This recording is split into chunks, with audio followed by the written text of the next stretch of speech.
Bravo! Well, Froderick, did you enjoy my singing? I'm sure it was very nice, but seeing as how I'm a bat and all, I wouldn't trust my opinion on opera. But if you knew the Draxsylvania polka, then I'm your bat. I just cannot tell if it was good or not. If only I were back at the Pelly Academy. Oh, I just wish I were back in Pelly altogether.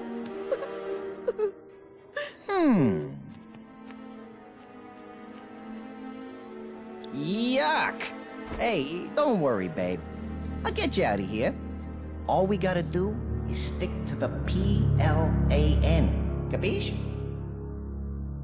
Thank you, Froderick. Oh, you're so good to me.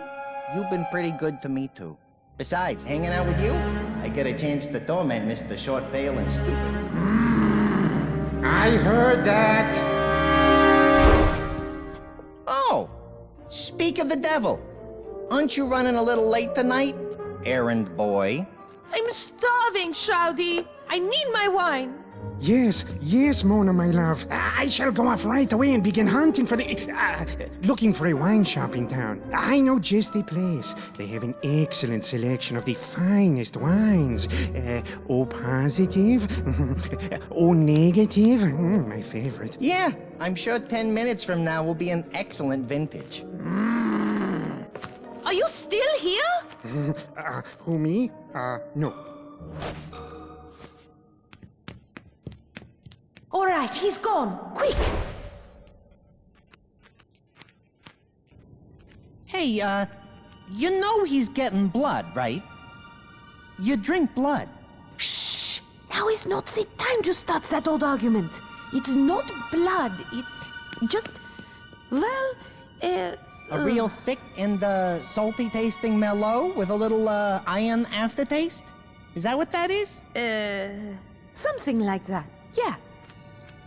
You know, the Nile is not just a river in colonized British-Egyptian Sudan.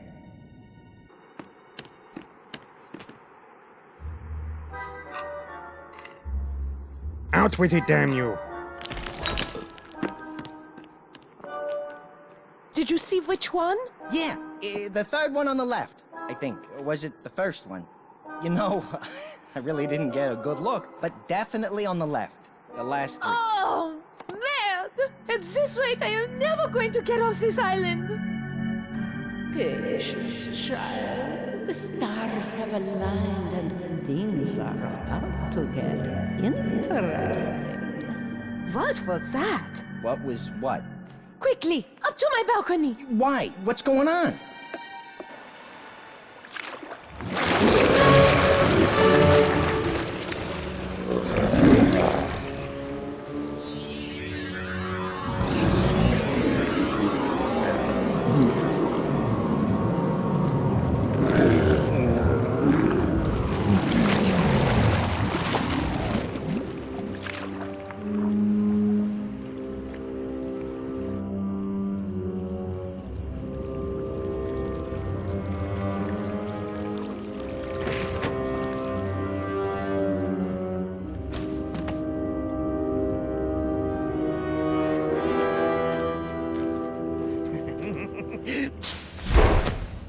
Surprise!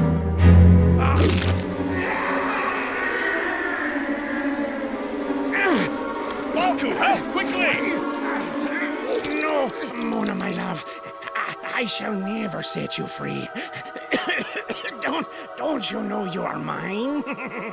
Forever!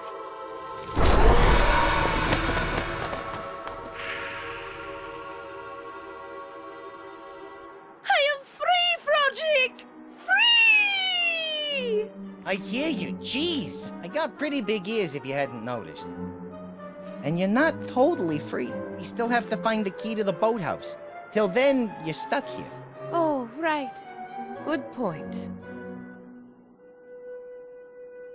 That was very unusual. He said Mona? Who is this Mona, I wonder? Our work here is most decidedly not done.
There's no way I can open this thing unless we find that key.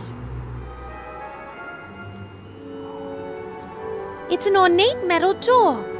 There's all kinds of strange symbols engraved on it, and it's almost as if the door is vibrating with some kind of mystical energy. Okay, it's a magic door. Got it.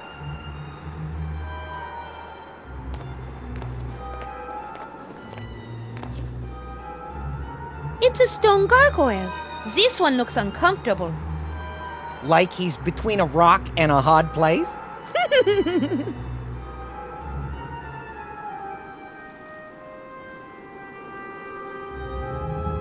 I can't push that. But even if I could, I'm not sure what that would accomplish. It would give the lake monster something to chew on.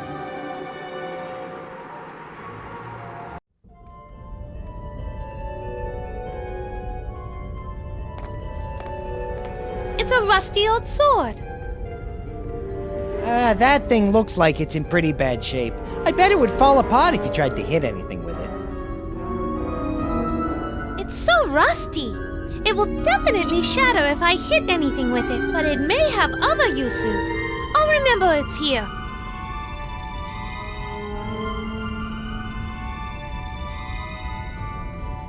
It's a rather ornate hanging banner. It's the Von Kiefer family crest.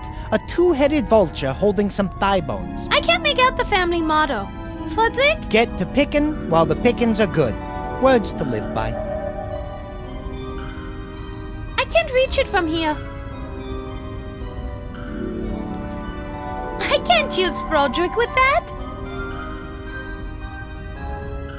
The tapestry is fairly loose. I'm not going to pull it down right now, but if I need it at some point, I'll remember that it's here.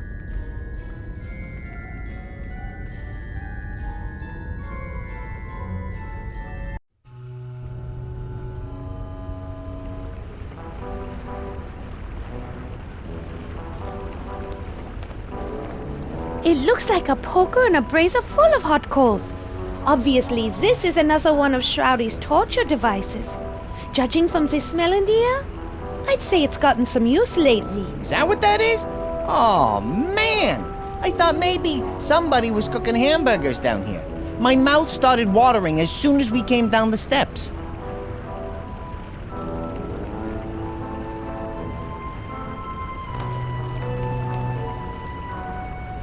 It's a large mace hanging high up on the wall. From the looks of it, I'd say it's still in pretty good condition. Mace, huh? Is that what it's called? I thought it was called anesthesia. I bet a big, heavy hitting thing might be useful somewhere, but I'm not going to carry it around. I'll keep it in mind, though.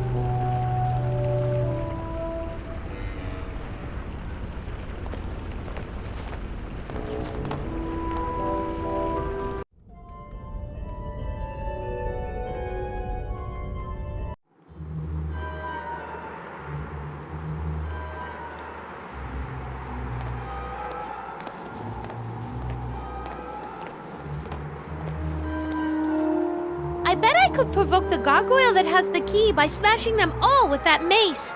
Hey, that's not half bad. And it will be extremely fun. Let's do it.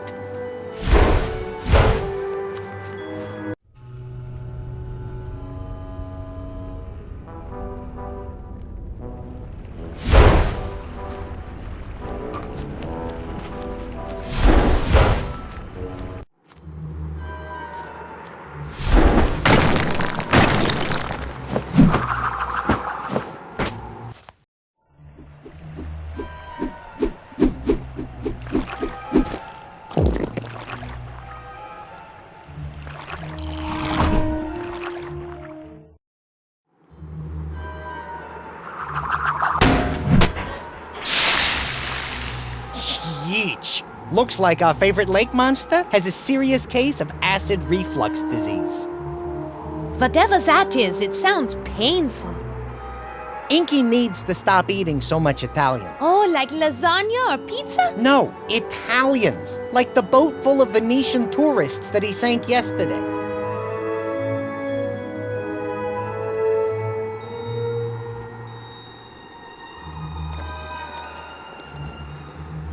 Aha!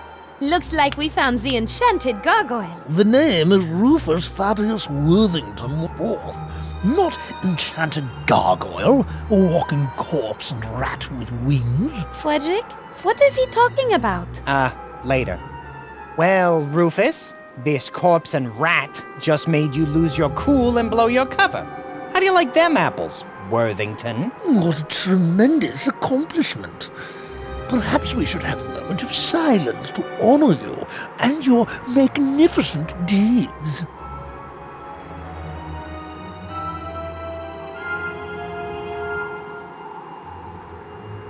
Please, I feel as though we've started off on the wrong foot. Or in your case, perhaps the wrong claw. Allow me to introduce myself.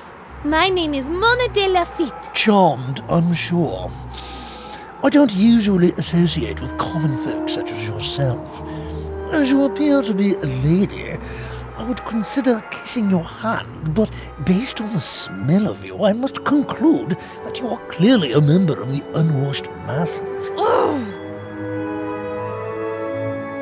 You certainly are an unpleasant creature. You would be unpleasant too if you endured what I have. Like what? Tell me your story. Oh, very well. Many years ago, the Baroness von Kiefer created me in her workshop. Apparently, the Baron's death left the castle a bit on the lonely side. After my creation, I was allowed to reside in the library. The Baroness and I would spend hours talking, and in my free time I was given full access to the Von Kiefer library. During the day I would spend hours upon hours educating myself and feasting upon literary delicacies such as Shakespeare, Chaucer, and Milton. A most enjoyable experience, I assure you. Why are you so angry? Do you really want to hear my story? If you tell me yours, I'll tell you mine. Oh, very well. Many years ago, the Baroness von Kiefer created me in her workshop. Apparently, the Baron's death left the castle a bit on the lonely side. After my creation, I was allowed to reside in the library. The Baroness and I would spend hours talking, and in my free time I was given full access to the Von Kiefer library. During the day I would spend hours upon hours educating myself and feasting upon literary delicacies such as Shakespeare, Chaucer, and Milton. A most enjoyable experience, I assure you. I'm curious. How did you end up on this bridge? The Baroness decided she wanted to have a child.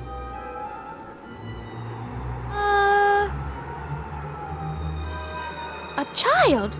Who was the father? You? No. I assure you no child of mine would turn out like Shroudy. And if it did, I would have thrown him into the lake. That would seriously impact your chances of getting one of those world's greatest dad coffee mugs.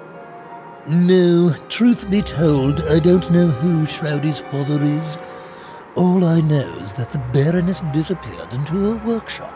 There were some strange sounds, then the crying of a child. I can't imagine what went on down there.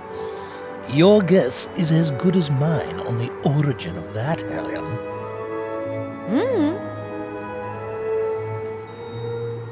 The Baroness of this castle? Yes. Before Shroudy ruled here, the Baroness Lilith von Kiefer was in charge. So then you and she... Oh, don't be absurd. Stop right there. I don't want to know. Oh, don't be absurd. Good. I didn't want that image in my head. You don't seem to like Shroudy. Oh, God, no. Not at all. After he was born, my days of living quietly in the library were over. He thought I was his play toy and pestered me constantly. Finally, one day after he attempted to dress me up in one of the Baroness's nightgowns, I yelled at him and told him to never touch me again. He ran off crying to the Baroness, and that's all it took. I've been on this bridge ever since. If you hated Shroudy so much, Why didn't you leave after the Baroness disappeared? Well, you of all people should know. Like you, I'm magically bound to this castle. I can't just simply fly away. As punishment for yelling at her son, I'm doomed to be stuck out in the cold, forever holding this key in my mouth. If you hate Shroudy so much, why not just give us the key? Let me take your suggestion under advisement. I think not. You are such a jerk. Well then, I guess that's why I'm not going to give you the key, because I'm just a jerk. Now run along, you two, back to your tower. Get comfortable, because without this key, there's no way you're getting through that door. Oh, did I mention the door and the key were enchanted? So, as you can see, there's no way you're getting through that door, and no way I'm giving you this key. Name your price for the key. Any price. I might have something. Get rid of the Raven Edgar for me, and then we can talk about giving you the key. No way. Edgar's cool. Why don't you like him? He is a bird. He sits above me. I am a statue. You figure it out. Let's just say he has bad aim. Or good aim, from my point of view. It's disgusting. Just like you. Get rid of him and I may think about giving you the key. Till then, leave me alone so I may think my thoughts. Oh, so that's what you snooty types call picking your nose and scratching your backside. I always wondered. Enough! Rufus, where is this Edgar Raven you speak of? Haven't you been listening? He sits above me in a raven roost at the top of the tower. Now please return to the great unwashed masses from whence you came.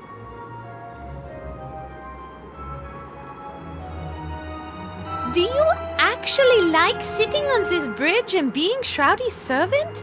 No, because he's always taking me for granite. Oh my, yes.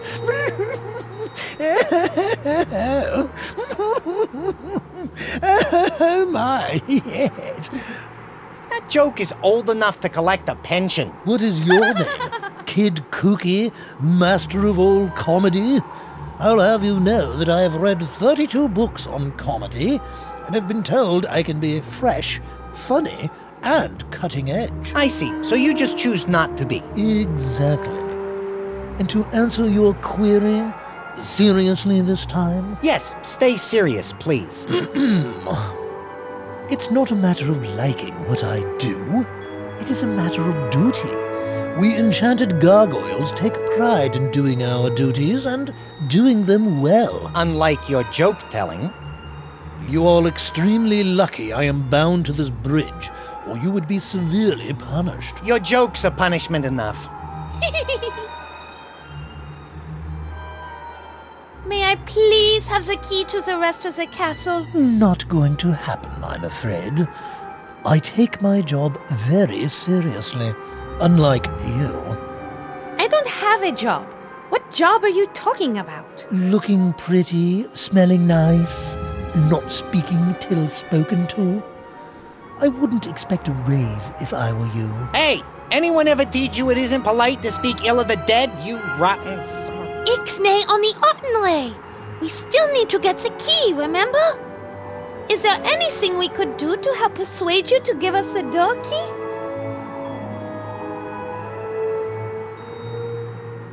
I think it is nigh time we go. Funny, I had that exact thought.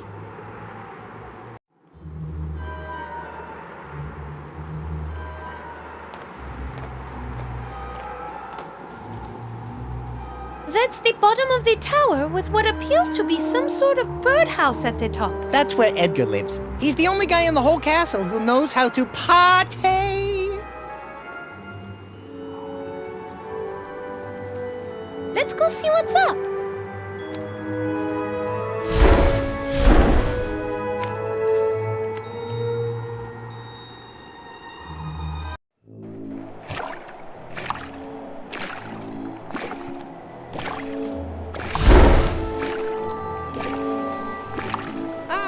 Edgar's up.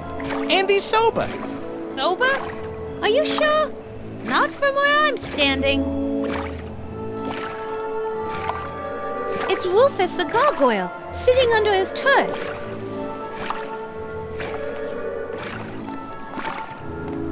It's an old angelic-looking statue standing right on the edge of the tower.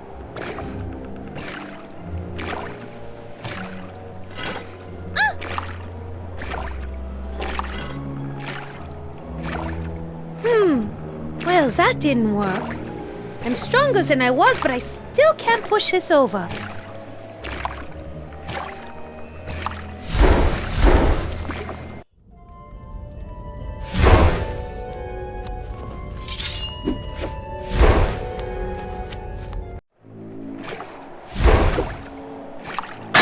Wait, Mona! Rufus isn't under the statue. If you drop it on him, it'll miss and hit the stone wall next to him. You're right, Froderick. We better find a way to get the key from him.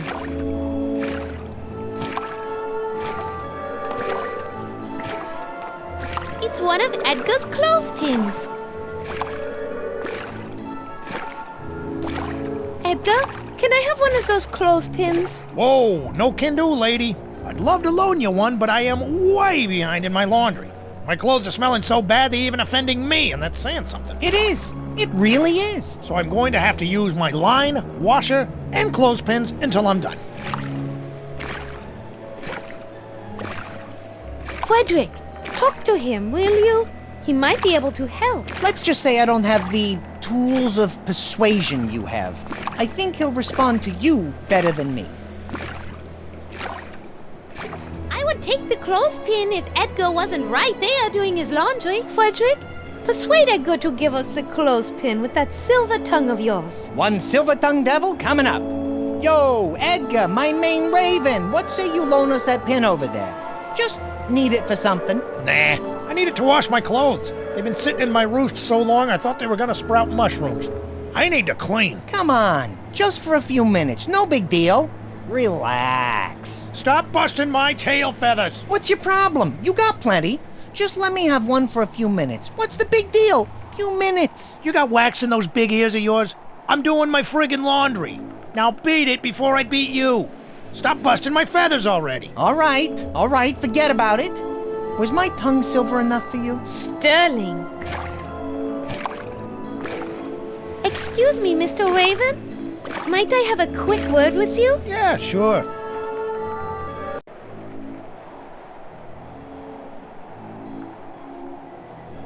My name is Mona. What's yours? The name's Edgar. Hey, I've seen you before. You're that gal the short guy keeps locked up in the tower, aren't you? Yes. My full name is Mona De Lafitte. Pleased to make your acquaintance. And yes, I am sad to say that for the past year, Shroudy has kept me locked up in this castle. But now I finally have a chance at freedom.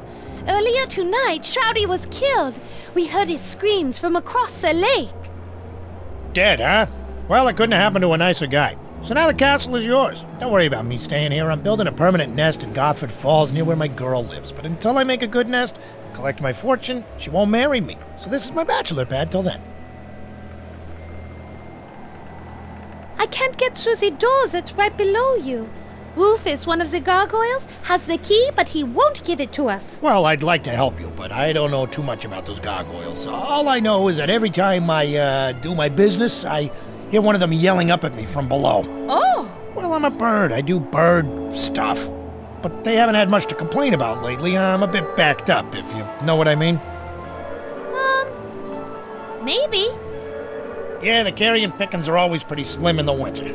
But come spring, it'll be a veritable feast of dried out carrion. That'll get the old pipes flowing. Good to know, I guess.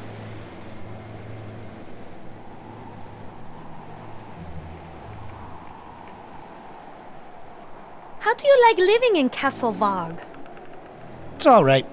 I can do what I want, hang out with my buds, party, drink. No one bothers me.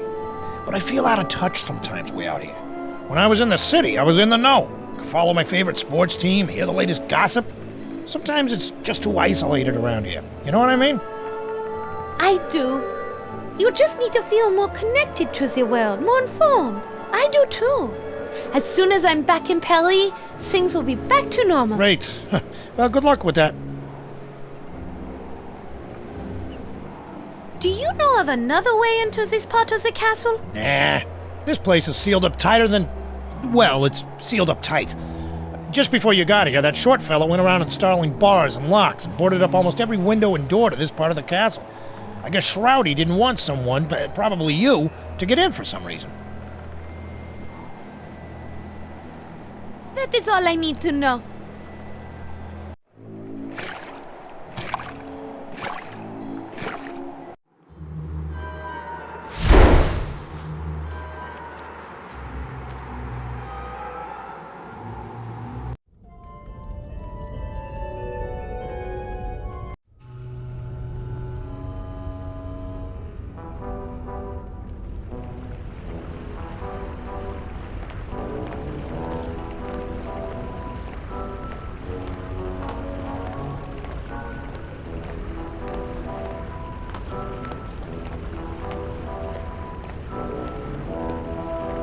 It's some sort of torture device.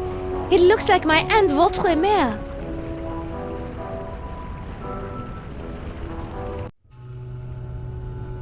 Hello there.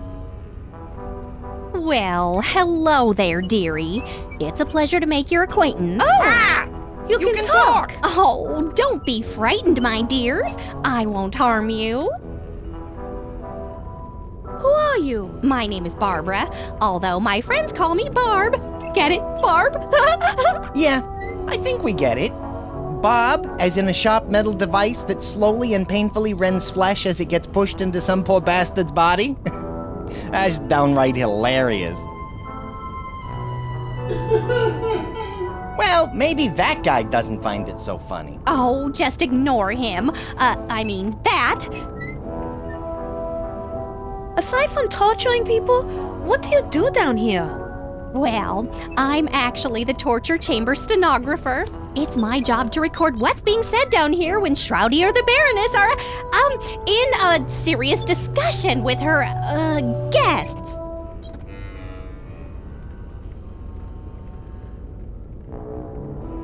What kind of stuff have you heard? Could you tell us? Oh, sure. I don't think that would harm anything. I like to think of myself as an open book. And speaking of books, that's what the Baroness would usually be asking about. Shroudy, on the other hand, he usually didn't ask anything at all. Why? Was Shroudy too shy? No, too sadistic. The one fellow over there without his head, Shroudy really went after.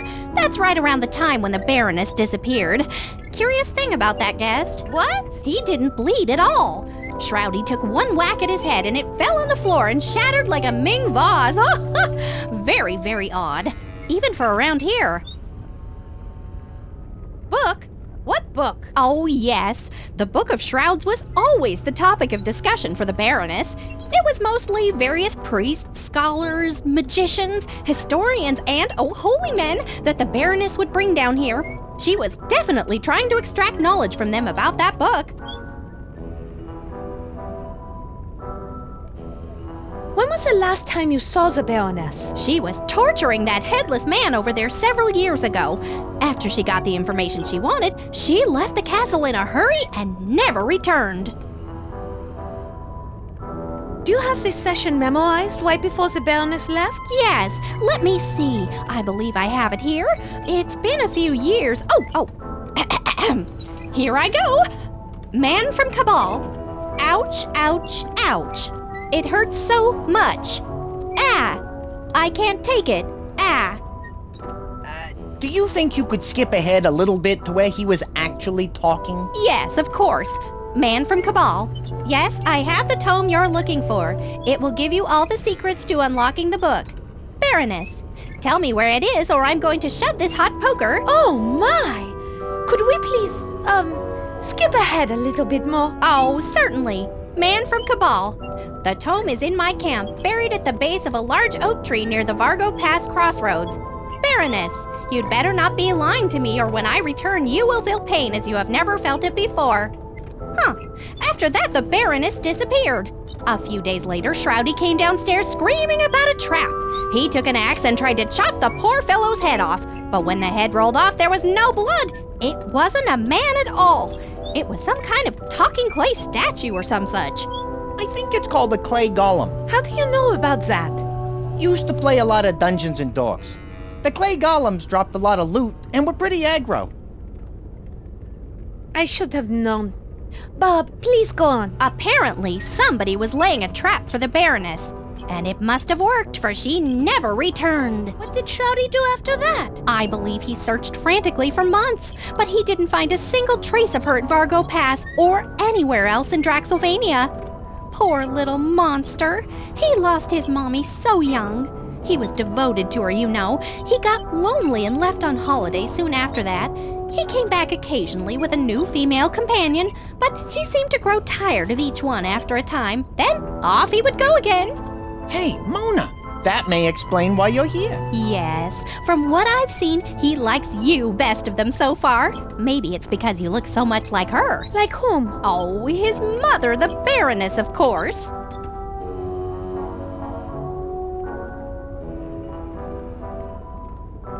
What was this cabal you mentioned? I don't know, but I do recall they all seemed to wear a belt that had a gold circle with a star in the middle and an eye in the middle of the star. The Baroness seemed to really, give them special attention.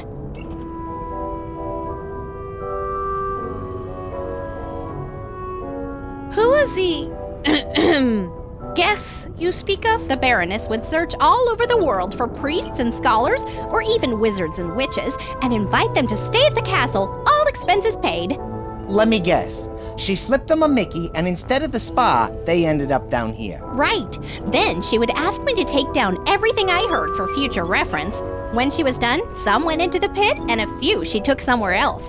Maybe another dungeon somewhere. I don't know. As you can imagine, I don't get around much. What does being an Iron Maiden pay? Pay? Oh no, I have to do this. I'm not sure why. Torturing people does seem horrible and just downright unfriendly and all, but we all have to follow the paths our creators have laid down for us. My path in this life is to slowly squeeze the life out of people and record their thoughts on the matter. Simple, true, but still rewarding. Settle down, our mama isn't going to be happy. How come we have never had the pleasure of talking before? Well, the Baroness and later Shrowdy always told me never to talk to strangers or any guests. But now that they're both gone, I just feel free to talk to you for some reason. How are you able to talk? Oh, for the longest time, I was scrap metal from a wrecked ship, the SS Woebegone, out of Lake Superior. Then I was sold to Acme Toys, Tools, and Torture Devices in Port Varda. There I was forged and cast and shipped here. Then one Christmas Eve, the Baroness made a wish upon a bright star that I would come to life. And what do you know? A magical fairy came down and granted her wish, and that is how I came to life. Are you sure that's the way it happened? Pretty sure.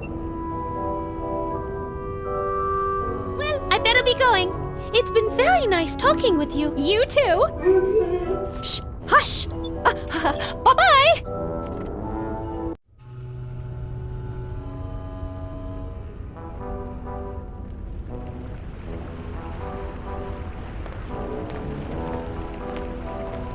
It's my bed.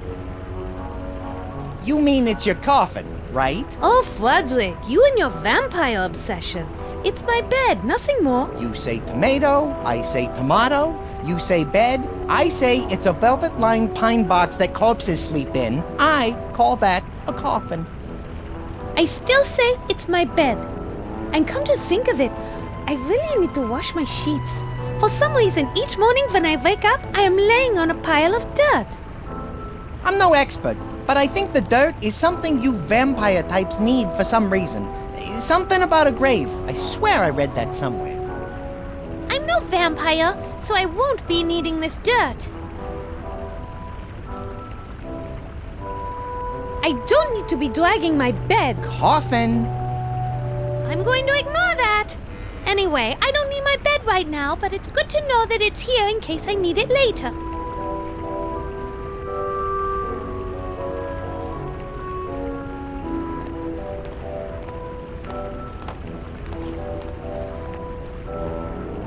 It's Shroudy's coffin. I can't believe we sleep in the same room. Separate coffins, at least. Sometimes you need to look on the bright side of things.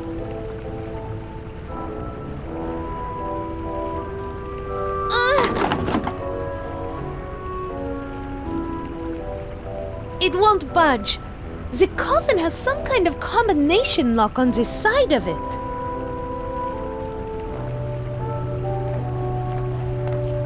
It's a rather bizarre-looking fountain. Is it just me, or is that fountain actually wearing sunglasses? Well, maybe he's cool. Because when you're cool, the sun shines on you 24 hours a day.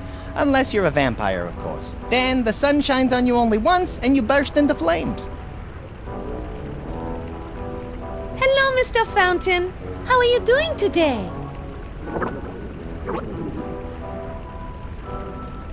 I think he said, "I'd love to chat with you, but it's hard to speak with a high-pressure jet of water emanating from my mouth." I can imagine. I wonder if there's a way to turn it off somehow. There aren't any valves to shut off the water that I can see. Maybe they're somewhere else.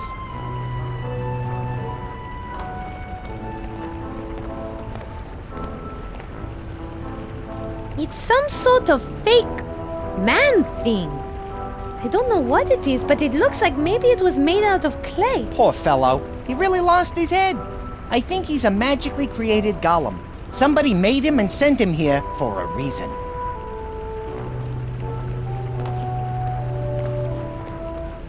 What is that thing? Let me see. It looks like there's a small plaque down on the corner of the chair. Let me read it. It says, Acme Groin Crusher. Aren't you going to follow that up with some kind of witty comment? Mona, there are some things you simply do not joke about.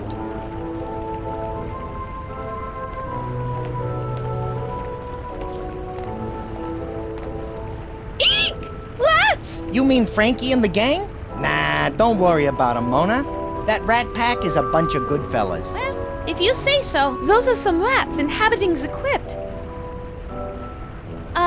Hello? Hey, hello there yourself, dollface. How you doing today?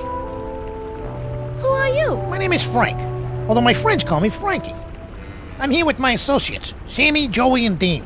We've been living in this castle for quite some time. You might say we manage the neighborhood. How you doing, Frankie? Hey, look, yous guys, it's the Frodmeister. I told you about him. This crazy guy could do things with his calcar that would make your head spin. You still do that trick, eh, Frody? Oh, no, Frankie. I've sort of stopped doing stuff like that. I'm laying off the vino now, staying clean, if you know what I mean. Forget about it. Yo, hey, sorry to hear about the thing with Rocco. You know, he's still looking for you. He and the Belfry boys are still pretty steamed up. You better make it right, and soon. Capiche? And what about you? Looks like you got yourself a full-on rat pack. Don't be a wise guy. You trying to be some kind of comedian or something? Nah, I really think of myself as more of a short, one-eyed song and dance man. Please forgive him. Yeah, forget about it. Do you and your associates know the layout of the castle? Oh, yeah. My associates and I use the old plumbing running through the castle to get from room to room. We pretty much have the run of the place, with the exception of the kitchen. Why can't you go into the kitchen? Well, the Baroness's cat hangs out in there. She's taken down a lot of my soldiers. Just the other day, she whacked my cousin Jimmy the Rat Carboni. Not the most inventive nickname I've ever heard. What are you gonna do? It's a popular name. Everybody wants it. So what am I gonna do?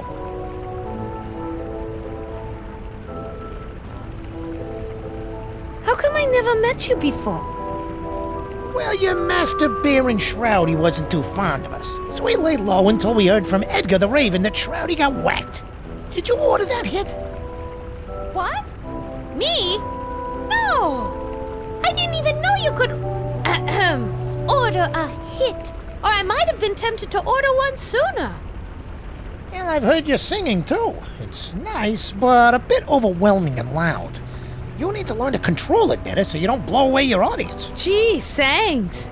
Opera tips from a rat. An Italian rat? If we Italians know anything, it's opera. You're good. You just need some coaching.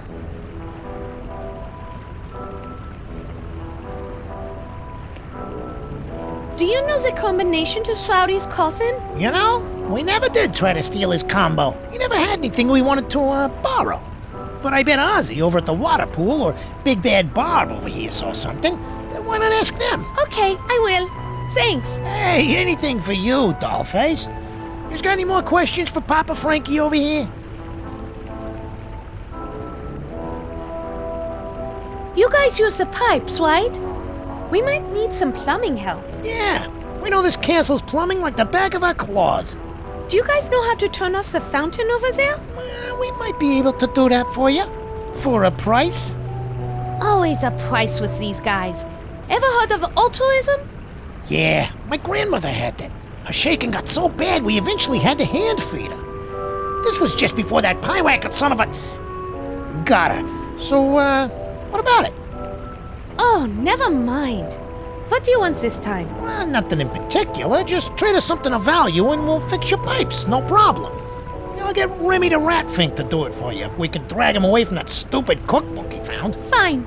We'll think of something. Yeah, you do that.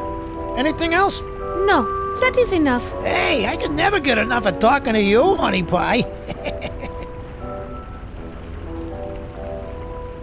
Bob over there mentioned something about a magic book the Baroness was interested in. Are you familiar with that? How could we not be? It's all the Baroness ever screamed about while she was torturing the poor bastard she brought down here. You mind telling me about it?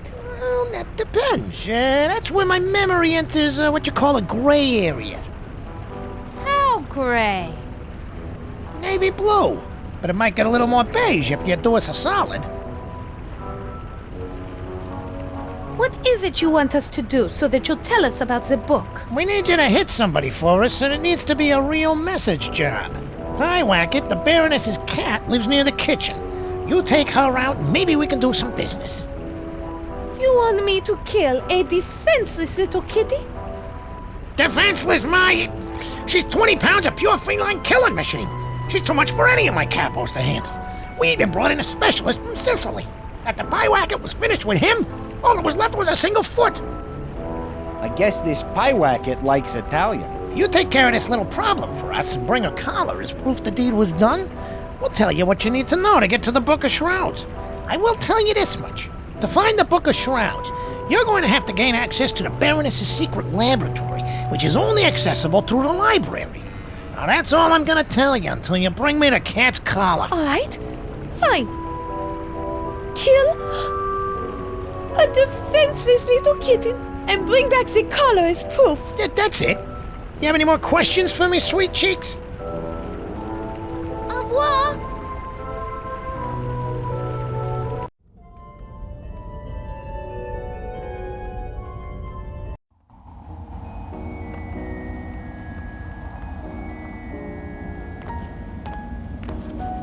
It's a lovely collection of vases. Mona?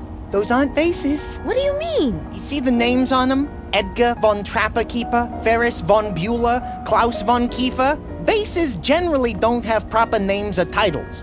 Those are all of the Baroness's dead husbands. And all this time I thought they were just designer potpourri containers. She sure had a lot of unlucky husbands. Yeah, unlucky that they met her. I might need that, but I can't carry it around with me. I'll keep it in mind.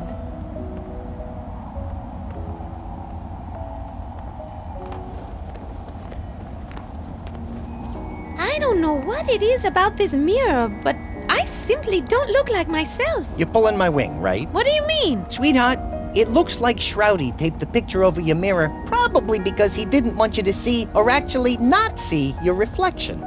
Apparently, he had some 6-year-old kid draw the picture. Wait a minute. What does it say down in the corner? With love from Shroudy. Scratch the 6-year-old kid idea. I guess I'll have to add art to my list of things that Shroudy sucks at. Maybe I'll put it just below escaping vampire hunters.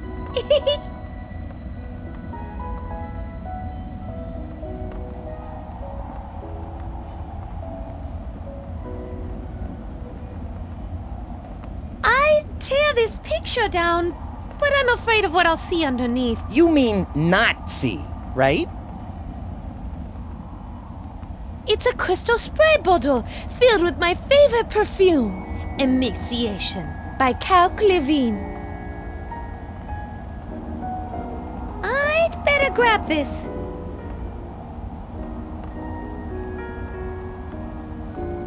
It's my body lotion, oil of old age. The ingredients say made from 95% baby seal oil, clubbed early for maximum freshness. Yikes! That sounds a little harsh. What's the other 5% made out of? Ground up kittens. Oh.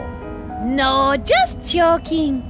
I use all-natural body lotion made from certified organic almond and sunflower oil, vegetable glycerin, certified organic infusions of nourishing and healing herbs, plus custom blended aromatherapy grade dried fruit oils.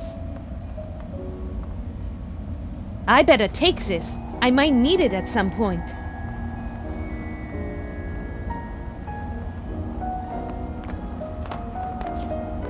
They are bags of Froderick snack food, a combination of dried fruits and oily nuts. Everything a growing bat needs. Sunflower seeds, almonds and peanuts, dried apricots and bananas, and a few leftover free-range grubs from the always important insect group. After we escape, we won't have time to stop and eat, so we better bring these along.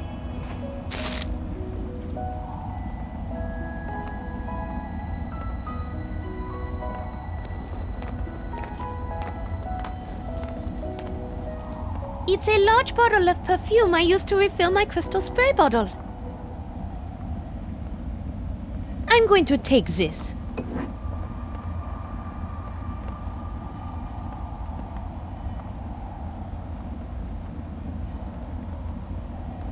It's my bed. Really? Because I thought your bed was down in the basement. You know, that pine box with dirt in the bottom that smells a bit like a corpse? Well, I like sleeping down there better because this room gets way, way too bright. It's a vase full of dead roses.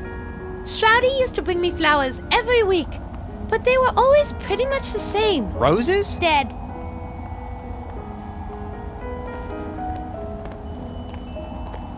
It's Shroudy's old toy box. There are some odd toys in there. Since Santa only supplies the castle with heaps of coal, the Baroness had to contract some toy outfit run by this creep who wears a red suit and calls himself Sandy Claus. It looks like one of those toys that you spin and then it makes the various animal noises. This animal noise toy just might come in handy.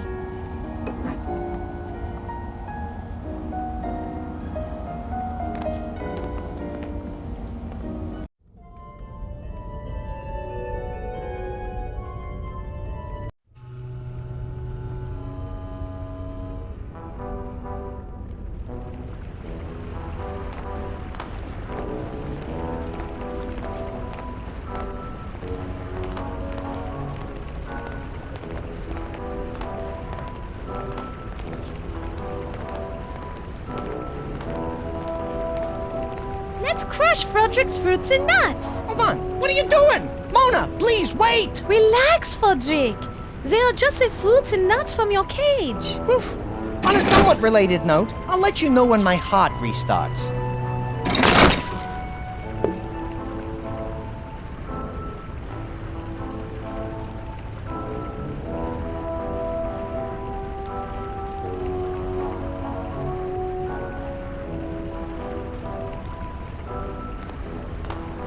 Hey, fellas, look who's back. That tall drink of water and the Frodmeister. Now, what can we do for yous? We have these mixed nuts and dried fruit snacks for you. You think you might want these in exchange for helping us out? Fruits and nuts, huh? Well, all right. Toss them here. Here you are. Soon as you are done eating, will you please stop the water from coming out over there? Hey, these are delicious. Hey, Dino, go kill the water on the fountain. Dean, baby, you okay? Uh-oh, I think he's stuck. Look, Mona, the water in the fountain stopped. Oh, well, I guess you two won't ever get the chance to hear him sing Bat Samore. Pity, he was pretty good. Anyway, glad we could be of service, and thanks for the nuts and fruits. Ciao!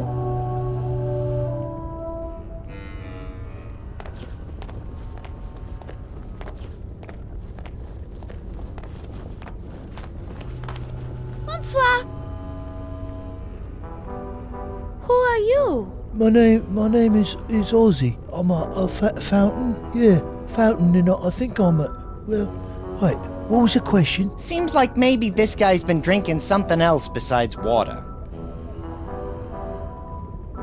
What do you do down here? Well, I sit around and watch things, you know, you know, there are people that come in and out of here, and sometimes I see things, and I like to write songs, but what's my name again?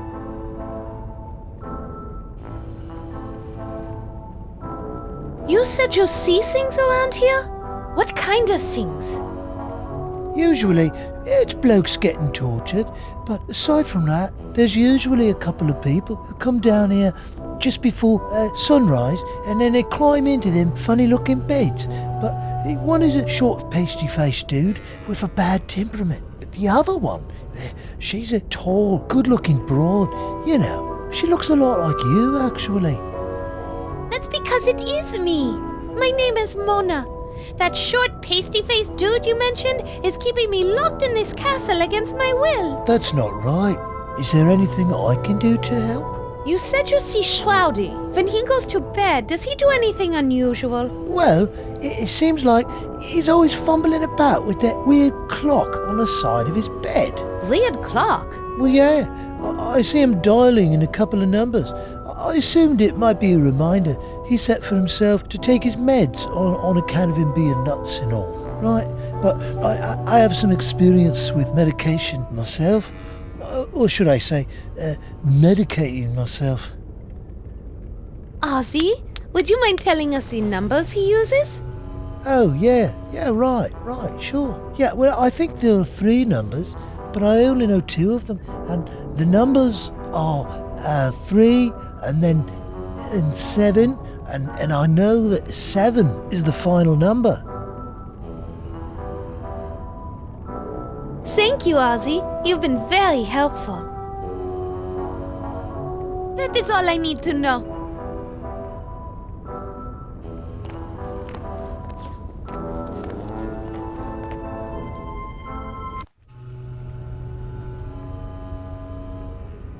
Do you happen to know the combination to Shroudy's coffin? No, I'm sorry. I don't know the whole combination, but I am pretty sure the first number is 0, though.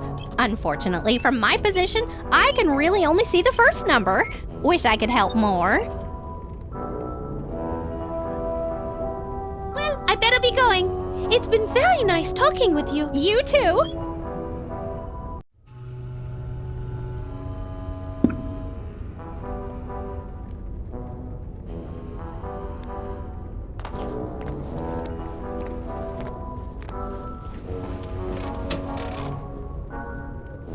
You did it, Mona! The coffin is opening!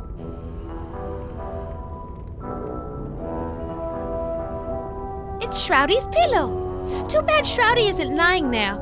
If he were, I would use this pillow to smother the life out of him. Remember, Mona, he's already dead. Well then, I'd use it to smack him over the head. In that case, you'd better hope Shroudy doesn't have a backup pillow. Otherwise, you'd be risking a full-blown vampire pillow fight. Knowing what a little pervert Shroudy is, I'm not sure I want to know what's under his pillow.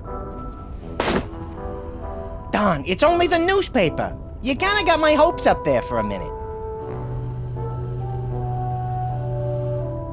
It's a copy of the Draxsylvanian Tribune. The headline reads, "No leads in the continued disappearance of local paper boys.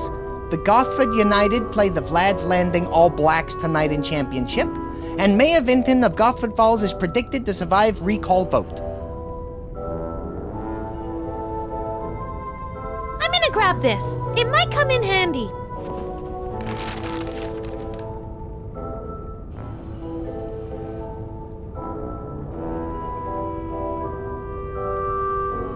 Looks like Loverboy had a few pictures made of you.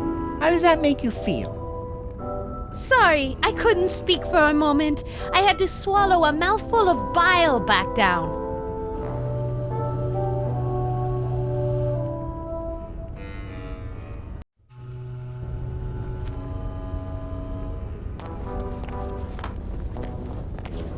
It's the handle to the grate that covers the pit.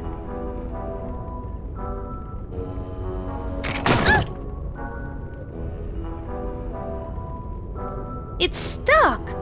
The hinges appear to be rusted shut. I won't be able to open this up until the hinges are working.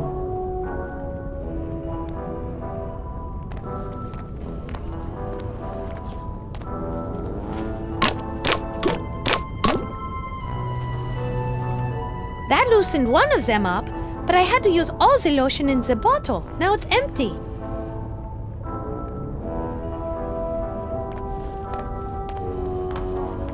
I wonder who this Jenny girl is. Given the fact that it's 1897, I'm more surprised that you're not wondering how you call somebody.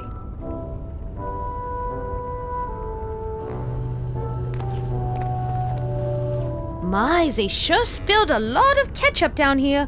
And on this wall particularly. Ketchup looks more like old positive salty tasting Merlot to me. It's a rather ghoulish looking smiley face. You've gotta love the power of positive thinking. Here he was, trapped in a dungeon, obviously bleeding, and yet he chose to make a smiley face instead of a frown. It's really quite uplifting if you think about it.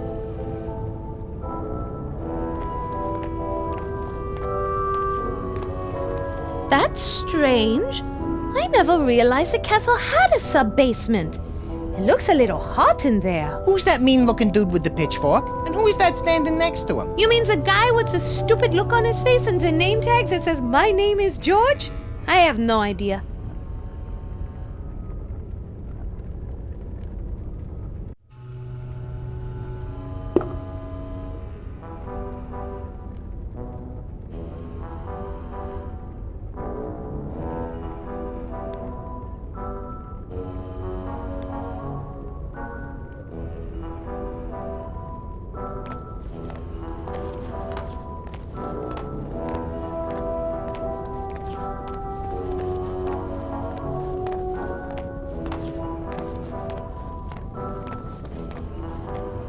This bottle is empty. I can fill it up with this dripping oil.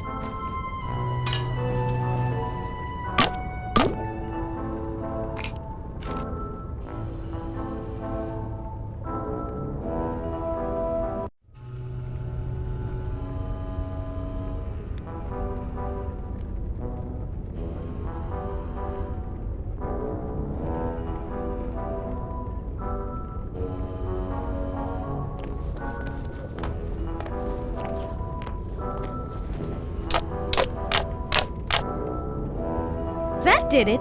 Both hinges are now loose.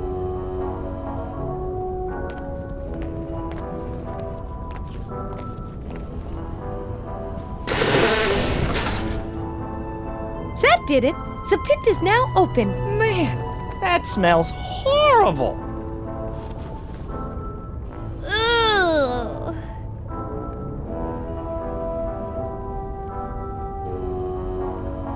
It's a good thing I haven't eaten anything this morning.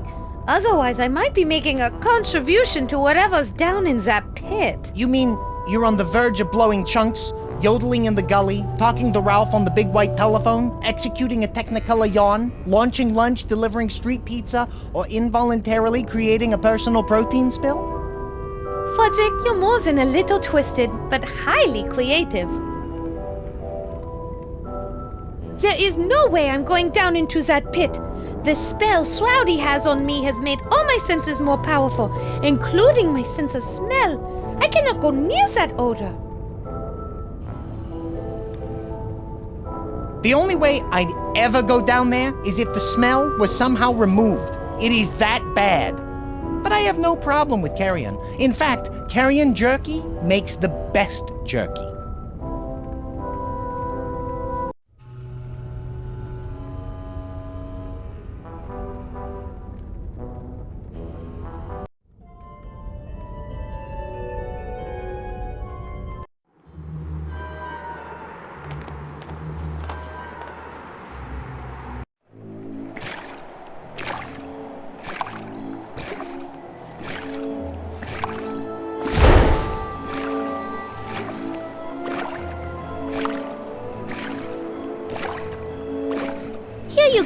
It's the latest edition of the Draxsylvania Times Picayune.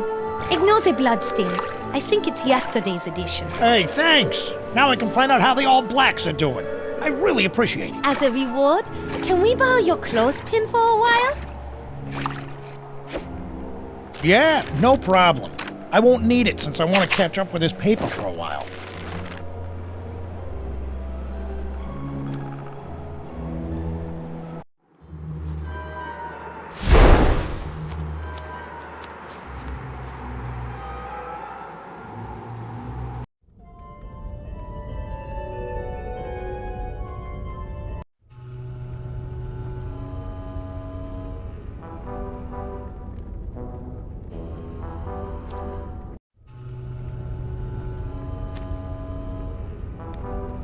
Frederick, I have this clothespin you can use for your nose. Gee, thanks, Mona. I didn't get you anything. I'll put it on when you need me to.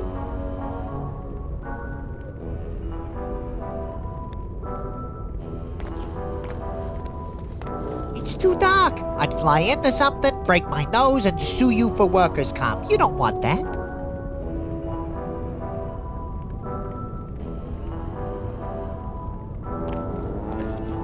This might come in handy, but I'm not carrying it around. I'll keep it in mind.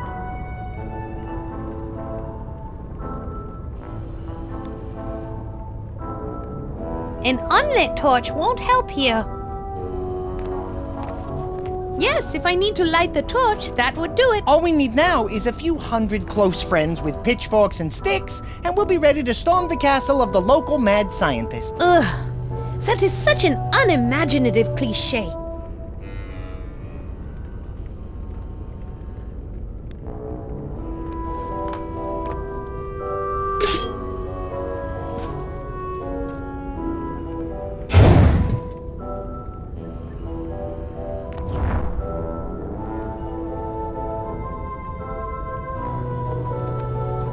Oh my!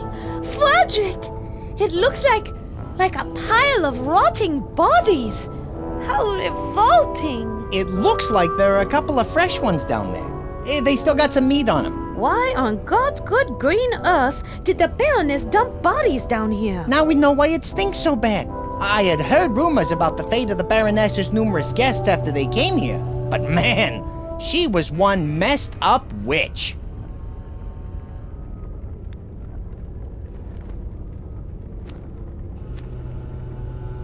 It's pretty nasty down here, Mona. This place has more paper boys than a newspaper delivery convention, and more wizard types than a Scottish school for witchcraft and wizardry. This one was a kid with glasses. One of the bodies has legs that were pretty muscular. There's definitely some high-fiber flesh residue left on the thigh bones. I could pull off a chunk if we need it. Hey, Mona. Will you do me a favor? But of course, Frederick. What do you want? Don't ask me for any more favors.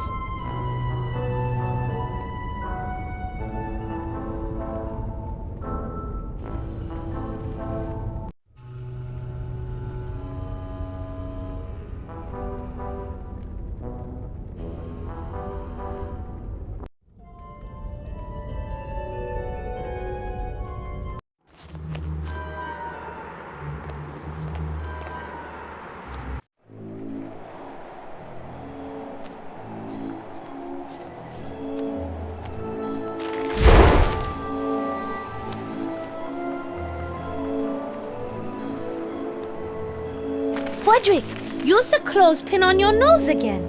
Go down and get some dried carrion meat for Edgar. That might get his, his... Yeah, I know, pipe's moving. Good idea. The results of that might motivate Rufus to move his stone butt. I'm on it.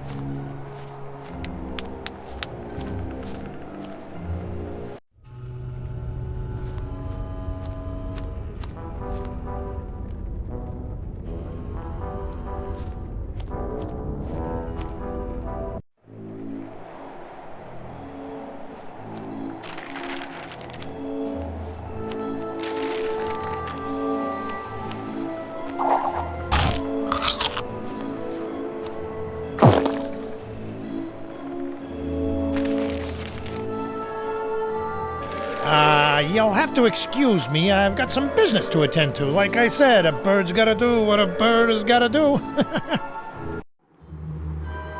What the...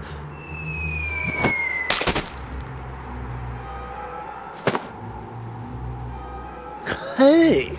Watch it, you smelly miscreant. If I didn't have to guard this door, I'd come up there and give you the thrashing of a lifetime. Blow it out your pie hole, Rufus, or I'll take better aim next time.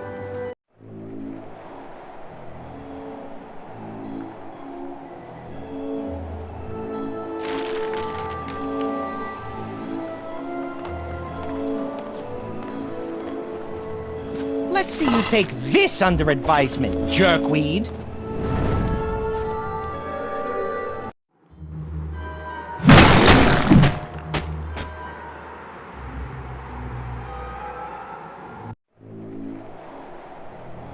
Yippee!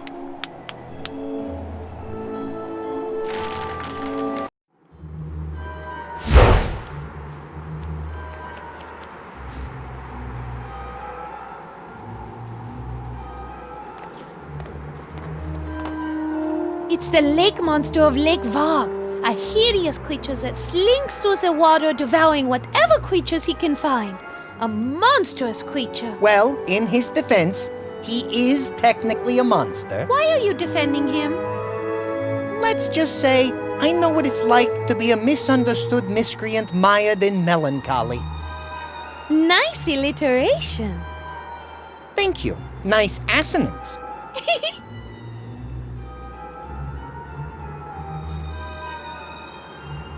Hello, Mr. Lake Monster. I think you are so glossy and shiny and powerful looking. I bet you're just misunderstood and not monstrous at all. What are you trying to do? Make a new friend or something? Did it ever occur to you that once we find a way out of this castle, we're probably going to end up encountering that creature? What if it ends up that he's hungry and he decides he wants to eat one of us? At that point, is he more likely to choose the friendly, young woman or the annoying little bat who's always being mean to him? Hey, Lake Monster, you rock! Buddy old pal of mine, you rule!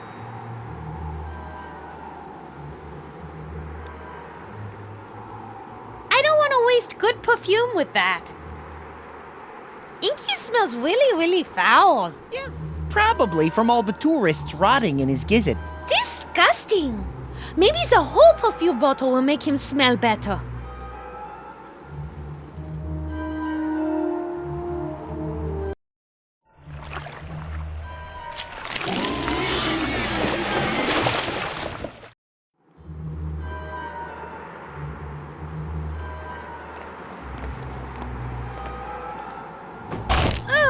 Down, Rufus, down!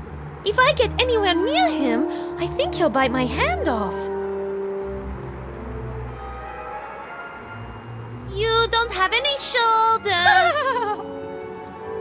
I find your humor as tasteless as that ridiculously gaudy black gown you're wearing. Speaking of taste, how's about we position you directly under that raven's roost over there? I understand that Edgar is fixing roadkill tacos this evening. Tomorrow morning should be quite disgusting. You wouldn't dare.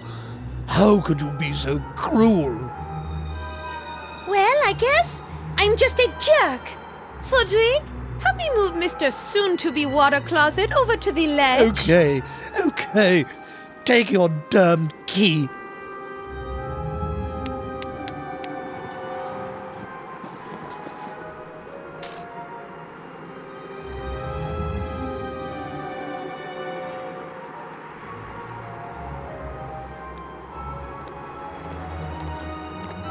Okay, let's see if this key will finally do the trick. Hooray!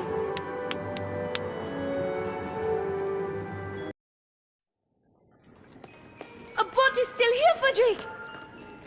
Finally, we have a way to escape this damnable castle! Not so fast, Toots. Looks like we got ourselves a small problem. Unless you happen to have a couple of oars hidden in that dress of yours, we're not going anywhere. It's kind of hard to paddle a boat without the actual paddles. Feast in Shen! Can't anything be easy around here? Without those oars, it's gonna be impossible to make it across the lake. The current is way too strong. And then there's Inky. Let me think.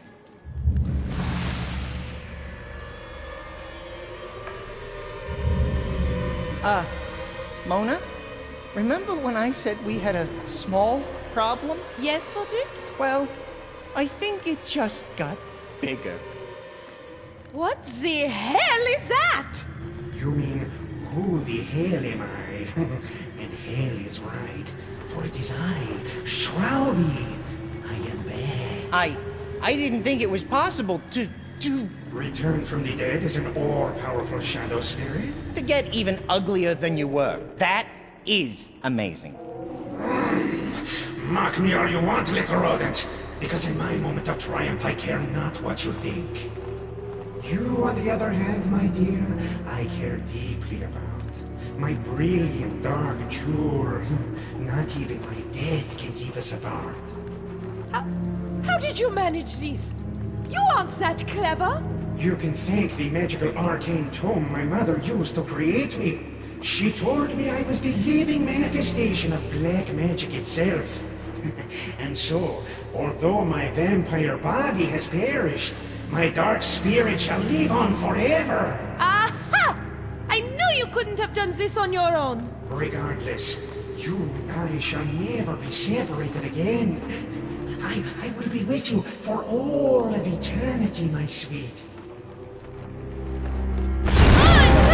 It hurts! Yes, my dear. Although I am no longer susceptible to the vulnerabilities all vampires suffer, you, on the other hand, are. So, as long as I maintain the sign of the cross near this boat, you will never be able to escape this island. Hey, Mona. Unfortunately, stupid Dark and Cloudy over there might be right. I'm not strong enough to pull those oars out of his hands, and you can't get close enough. We're gonna have to find somebody, or something else to do it for us.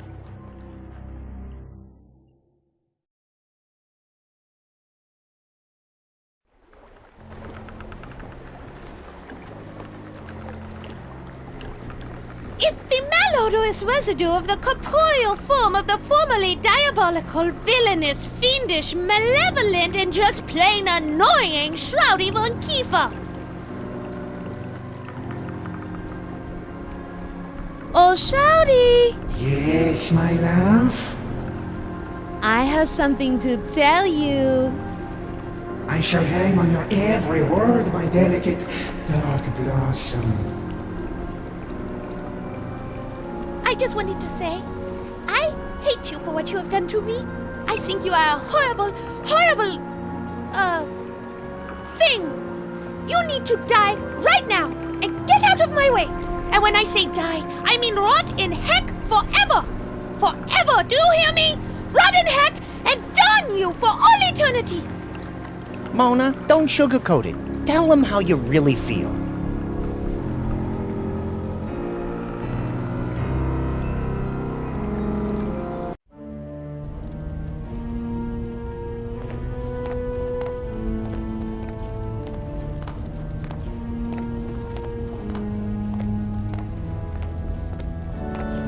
It's some sort of pewter cup with a lid and straw.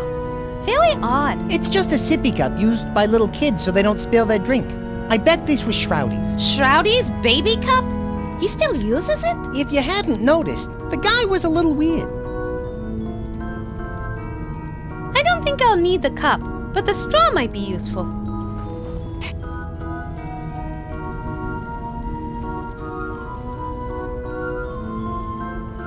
It's a butter knife. I better take this knife. I think I might need it.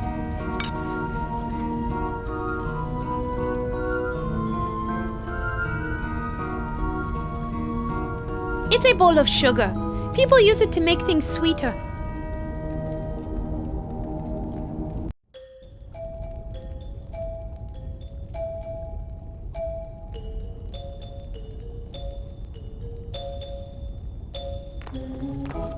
I might need this.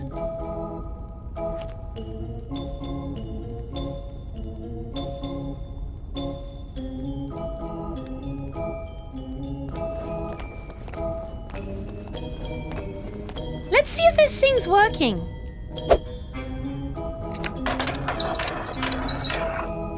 Oh my god! It smells like a toddler had an accident, then wrapped it in moldy Limburger cheese and stuffed it in the armpit of a corpse that's been rotting in the sun all day. Froderick, look, it's a cat! He went back into hiding. Apparently he agrees with your assessment of the food. Yeah, I guess it just doesn't want to spend the next 72 hours in the bathroom.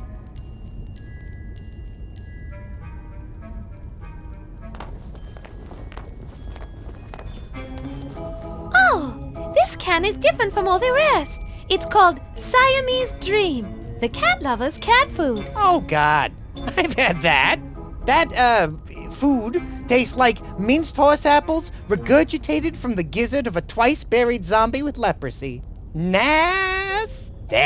Unless you want this shelf covered in salty-tasting merlot, you better keep those kinds of descriptions to yourself.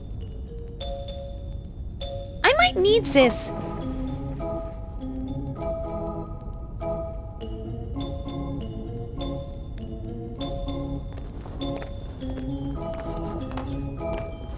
Let's try this food.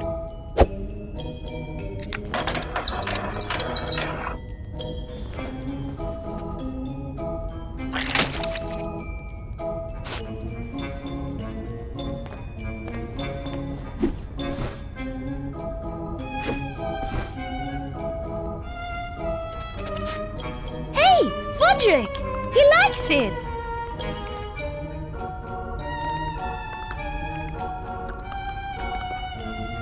It's a kitty-like thing.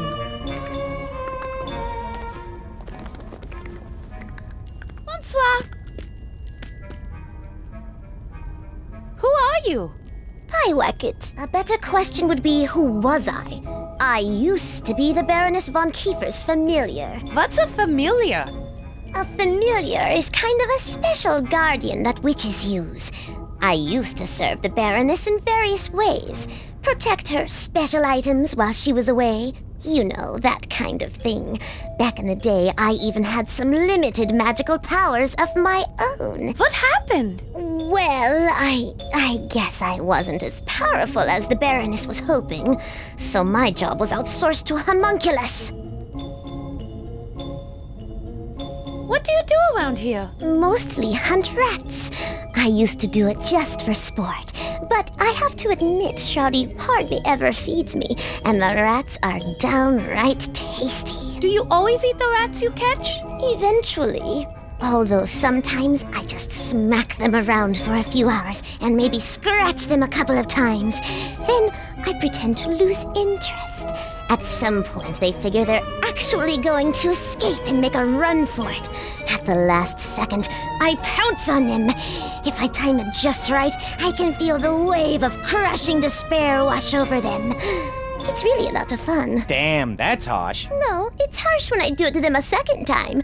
You know, just before I bite their little heads off and nibble on their tiny feet. You mentioned you used to guard various items. What type of things specifically? Mostly I watched over 2 very special books in the library.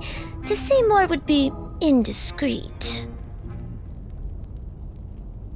That is all I need to know.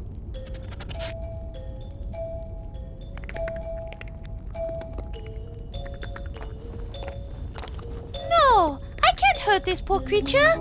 In fact, I think maybe I'll help her. That collar looks a little too tight.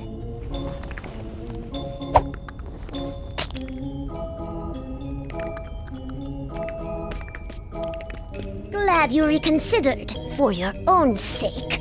You know what they say, never bring a knife to a gunfight. Look out, Mona. Sounds like this kitty might be packing heat.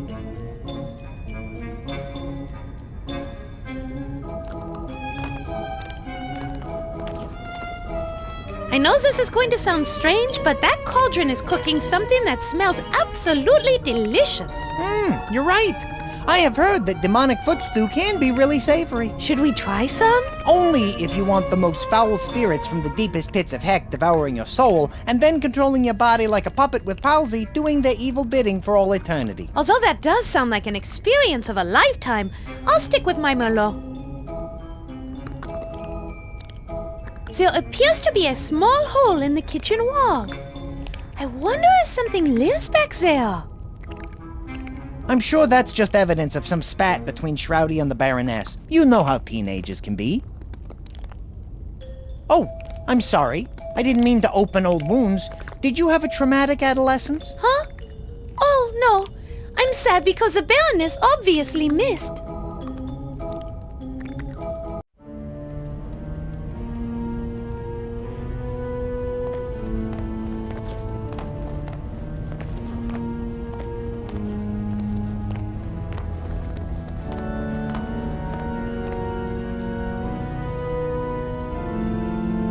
It looks like a picture of the Baron von Kiefer. The woman standing next to him must be the Baroness. She has a very strange look on her face. I think the artist was trying to capture a subtle, I'm going to murder this poor bastard as soon as I get a chance sort of feeling. I'd say he succeeded.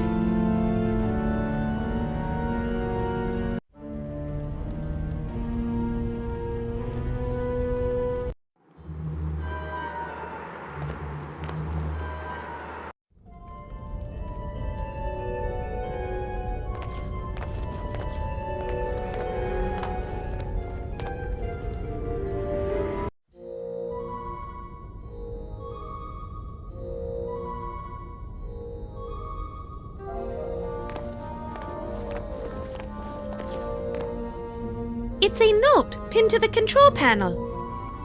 Let me save you crow's feet and read that for you. It says, Baron Shrowdy, I fixed the control panel for the theater flats. I had to, find something about cross-wired to some power source. We'll fix it next time, I think. Signed RM. Man, this guy must be a doctor. I can barely read this note.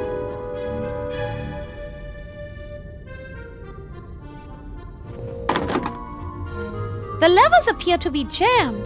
Something is blocking their movement. Look at that mess! Froderick, is this your doing? Well, yeah. I saw some strange guy in a lab coat installing this thing for Shrowdy a while back. That's why I was messing around with it. I'm not going to be the one who sucks out Froderick's nuts.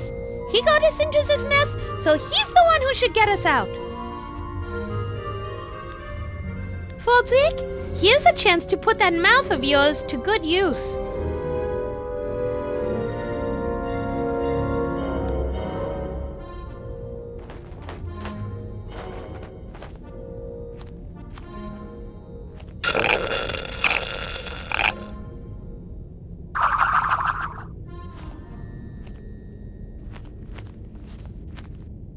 You did it, Froderick! It looks like the levers are going to work now.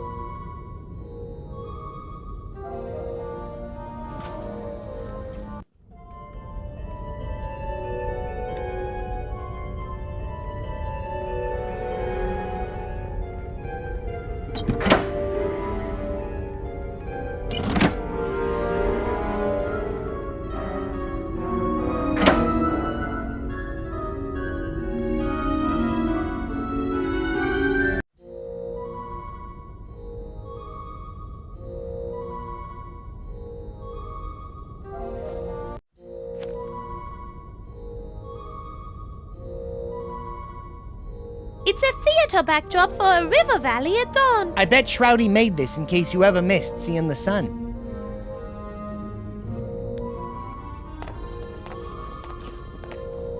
Maybe we can use this image someplace. I'll just cut them out in case.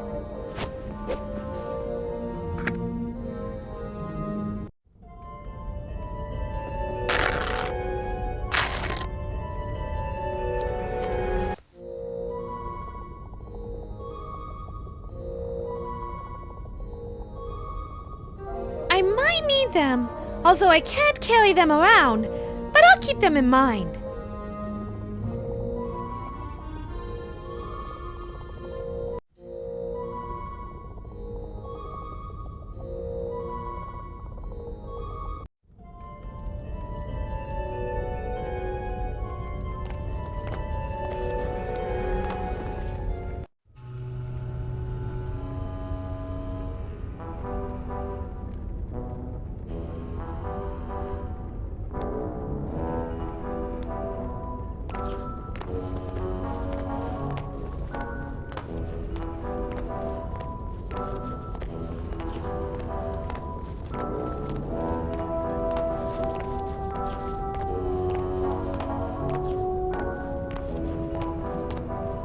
Aha! I see you back. I have the collar for you right here. You fulfilled your end of the bargain, and for that, I'll tell you the names of the 2 books you need to pull out and put back in on the shelf in the library. They are How to Build a Better Body in Just 30 Days by Dr. Rigor Mortis, and the other is Sharpening Young Fangs, Parent's Guide to Raising the Perfect Vampire by Dr. Max Schreck. You's got it? Find those books, and you'll find your way into the Baroness's laboratory. Good luck, Dollface. Thanks. I'll go try them. Oh, and by the way, before we whacked the whacket, she said she was going to haunt you and your associates for the rest of your lives, and that none of you would escape her spirit's vengeance. Just thought I'd pass that on. Haunt the bag of rats? Yeah, right. Give me a break, lady. And by the way, how did she know it was us who sent you? Sorry, fellas. I let it slip. You see, I had a friend who was haunted by a cat she ran over on her bike. She never slept soundly again. She kept hearing the low, mournful cries of that poor, flattened kitty cat calling to her. I'm going to get you, meow. I'm going to get you, meow. Well, you fellas have a good night, and thanks for the information.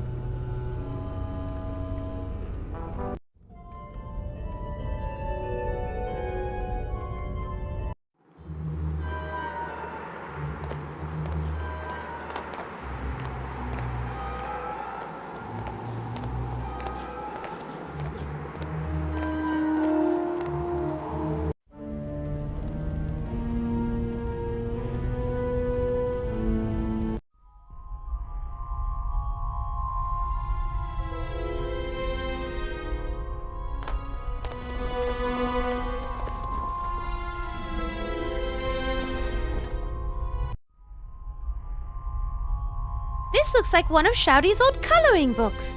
It has a picture of a newt in it. Glad to see he was at least a normal child. Except he did this as an adult. This is fresh crayon, and that's a new box. Oh dear.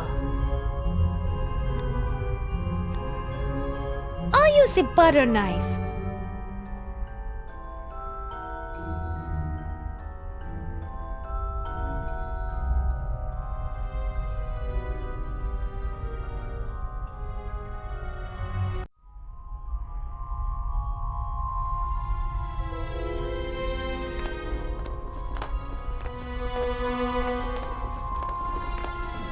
It's the Baroness's desk. Looks like there's some kind of journal sitting on it. Ooh, her journal. Let's read it. Maybe we'll find out which boys she likes and what she thinks of her parents. I don't think it's that kind of journal, Froderick. It just says, visit von Kiefer, and then there's a period and the word come. It's very interesting. That makes no sense.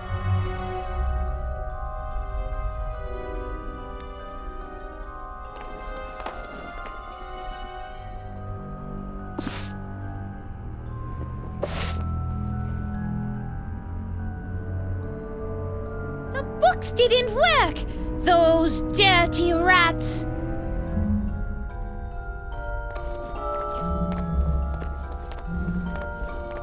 It's a purple crayon that belongs to Shrowdy. This will be useful. I'll take it.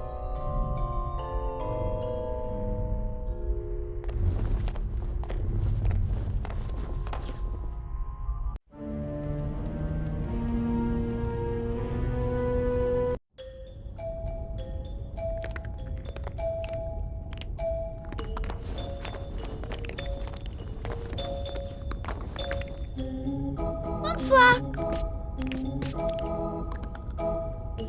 We found the titles of the secret library books. Can you tell us more about them? I'm just too tired.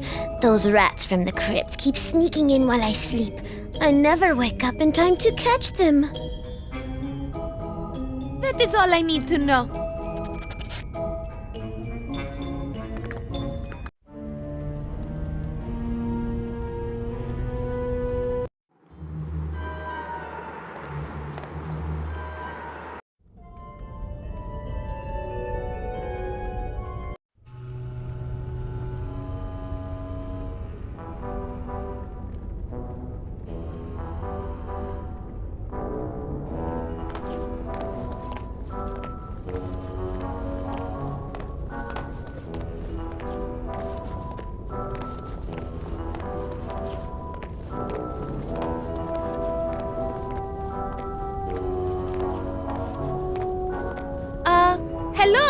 Hey, hello there yourself, dollface. How you doing today? We were thinking we might leave some food out for you. What time were you thinking you were going to go up and raid the kitchen? Why are you so curious about what time we're going to be in the kitchen? No reason. We just thought we could leave some food out for you, but I didn't want to do it too early. Otherwise, the cockroaches would get it. Right. We saw some big old nasty ones up there. Well, I think my men will be raiding the kitchen around 3 a.m. So if you want to leave a little extra food out for us, feel free. Thanks. We'll see you lads later. You bet your sweet tush you will. Believe you me. Au revoir.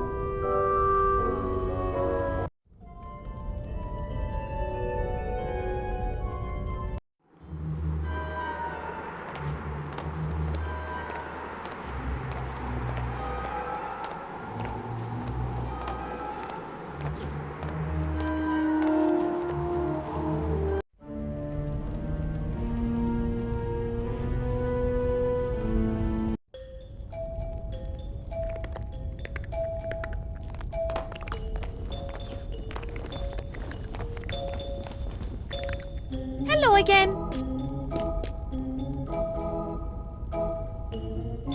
Hey, we found out what times the rats are going to raid the kitchen. It's 3 a.m. Wonderful. I can sleep till then. In return, I'll tell you that you simply need to switch the placement of the 2 library books. Happy hunting! That is all I need to know.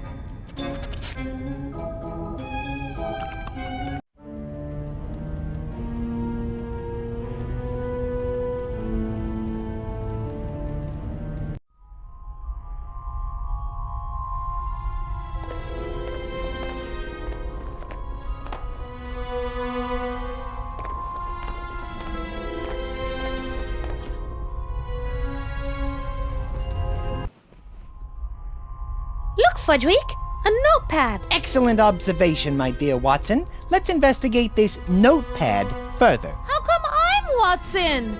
You're more like Watson than I am. Well, you certainly know Sherlock. I can see the imprint from the Baroness's pen. Read it! Why don't you, Sherlock? I can't read it.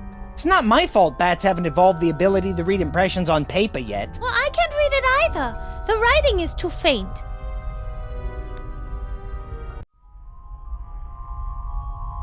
I read about this neat trick of using a pencil to read word impressions in a book once. You read? All right. My friend read the book, okay? You have friends who read? Okay. So my friend's brother read the book that had this neat trick in it and told me about it. There. Happy? Let's see if this will work.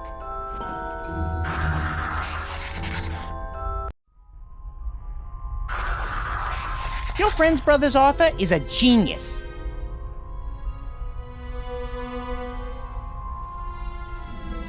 Aha! Look, Froderick, a clue. Brilliant! What's it say? It's a list of book titles. A Teen Camper's Guide to Crystal Lake. Draxsylvania on 2 pints a day. The Dark Knight Returns. And Sharpening Your Fangs, a parent's guide to raising the perfect vampire. What does all this mean? Great job, Sherlock. Apparently we found the clue, but what it's a clue for is a mystery. I thought you were Sherlock.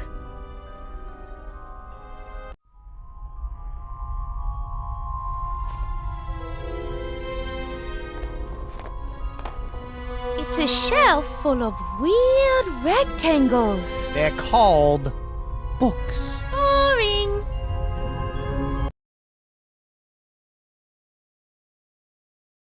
Draxsylvania on just 2 pints a day, a traveler's guide. Atlas listened intently. A teen camper's guide to Crystal Lake Basin.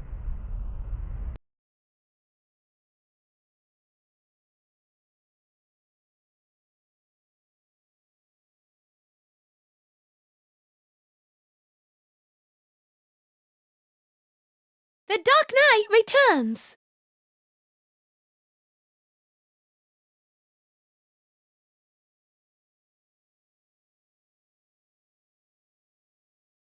Sharpening Your Fangs, A Parent's Guide to Raising the Perfect Vampire by Dr. Max Schreck.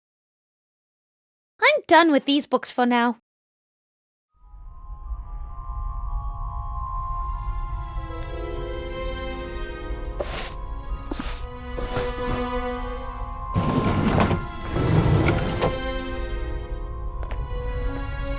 Yippee!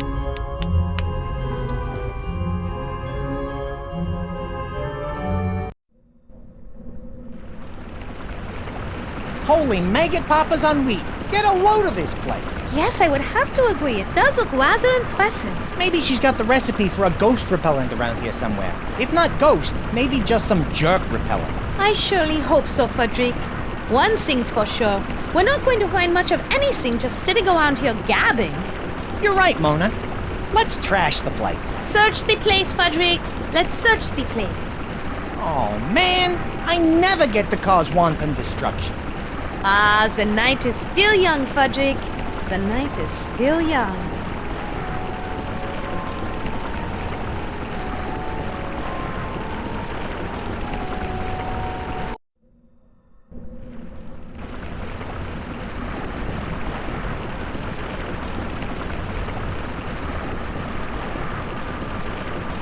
It's a chalkboard with some writing on it. I'm gonna go out on a wing and say that the Baroness was not moonlighting as a schoolteacher. She must have been using the chalkboard as part of the dark arts she was practicing. We should take a closer look at what's been written on there. It might be helpful.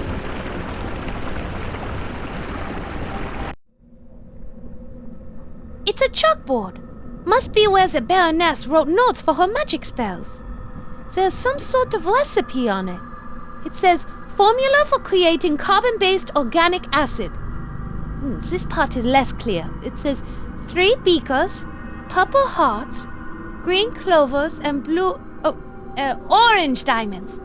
Then 1/3 demonic snot. Ugh, yuck. 1/3 colored drink, 1/3 colored drink. Why didn't she say 2/3 color drink? She was an evil sorceress. Who knows how their kind divide? Anyway, let me finish. Cool first, warm second, and cool last. Cool. Look for a pink hue. Ooh, I love pink. Heat to a boil in a ceramic cauldron till it is glowing red hot. Use demonic heat. Not good. Demonic and heat are 2 words that should not be uttered in the same sentence. Pour on carbon-based life form and enjoy. What is a carbon-based life form? We are. Anything living or made from something living is carbon-based, though some scientists and science fiction writers, notably Jules Verne, theorize that... Thanks. That will do.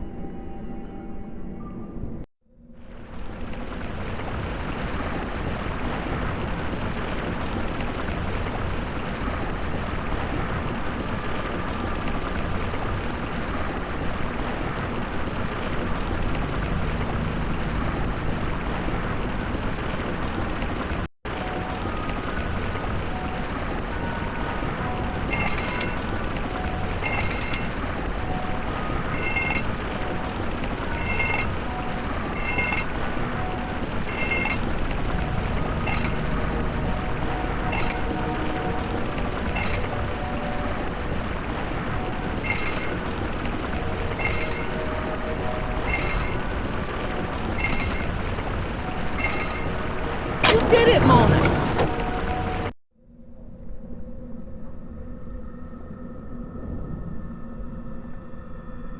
What did I do? For one thing, you stopped the worst case of post-nasal drip in recorded history.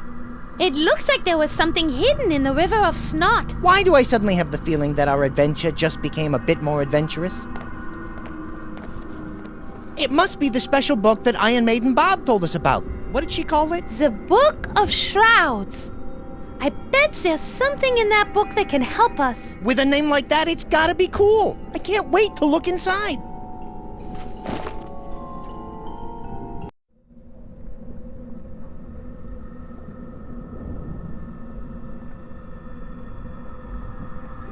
I don't like the look of these strange symbols on the cover. Oh, me either. They make me want to stop, play, go forward, and reverse really fast, all at the same time. Wow, what a crazy looking book.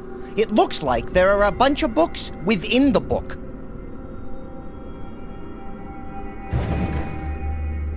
Interesting. They are all locked. I'll try this one.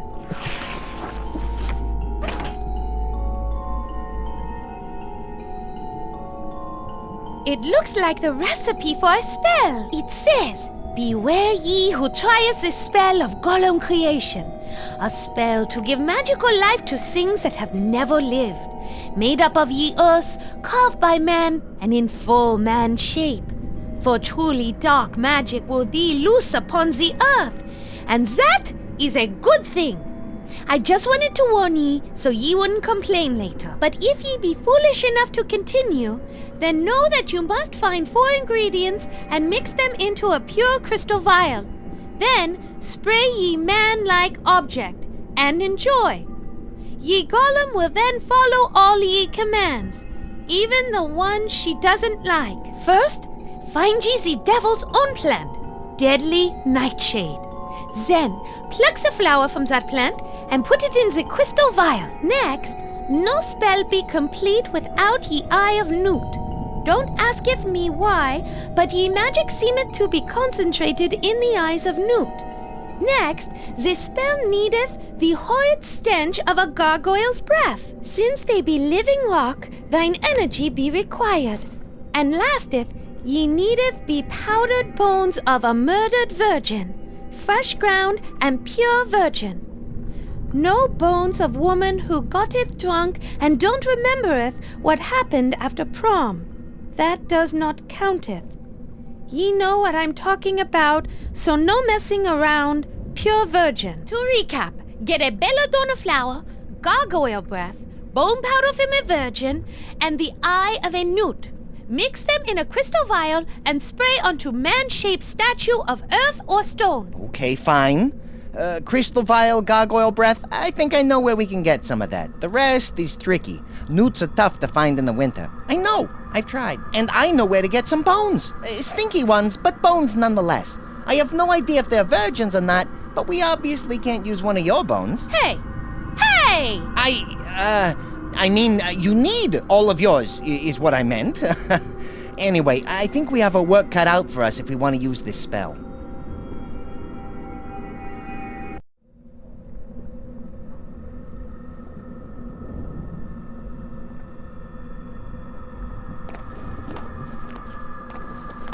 It looks like the door to an icebox, and it's all frosted over. Let's find out what's inside. Wow, the refrigerator is pretty cold. Looks like some very foggy ice. Looks dry, too. Isn't it made of frozen water? Dry ice. Whoever heard of such a thing? Must be one of the Baroness's magic tricks. I don't want to carry it around with me, but now that I know it's here, I can use it if I need to.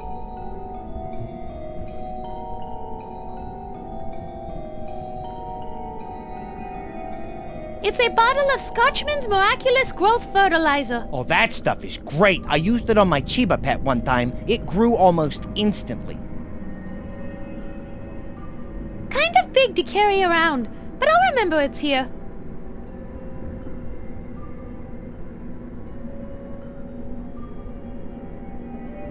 It's a can of Yellow de Mello.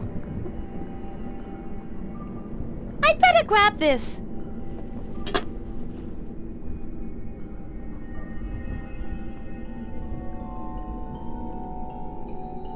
It's a can of Yellow de Mello.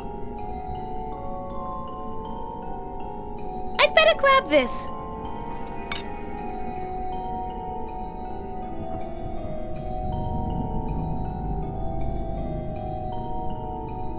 It's a can of Diet Cherries Gone Wild.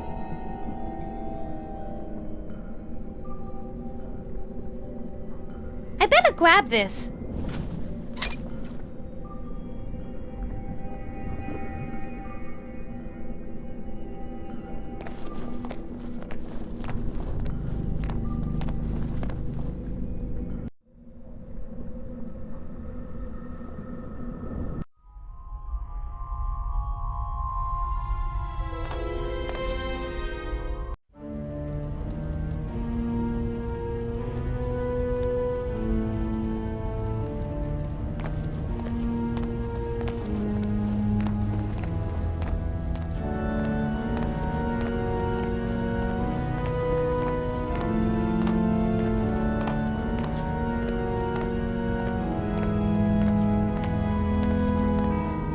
This should make the cherry soda undiet. Sweet! Yes, it should be sweeter. No, I meant sweet as in that's cool. Sorry for the confusion. Next time I'll just say awesome.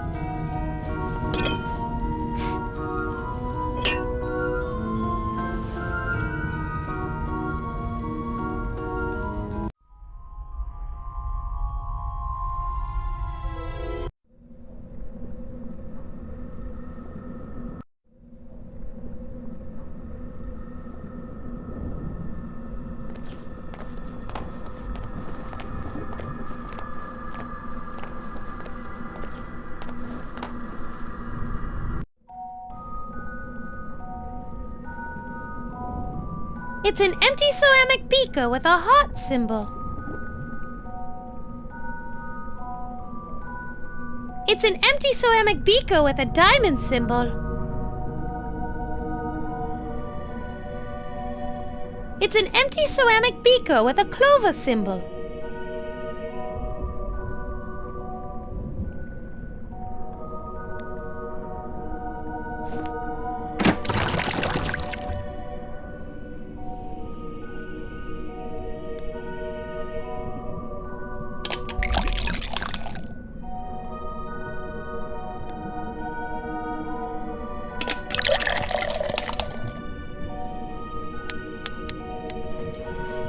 Look, the liquid in the heart beaker turned purple.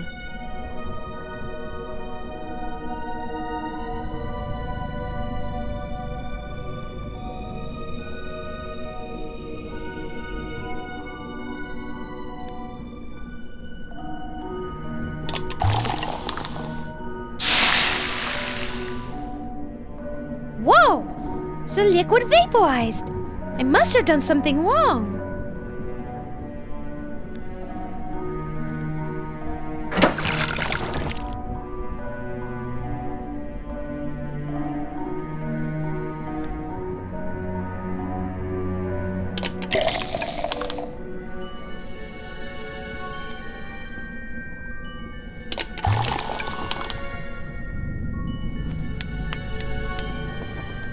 The liquid in the diamond beaker turned bright orange.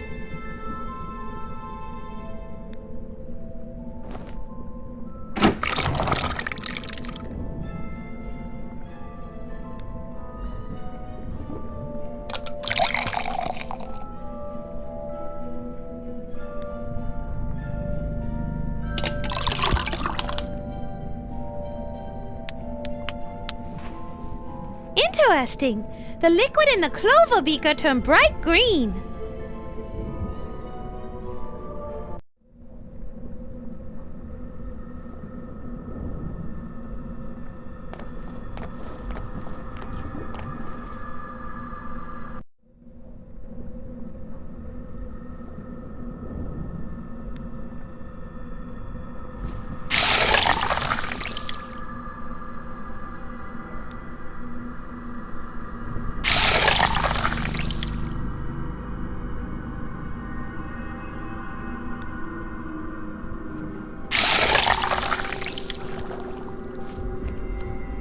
It worked! It worked!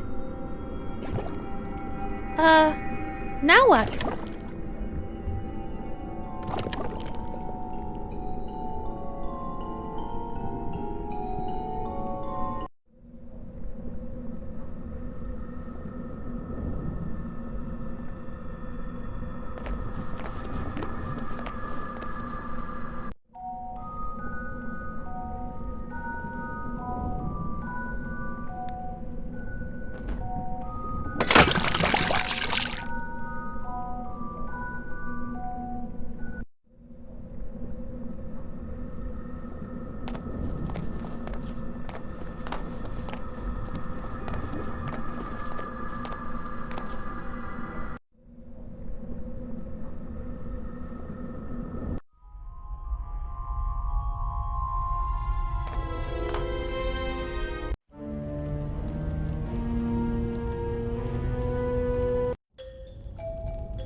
ingredients aren't mixing.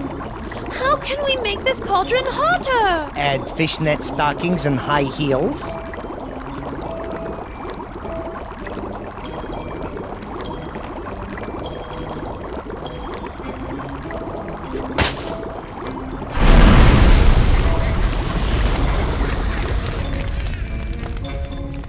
Wow!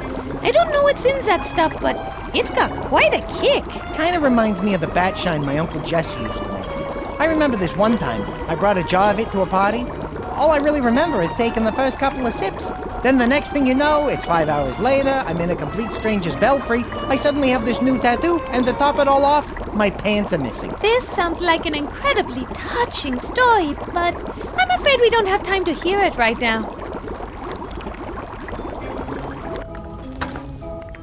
Look, Froderick! It's boiling! It has turned bright red! It worked!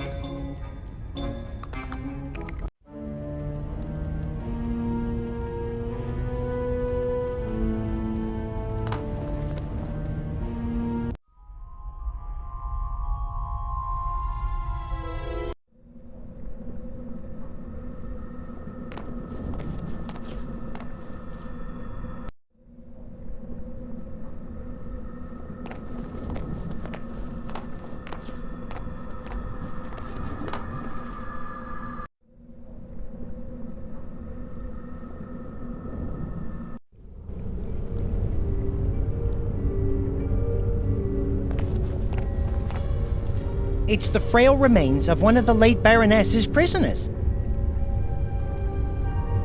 I can't reach it from here.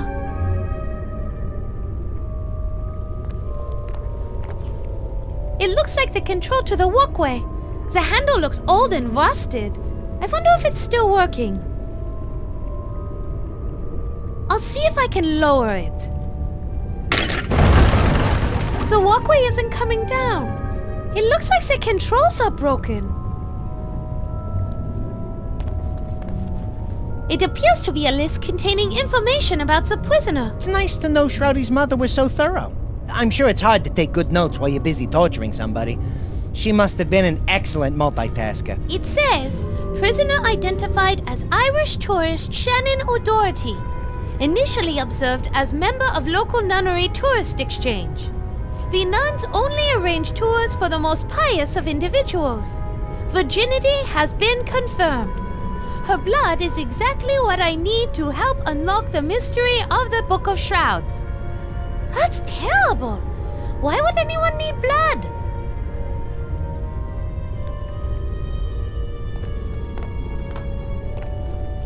Let's try the magic acid we made on those columns.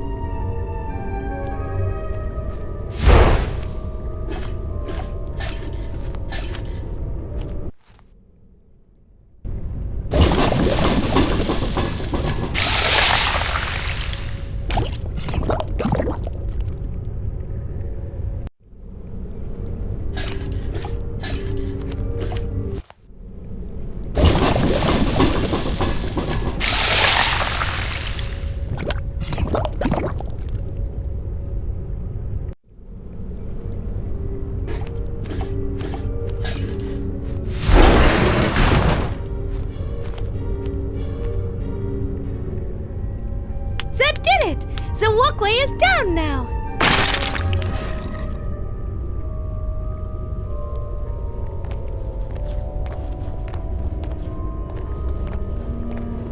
Let's just get what we need and get out of here!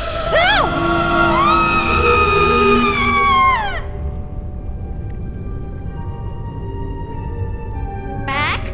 Stay back, I say! I don't wish to harm you, but I'll do so if you leave me no choice! What now? Can't anything ever be easy? It's some kind of ghost. I'd call her a banshee. Or more specifically, a really pissed off Irish banshee. Hello, may I talk to you? My name is Shannon O'Doherty. I've come from Ireland to search far and wide for my one true love. How did you end up in Draxsylvania, of all places? I did some research into local demographics. There appeared to be a discrepancy in regards to the number of men versus the number of women in the greater Draxsylvanian area. Apparently, many of the women have died over recent years due to an unusual outbreak of anemia. Interestingly enough, this same affliction seems to have taken its toll on the local paperboy population. I figured with so many men available, I was bound to find my one true love. Were you able to find a man? Indeed I was. Not long after I arrived here with my tour group, I received a letter at my hotel. It was addressed to me from Burgermeister Willem Vinton, Mayor of Gosford Falls. He said he was interested in meeting me after catching a glimpse of my fiery red hair. Did you ever get to meet this Burgermeister, William Vinton? Yes, but only briefly. He came to my hotel saying he wanted to meet me. As the mayor of Gosford Falls, he always enjoyed spending time with young ladies new to the area. I believe he took a liking to me, for he invited me to come up to his room so we could discuss Draxsylvanian history. Sounds like this Burgermeister was looking to get to know a wee bit of the Irish. How did you end up in this castle? A woman came to speak with our tour group, saying that she was the Baroness von Kiefer. She asked me how old I was and how it came to be that I was in Draxsylvania. After I told her about myself, she offered me a job working at her castle. Since I knew that I had found my true love in Willem, I decided to stay in Draxsylvania and took her up on her offer. The first night in the castle, the Baroness brought me a warm cup of tea. After taking a drink, I grew very tired, and the next thing I remember is waking up here. Why don't you leave here? I surely want to, but until my bones can be buried in a consecrated grave, I must guard them till the end of time. Bummer. All of your bones, you say, or most of them? Good question. I'll have to ask. Ask whom? Another good question. My, you're just full of them. Why do you ask, anyway? Never mind. Don't worry about it. Would it be alright if we borrowed one of those bones there? I can't let you do that. I'm saving them for my burial in consecrated ground. I feel the need to stay here until that happens. Do you guard your bones all the time? I must stand vigil through this endless night. My true love, Willem, rescues me at dawn. He'll bury my bones and hold me in his arms forever. Oh, how I long for the morning.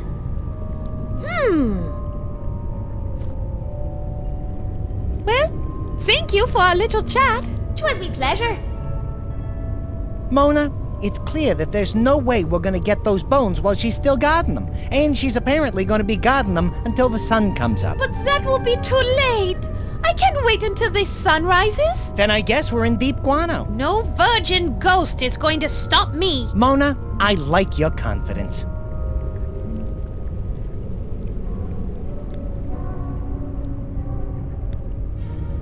Froderick, would you go get those theater flats we cut out? Sure, if you tell me where they go.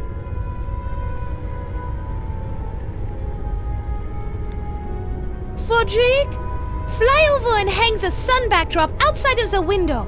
Maybe we can trick Shannon into thinking the sun has risen. Okay, I'll get right on it.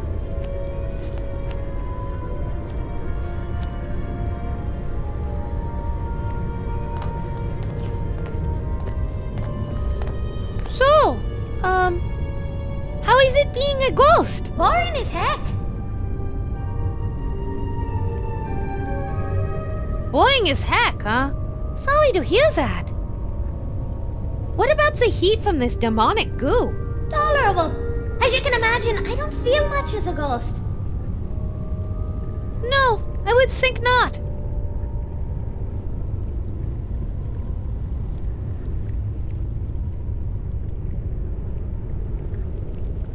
And being a vampire?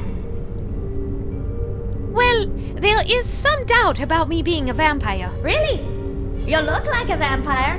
And the teeth! Yes, odd about those, but I'm still not convinced. Interesting.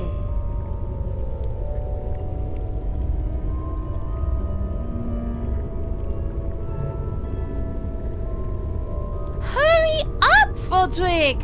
What is taking you so long? What? Oh, nothing.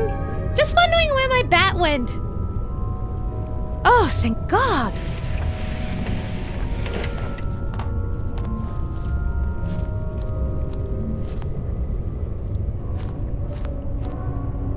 Phew! Done. What took you so long? I had to get some nails and jam them into the crack outside. And lady, those things aren't exactly light. Shh! What is this? Has the sun risen already? I can see it, but something isn't quite right. It seems like it's morning, but somehow I'm not convinced.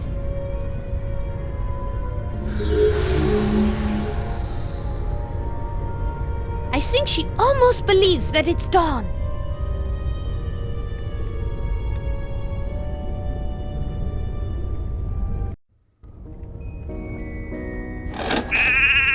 Cute! It looks like it's made of colors. Ugh, I hate the sound of morning.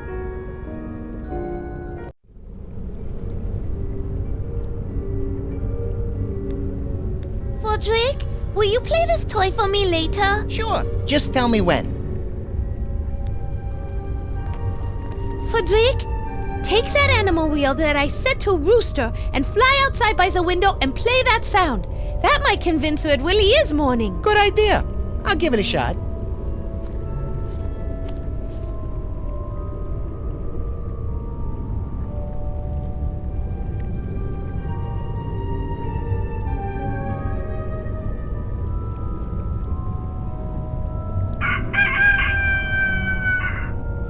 The sun has risen and the rooster crows. Morning has come and with it my salvation. Willem comes for me. I can rest now as I wait for you, my love. My vigil has come to an end. Willem!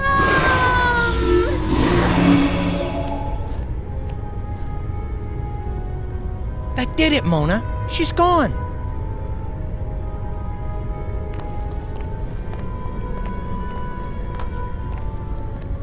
I can grab one of these now.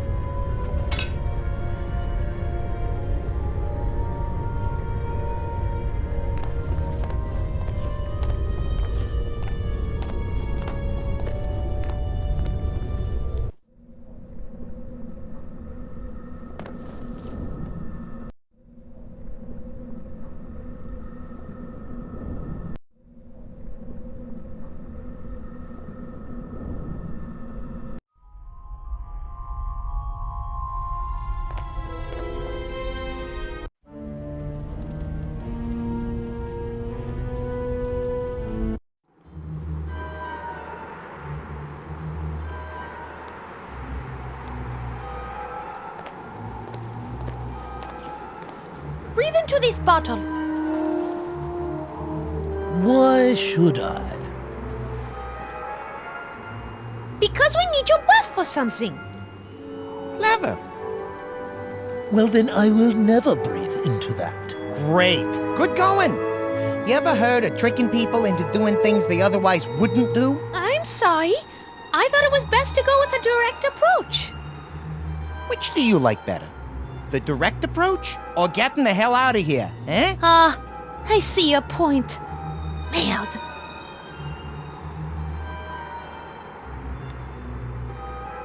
This will get him to open his mouth eventually. Hold your breath all you want, blockhead. You have to breathe eventually. It will never work, plebeians. I can hold my breath for 10 minutes. Yeah, we'll just see about that.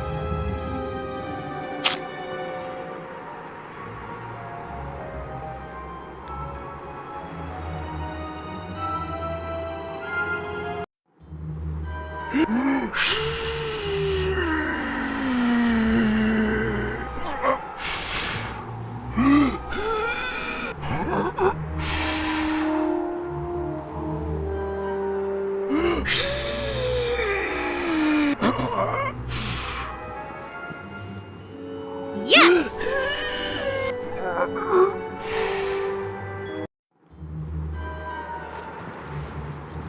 There! I got it! Thank you, Rufus. Your services will no longer be needed.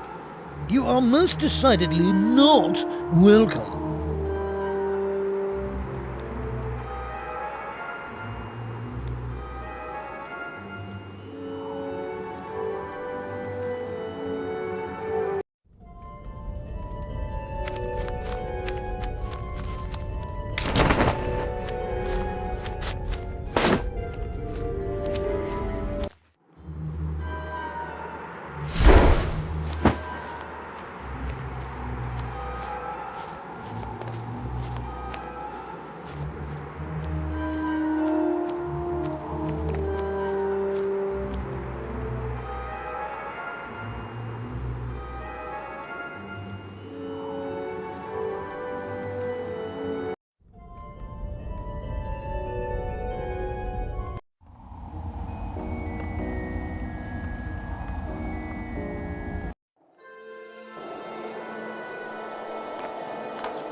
It's a snow-covered planter box.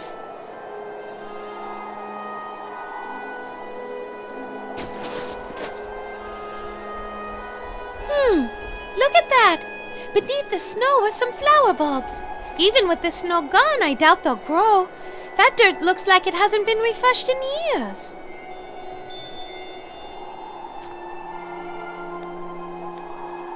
Well, Mona, I'd say from the slight browning and the horizontal striping you see towards the top of the exterior skin, those are 100% pure belladonna buds. Wow, Froderick.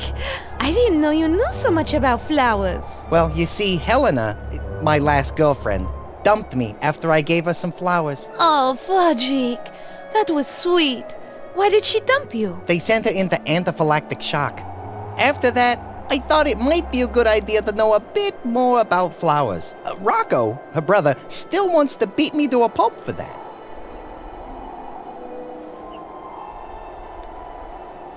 I hope this will help the flowers grow. I just hope it doesn't eat a hole through the bottom of the planter box.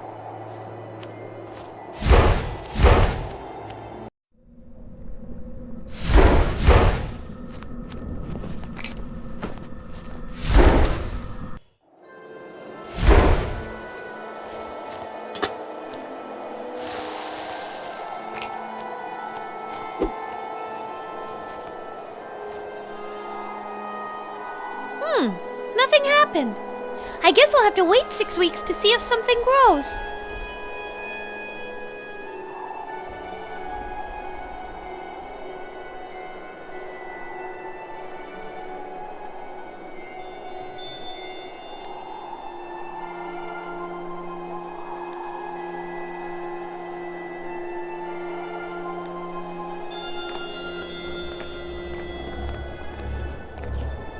I feel like maybe we should say a few words or something. After all, these are the Baron's remains. Dearly beloved, we are gathered here today to say goodbye to the Baron von Kiefer. And though he's already walked through the valley of the shadow of death, today we must ask not what this planter box can do for him, but what he can do for this planter box. Ashes to ashes, so on and so forth, yada yada yada. Now dump that sucker. Touching, Frederick. Truly touching.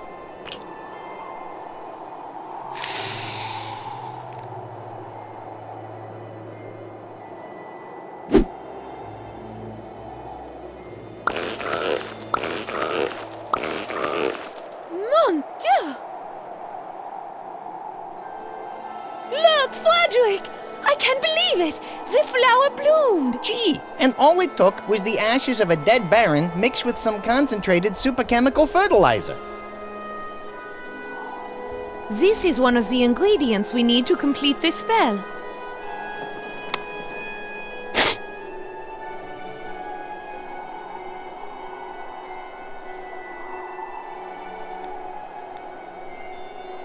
Good!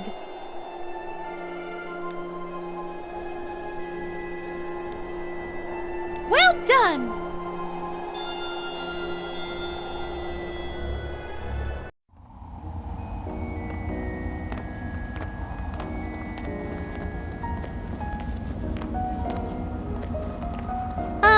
No.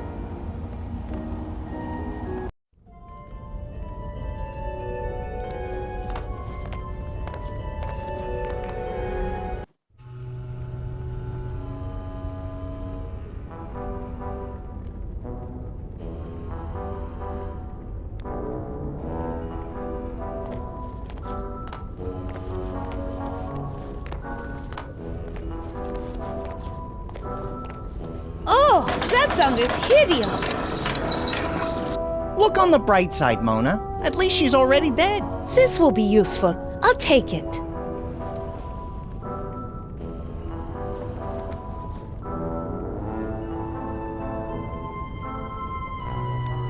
Excellent!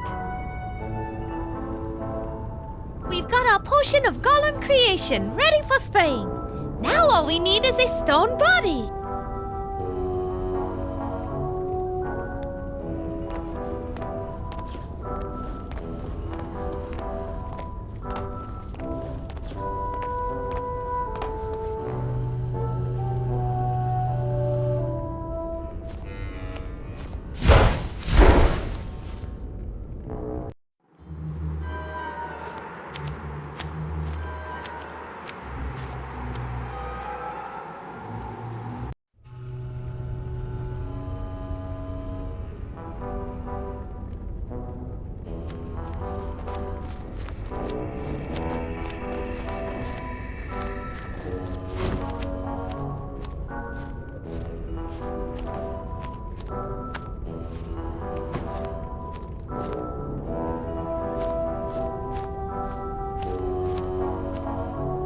It might not be a perfect fit, but it's the only head we've got. How perfectly dreadful.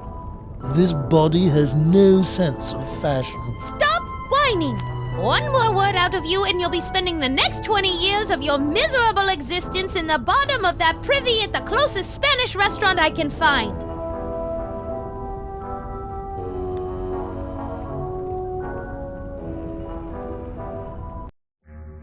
Let's see if this will work.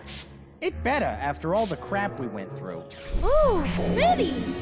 Yeah, but I hate purple. I'm more partial to pink. Oh, this is just great. Now I'm fat. Yippee, it worked. Go forth to the boathouse. There you will see the ghost of Shroudy holding the oars for the last boat. I want you to get those oars from Shroudy using any means necessary. Well, apparently I have to do whatever you say, so all right.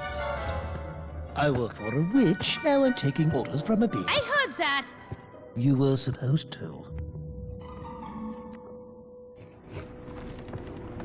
Hey, what the roof is? Look, just give me the oars. Violence. Fortunately, I like violence. Firecracker, sis, boom, bah. Rufus Gollum, rah, rah, rah. Go, Rufus!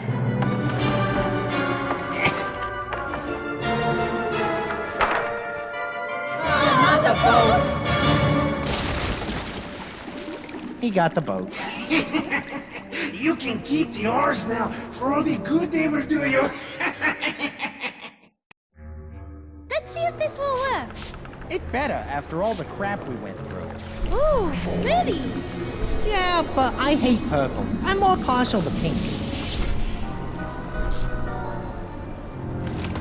Oh, this is just great. Now I'm fat. Yippee, it worked. Go forth to the boathouse. There you will see the ghost of Shroudy holding the oars for the last boat.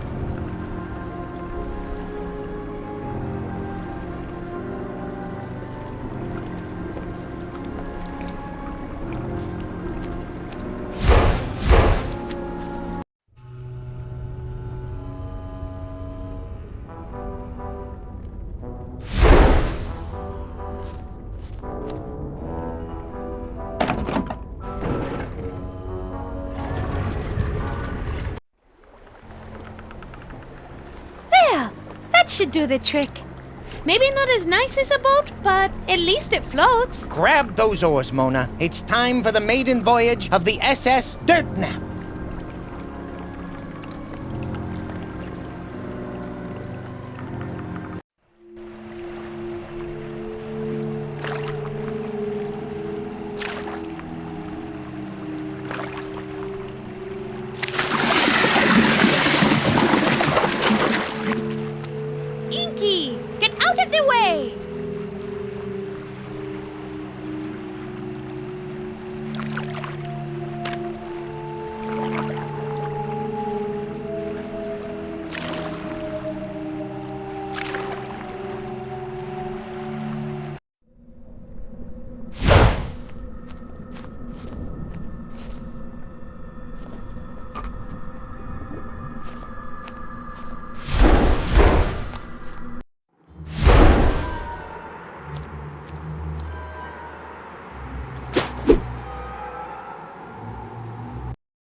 Froderick.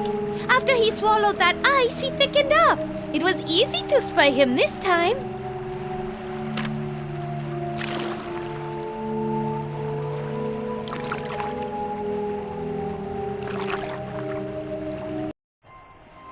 Are you sure we need to bring all this stuff? Of course, you idiot! We must be fully prepared! I am an expert on the Nosferatu! And one thing I know for sure is that the undead don't just sail up to you and present themselves. Hello over there. Do you know a good place to land our pleasure cruiser? I don't know! Try over there around that point! Oh, okay. Thank you. Toodaloo. Right, whatever. What was I saying? The undead don't just sail up to you? Right. They cherish their lairs immensely and never willingly give them up. One thing I know for sure, this brood of the Barons, this Mona, will be there waiting for us, getting ready to fiercely defend her crypt with every ounce of undead energy she possesses. She will never willingly leave that castle. We made it, Froderick! Who would have thought that crossing a simple lake would be such a pain in the ass?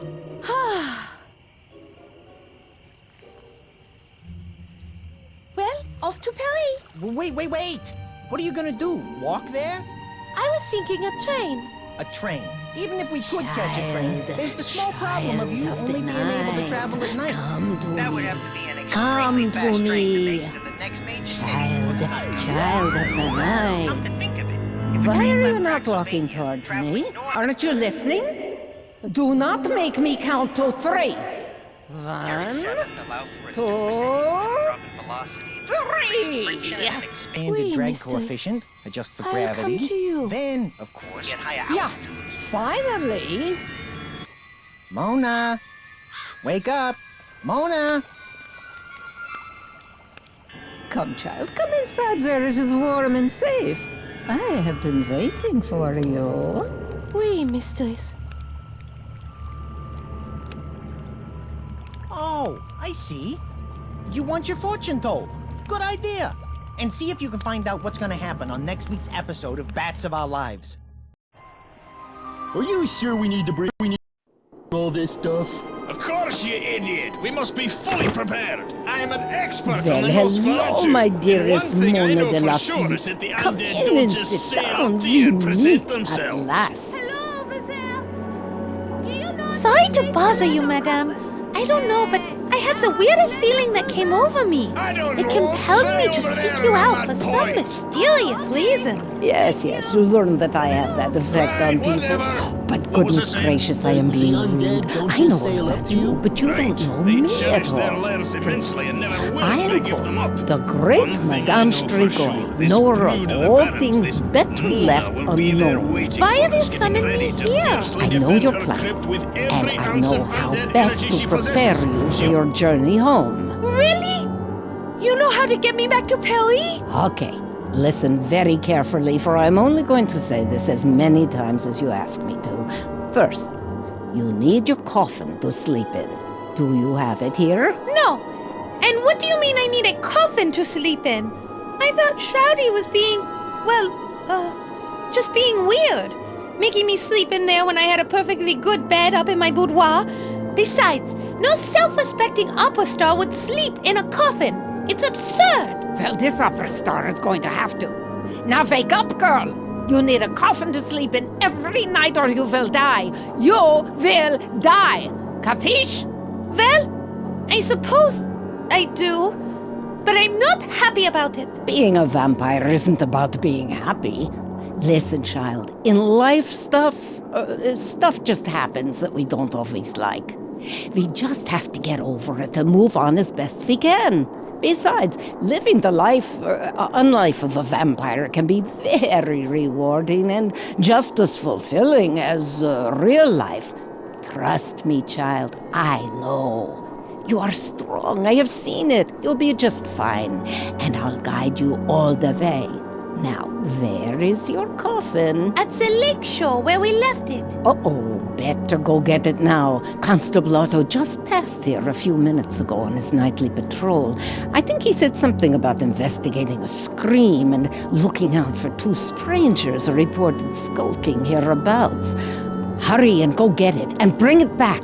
ASAP!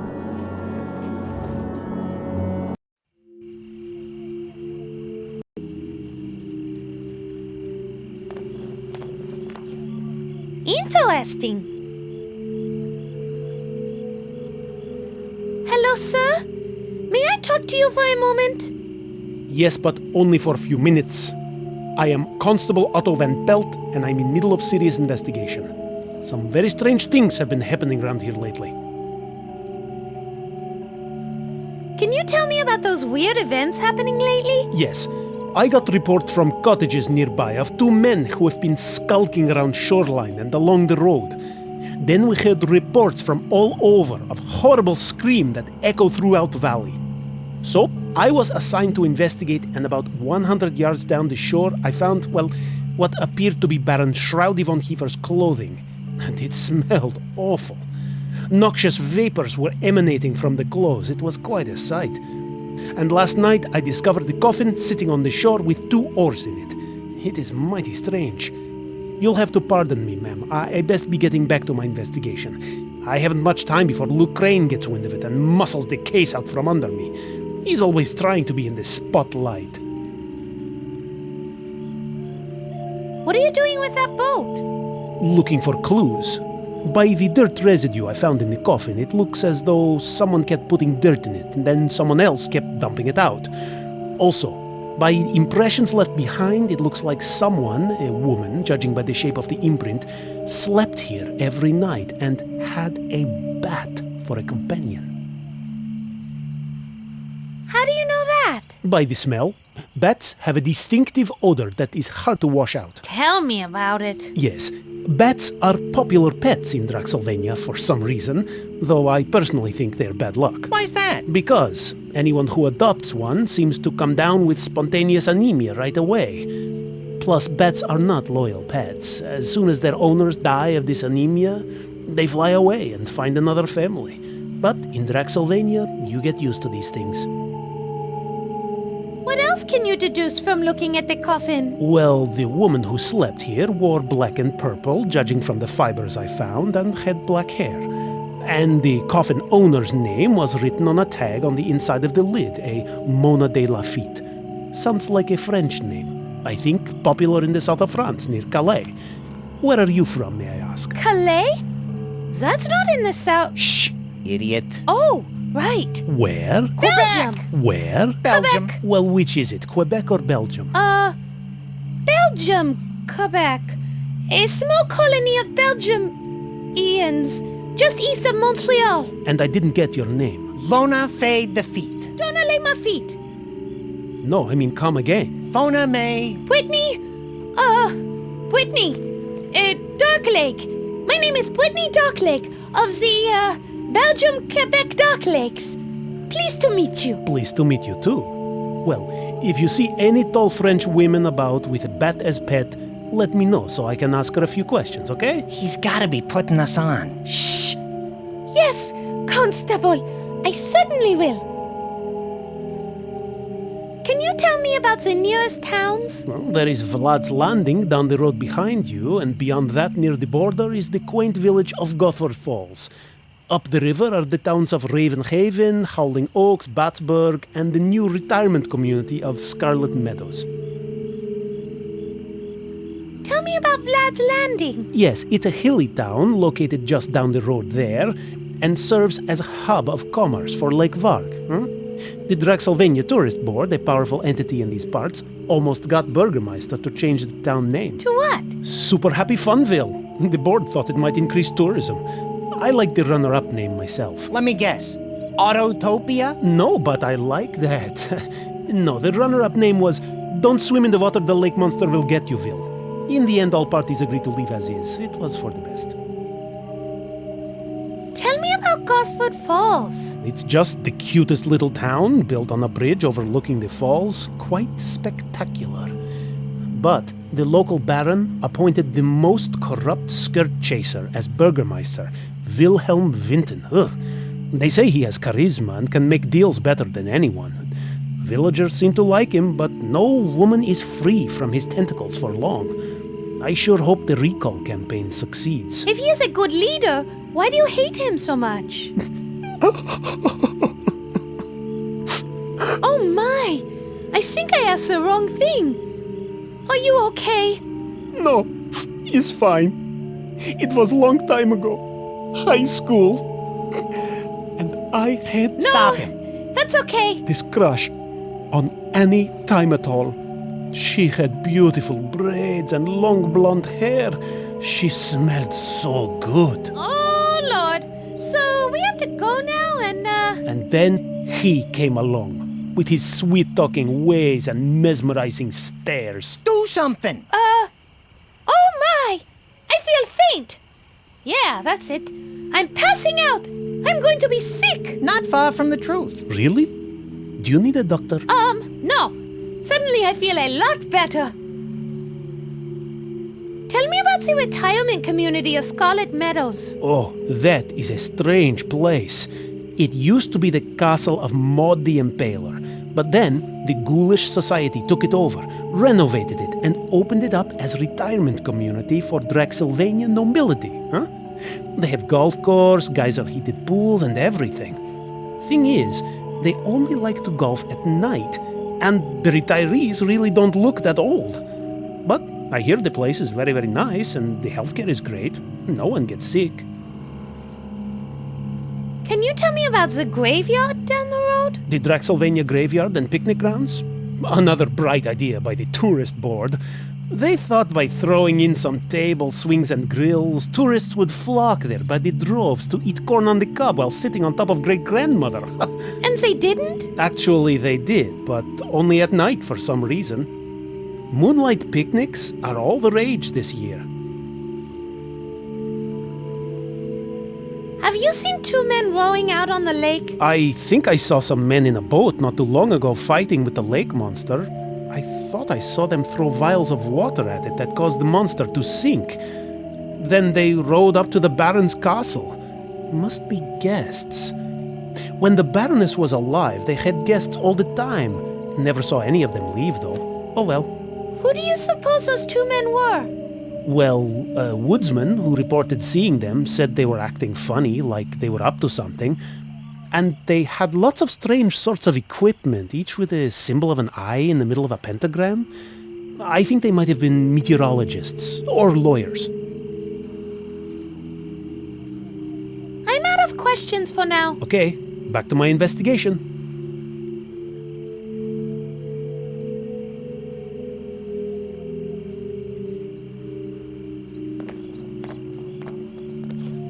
It's my coffin. I used it to cross the lake. I can't get my coffin with the constable there.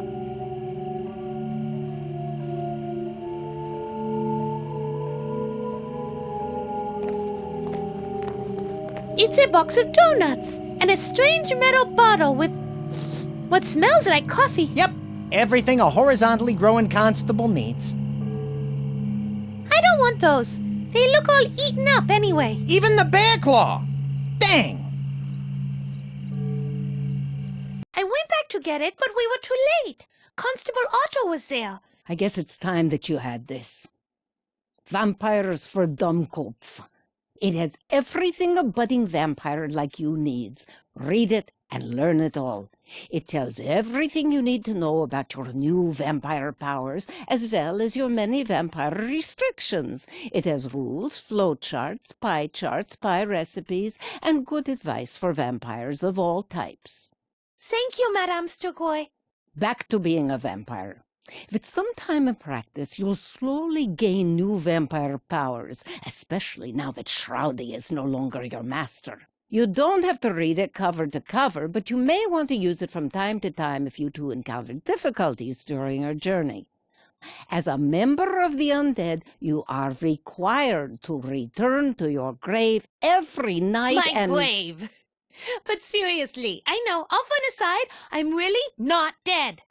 No, Mona. It says right here, when bitten and drained by a vampire, then fed some of the vampire's own blood, the victim becomes technically and legally dead in most countries, except Nevada, where death can be annulled within 24 hours. Grave dirt.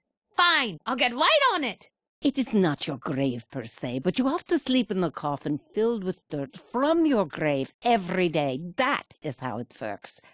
You did bring that grave dirt with you when you escaped the castle, right? Not exactly. I, sort of dumped it out. I'm afraid you're going to have to go back to the castle and retrieve it. Back to the castle? Shush now! Something's coming in! Oh, great spirit of the ball, show me Sector 12! Madame Strigoi, who are they? Vampire hunters, Monsieur Calvin and Belgou, his apprentice. Oh, why on earth did Sign send them instead of Abraham? Ugh, God only knows. Oh, well, they are vampire hunters from a religious brotherhood. You can thank them for staking Baron Shrowdy von Kiefer to death back by the lake. They want to stake you, too. They will not likely rest until your undead heart stops beating in your undead chest, after which time you will be 100% dead. Look. If you do not find more grave dirt before sunrise, you will not be able to return to your coffin, and I already explained how important that is. Try the Draxsylvania Cemetery and Picnic Grounds for a start. It's just down the road past the lakeshore. You can't miss it. What you're saying is that if we're ever going to make it to Paris, before we can leave, we must get Mona's coffin, then replenish our supply of Mona's grave dirt, and we're done? Once you have the grave dirt and your coffin, you will need a wagon to carry it all and a horse to pull it. I think you can borrow the wagon from the cemetery caretaker, and I just so happen to have a line on a horse for sale in the local town of Vlad's Landing, just up the road from here. I grabbed this flyer while I was there. I don't have any extra money, so you'll have to work something out with the owners. Borrow wagon from the caretaker, work something out with the owner of the horse, get coffin and grave dirt, check. Luckily for you, I know some Turkish smugglers in Puerto Varda. They owe me a few favors from back in the old days. I got them to agree to take you on their ship, the Demeanor, a large tramp freighter bound for France. They are scheduled to leave the docks just before dawn. They will not wait for you, so you must find everything you need as quickly as possible. Grave dirt, coffin, horse, and wagon. Got it. Nothing else, right? Well, come to think of it, you should really get an insane daytime guardian before you travel long distances, just to be safe. What? Not another thing to get. This is too much. And why exactly does he have to be insane? Yeah, at best it sounds a little unwise to travel with nutcases, especially over long distances. Come on, think about it, you two. All vampires must find a mortal living human to guard over them during the day, in case the righteous brothers or their brethren discover your coffin and decide to stake you in your pajamas. An insane guardian simply works the best. For one thing, they are more easily controlled. 2, they get less grossed out by the sight of blood and corpses. And 3, I forget 3. Just trust me. They are essential to have for any sun-fearing vampire. But forget it. Never mind, we are short on time. You can worry about the insane daytime guardian when you get to Paris. Let's go already. We have a long night and a lot to do. Thank you so much for your help. My pleasure, child. I will do whatever I can to help you along your perilous journey.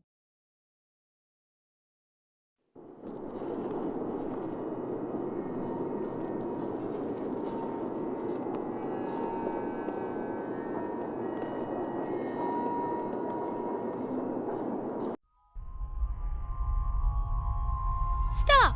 Am I really a vampire? Be sure before you bite. Section 1, Chapter 1. Domicile Defenses. Section 1, Chapter 2. Back in Black and Never Go Back. Section 1, Chapter 3.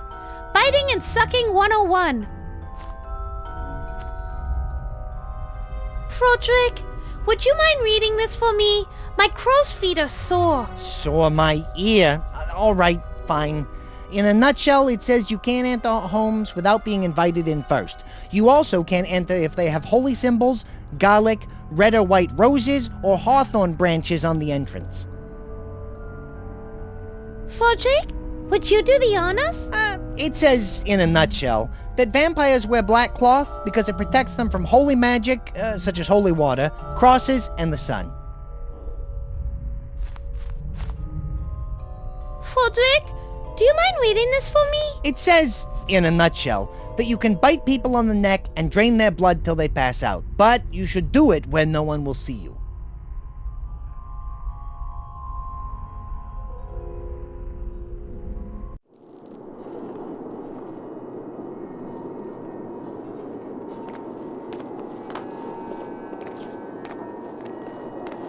It's a bottle of ink. It's a very dark color. I have a feeling this might come in handy. Madame Sturgoy, may I have this bottle of ink over here? Yes, child. Knock yourself out.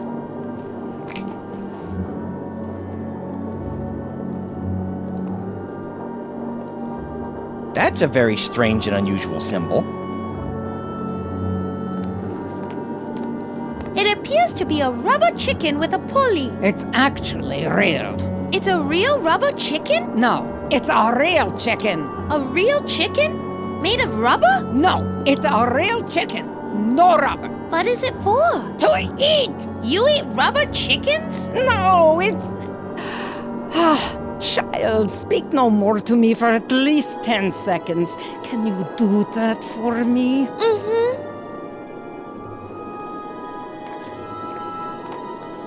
It's a large ball made of crystal. Otherwise known as a crystal ball. Witches use them to see other places and times. Isn't that right, Madame Strigoi? Have you seen anything good lately? Not really. During the summer, I mostly get reruns.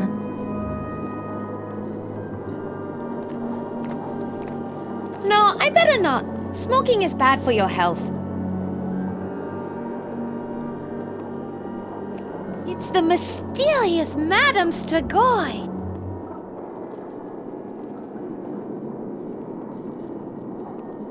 Was that your voice I heard in my head? Yes, I have the ability to send messages to those who are, shall we say, sensitive to the supernatural. How did you know my name? I have been watching you two ever since Mona came to Draxsylvania and was imprisoned by Shroudy in the castle. What goes on in Castle Varg interests me very much, but I don't want to bore you with all that right now. Watching us all the time, huh?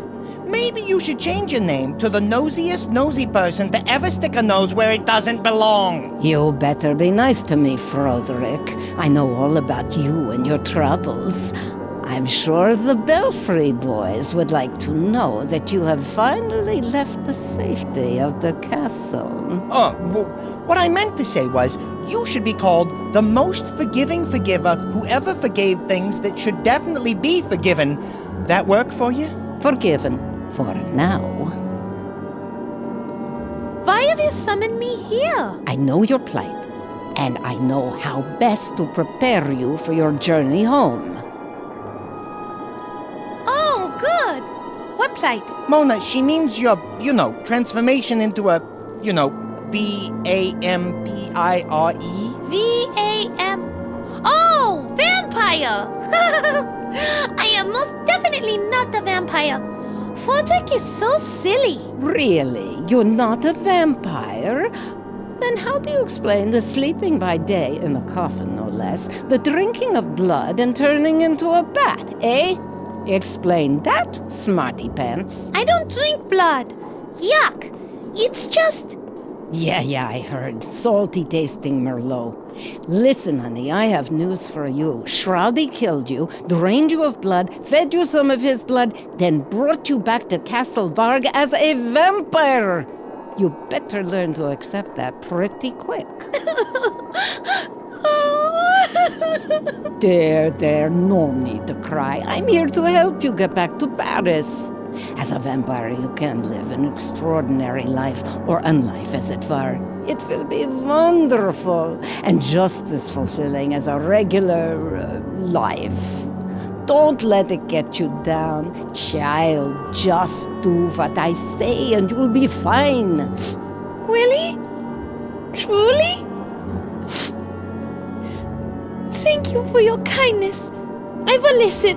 I'm all pointed ears. Tell me what I have to do. Hang on a second, Toots. We don't even know you. What is there to know? I am a gypsy fortune teller who looks after wayward vampires. Plus, anything I can do to annoy Baron Shrowdy just brightens my day. See, Froderick? Nothing to worry about. She's just a good Samaritan, that is all. I don't know. I think the knower of all things knows some things she doesn't want us to know. Relax, Froderick. I feel bad for Mona. It isn't her fault what happened to her. I just want to help the poor girl out. What is up with the creepy music? I tried playing country music for a while, but it just didn't seem to work. The sun burns my skin, my best friend's a bat. The mirror shows me nothing, I smell like a rat. Oh, I'm just a vampire girl. When the moon comes up, I wake with the start. I'm feeling so sad, like I got a stake in my heart. Oh, I'm just a vampire girl. Now that is scary. Do you want to hear the verse where her carriage breaks down and her dog runs away? No! No, thank you. Fine, suit yourself. I'm easy. You seem to know so much about us. How is that possible? I'm afraid that is a very long story. Well, lady, we have nothing better to do, so shoot. The story begins many years ago. On second thought, lady, I have bad circulation problems and can't sit for long stretches of time. I was born in Romania in 1829. My mother was a famous gypsy fortune teller, renowned throughout the land for her mystical arts and crafts. Crafts? Yes, my mother used to make these cute little papier-mâché cat figures, only it was cats doing human things. You know, cats driving a wagon, cats plowing the field, cats being burned at the stake. Always good for a laugh. Yes, well, never mind the crafts. It's the mystical arts that concern your story. As I grew older, my mother began to instruct me in the ways of magic, but her knowledge was limited, and as I grew older, my hunger for power increased. Soon I sought out others beyond my mother to teach me what they could. In time, I grew far more powerful than you could possibly imagine. Did you know that with great power comes great responsibility? And usually some colorful tights. Froderick, stifle! Please, continue. Soon I realized that I had reached the limit of what mere mortals could teach me. My skills could only be increased by looking beyond this world. I began to research the world of supernatural beings, demons, werewolves, mummies, and of course, vampires. How did you find this information? Let's just say I happened to find a lot of like-minded people, and we exchanged information. My power and knowledge grew quite a bit while I was associating with these people. Gee, you don't say. I do say. But I got more than I bargained for. My desire for power made me do things I didn't realize I was capable of doing. Oh my! If you don't mind me asking, what sort of things? I am ashamed to admit it, but I acquired this arcane knowledge in less than honest ways. I get it. The 5-finger discount. You know, it would only take me 2 fingers to place a curse on you that would last 5 generations. Yeah? Well, it would only take 1 finger for me to tell you what I think of you and your curses. Oh, Froderick, stop it! She's being honest with us. Don't antagonize her. Please go on, Madame Strigoi. Thank you, sweetheart. There isn't much more to say. I have led a life of foul deeds and shame, and now in my waning years, I have made it my sole purpose in life to undo any evil I have done, correct my wanton mistakes, and in general try and set wrongs to right. Tonight, I will correct the wrong that has been done to you by getting you on the path home to Paris. Au revoir!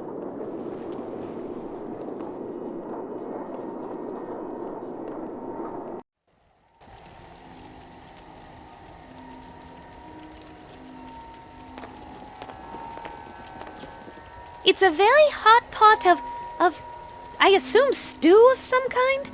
Like my mama always said, as long as you add enough spices, you can't taste the horse meat.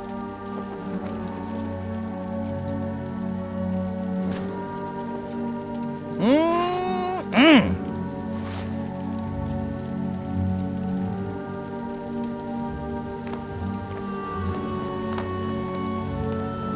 That's too much stuff to carry around. Besides, I'm not sure I need it all.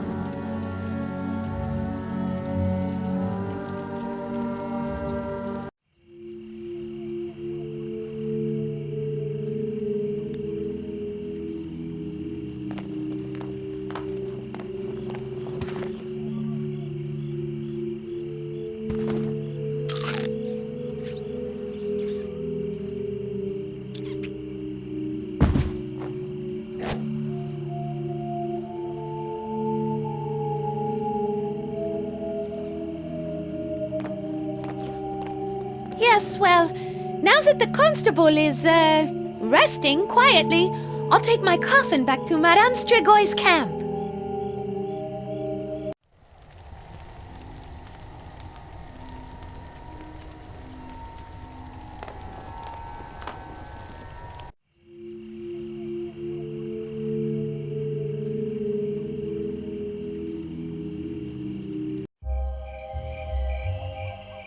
The sign says, "For whom does the bell toll?" It tolls for me. Ring bell for service. Sincerely, Proprietor Dan Smith. Well, at least it appears that Mr. Smith has a sense of humor. Let me give this bell a ring and see if anybody's home. No luck. He must not be here. That might be a good thing. I imagine it would be awkward to explain why we're out here in the middle of the night trying to retrieve a box of your grave dirt. I think I could fly up there, but I wouldn't be able to land due to all the crosses repelling me.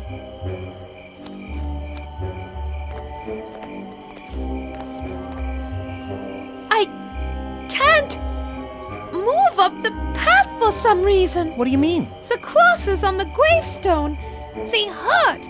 I can't seem to approach them. Oh, boy. I was afraid of this. You're not going to be able to walk through the graveyard with all those crosses everywhere.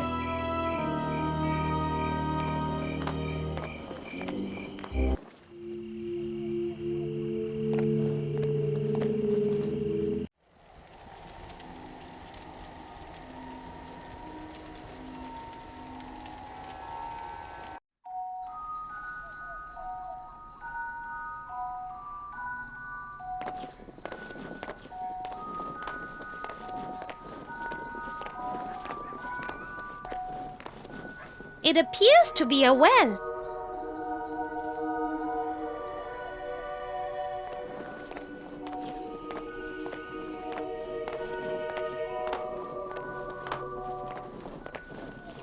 Oof!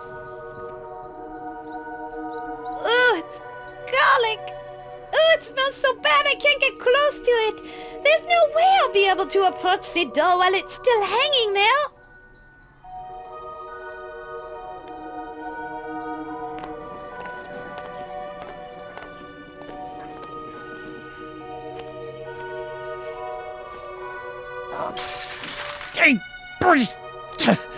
The strings holding it to the door are too strong. I can't pull it free.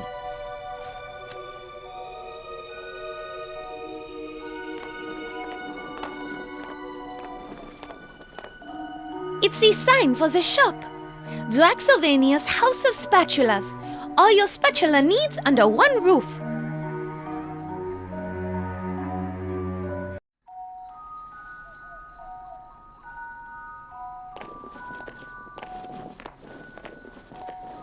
You know what they say.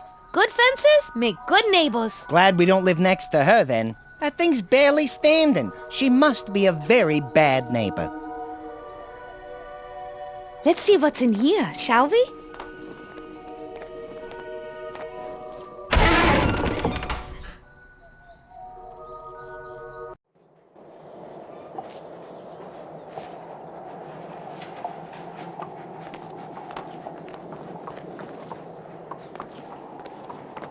It's a horse. Of course. Even if I were desperate enough to steal this horse, he seems to be hobbled by that boot thingy on his leg. Oh, man, that is so lame. Oh, the poor creature. It looks like he's broken his leg. I'd say it's more likely he's broken the law. What do you mean? That's a Draxsylvanian boot on his hoof. Either his owner is using it as an anti-theft device, or the Draxsylvanian Police Department put it on because he has too many unpaid parking tickets. What did he say? Something along the lines of, "Get this thing off my hoof right now."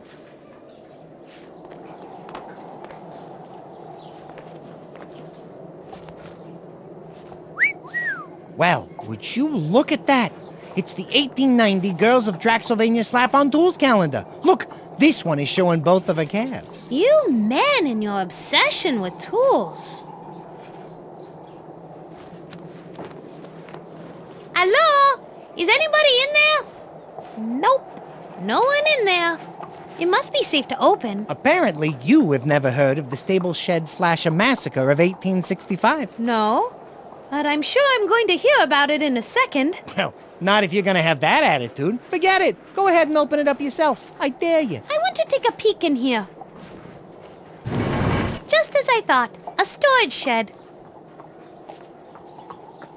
It looks like a very thick wool saddle blanket, colorfully embroidered with beautiful spatulas. I bet that really keeps the horses warm. It's a broken old saddle. It's all dusty and cracked as if it's been through the desert. I bet on a horse with no name. That saddle blanket could be useful, but I don't want to carry it around, so I'll keep it in mind.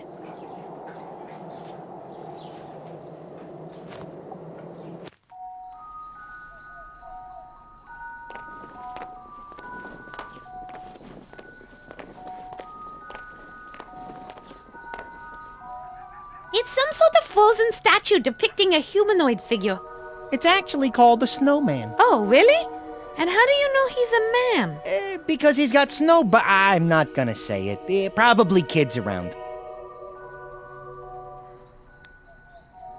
Maybe this will add a little color to you.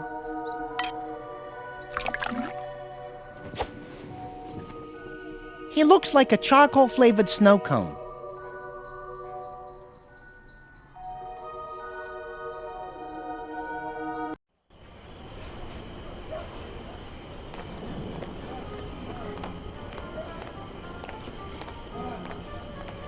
It's a sign for the dress shop. Actually, Mona, it's a dress shoppy. That is stupidity.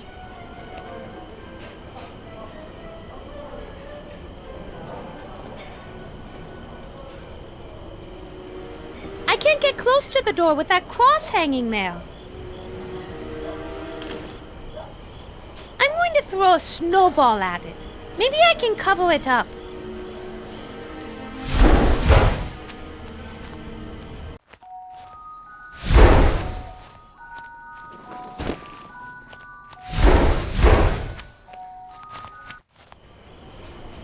A snowball fight where the target can't fight back? Those are my kind of odds.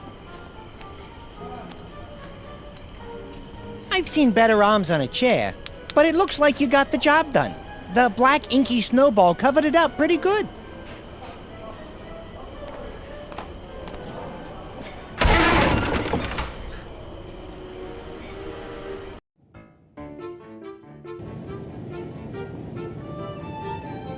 What's wrong, Mona? The door's open. What are you waiting for? Head on in. I can't! For some reason, I can't cross the threshold of the doorway. I wonder if this has anything to do with the fact that you are currently life challenged. Life challenged? Just trying to be polite. I know it's a bit of a touchy subject. Oh, you with your silly vampire theories. It's only a curse. That is, until I find a way to cure myself. Okay, so maybe the fact that you can't enter the store has something to do with the fact that you're a walking corpse. I mean, you're a vampire.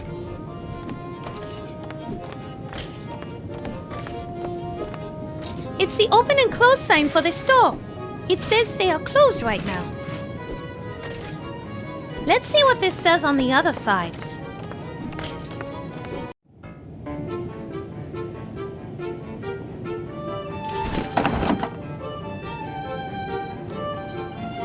Surprise, surprise! Instead of closed, it says open. Wow, that one really caught me off guard.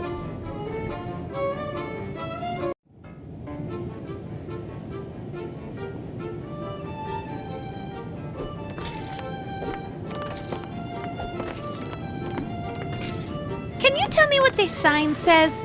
I'm afraid I don't have my reading glasses. Yes!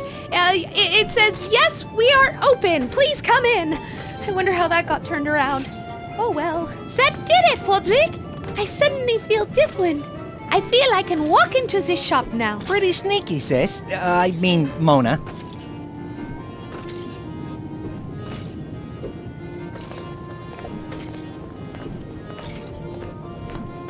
It's a dress made for a toddler. Oh, and it's so cute.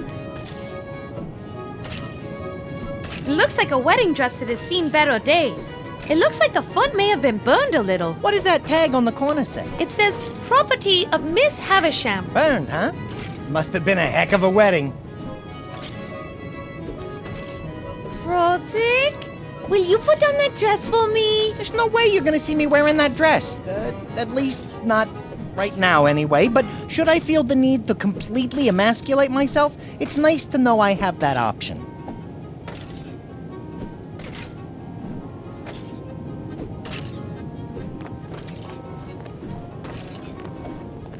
It's a very fat man who seems not at all motivated to do anything for himself.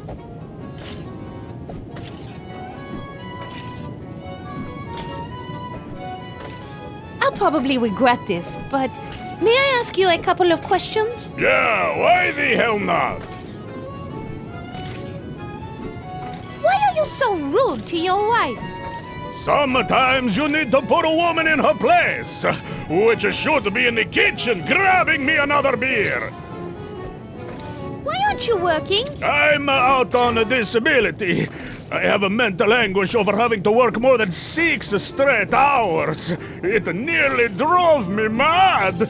And I think I may have a permanent mental damage. No argument there. How come you drink so much? Have you seen my kids? Need I say more? Don't you think you should be nicer to your wife? Don't you think you should be nicer to me, eh? Perhaps we could continue this discussion over a bottle of wine at a local tavern, I know. Low lights, music, private booth, but lose the bet. You're disgusting. I think I better go before I do something that I'll regret. Don't worry, baby. You can do whatever you want. I promise. I won't regret it after. Too bad Inky ate our mace. I have a desire to bury it in the top of his head. I can't think of any reason to take any of her cloth. Besides, I don't want to steal from this poor woman.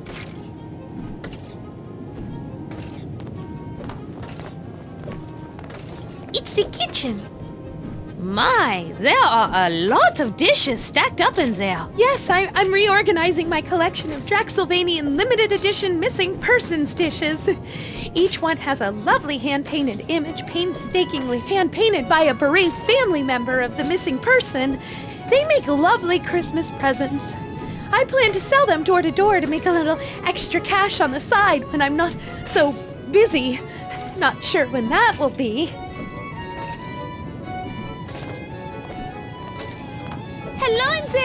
anyone else in town? No one else, just me. I don't have any hired help. What would I need them for? Excuse me, miss. Can we speak with you for a moment? A moment is about all I have. Why aren't your kids asleep? I haven't had a chance to sing to them yet. I always sing them to sleep. Unfortunately, my husband is rather demanding and rather hungry as well, and it's going to be a while before he finishes his dinner. I used to sing at the Pelly Opera. Perhaps I could sing for them. Would that help you? Certainly. If you can get my kids to fall asleep, and then once my husband finishes his dinner, I should be able to help you out with whatever you need. Why is your husband so hungry? Good question. Apparently, sitting around on your ass all day doing nothing but drinking, yelling, and passing gas that could choke a mule generates quite an appetite. How did you meet your husband? When I was many years younger, my father accidentally ran him over with our family carriage. The magistrate ordered my father to pay for his medical expenses, but my family didn't have any money, so I agreed to live with him and work as his servant to pay off the debt. And since the two of you fell in love? No! And then my family's house burnt down, and I had no place left to go. It sounds like something out of a fairy tale that Edgar Allan Poe might have written. Have you ever thought about leaving your husband? I've thought about it 10 times since you first entered the room. Unfortunately, he owns a shop and everything in it. I would have to leave penniless and without my children. Yeah, leaving penniless would definitely be bad. Why do you have all those dishes in the kitchen? I had to take an extra job to pay for all my husband's food and beer. I earned a little money selling gift plates door to door and washing dishes. Without the extra income, he would eat everything and the kids would go hungry. Who is paying you to wash the dishes? I'm doing some food service work for the stadium. Tonight they're having a benefit for the Association of Draxsylvania Constables. I already finished cooking for them. In fact, I just doused my cooking fire. Now I have to wash all of their dishes. In addition to that, I have to stack and organize the gift plates in a special way so they're easier to sell door to door. I make everyone stay out of the kitchen. What are your children's names? Siegfried and Roy. I bet they get picked on a lot. True. Not the most manly names in the world, but again, my husband likes them. He thought it would toughen them up if they got picked on a lot. So far, I think it just made them more hyperactive, insensitive, and demanding. Still, gotta love them! No, you don't got to. Shh! Do you happen to have any black cloth available? Yes, I think I have some stashed away someplace. Unfortunately, I'm not gonna have time to get it for you until my kids are asleep and my husband is done with his dinner. Thank you for talking with us.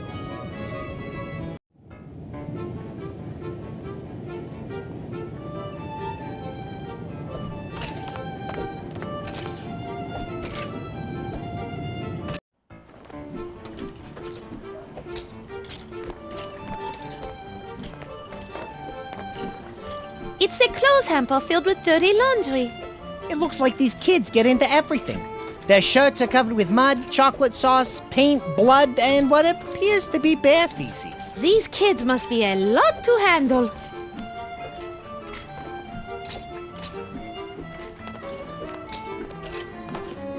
Hi there. My name is Mona. Can you sing a song for us? Please? We like to hear songs while we're falling asleep. Yes, of course.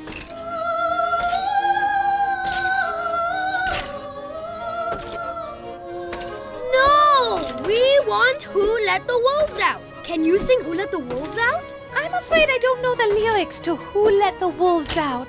But I do happen to know several beautiful French lullabies, many of which have been passed down for hundreds of years. Who let the wolves out? Who let the wolves out? I don't think they want to hear anything else. Where did you boys hear that song? They play it at the stadium all the time. It's our favorite song. Can you teach it to me? If you do, I'll be happy to sing it to you. We don't know all the words. Sing it to us or we won't talk to you anymore. Who let the wolves out? Such lovely children. I wonder if they'd fit through that window. Shush, Froderick! I'm going to have to find a way to learn that song. Otherwise, I don't think these children will ever go to sleep.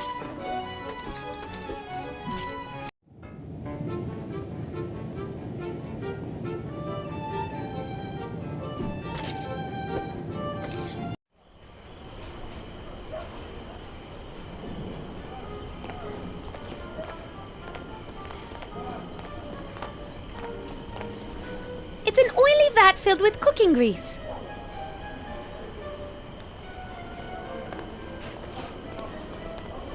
Froderick, would you mind diving into that grease for me? I kind of like the greased look. Might make me look cool. But what for? I don't know yet, but I think a greased up Froderick might come in handy. You don't know how happy I am to hear that last statement. Oh, hush now.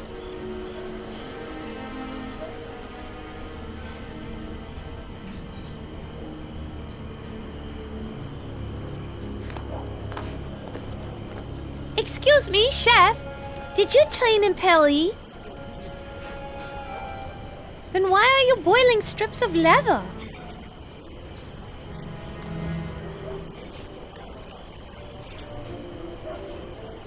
Oh my!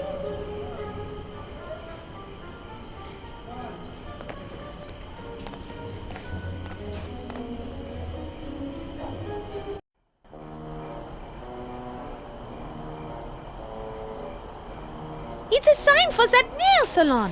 It says the nudge nudge wink wink nail salon in quotes. I'm not sure that's a real nail salon, Mona. Why do you say that? You tell me! Beside the fact that their building is located in the red light district, it's covered with a bird and bees. How do you know this is a red light district? My first clue was that big red light hanging over their door. It's a woman standing outside of the nail salon. That woman is definitely a working girl, Mona. I think she's in the process of doing a little self-promotion. Hi there, miss. What can I do you for? Sorry to disturb you, but may I speak with you for a moment? That depends. Are you in any way associated, affiliated, related to, or working with any member of a local, regional, or national law enforcement organization, particularly those identified as being tasked with reducing or eliminating the act of human fulfillment? Human fulfillment? She means no, she is not. Well then, hello there, honey. It's a pleasure to make your acquaintance. How can I help you?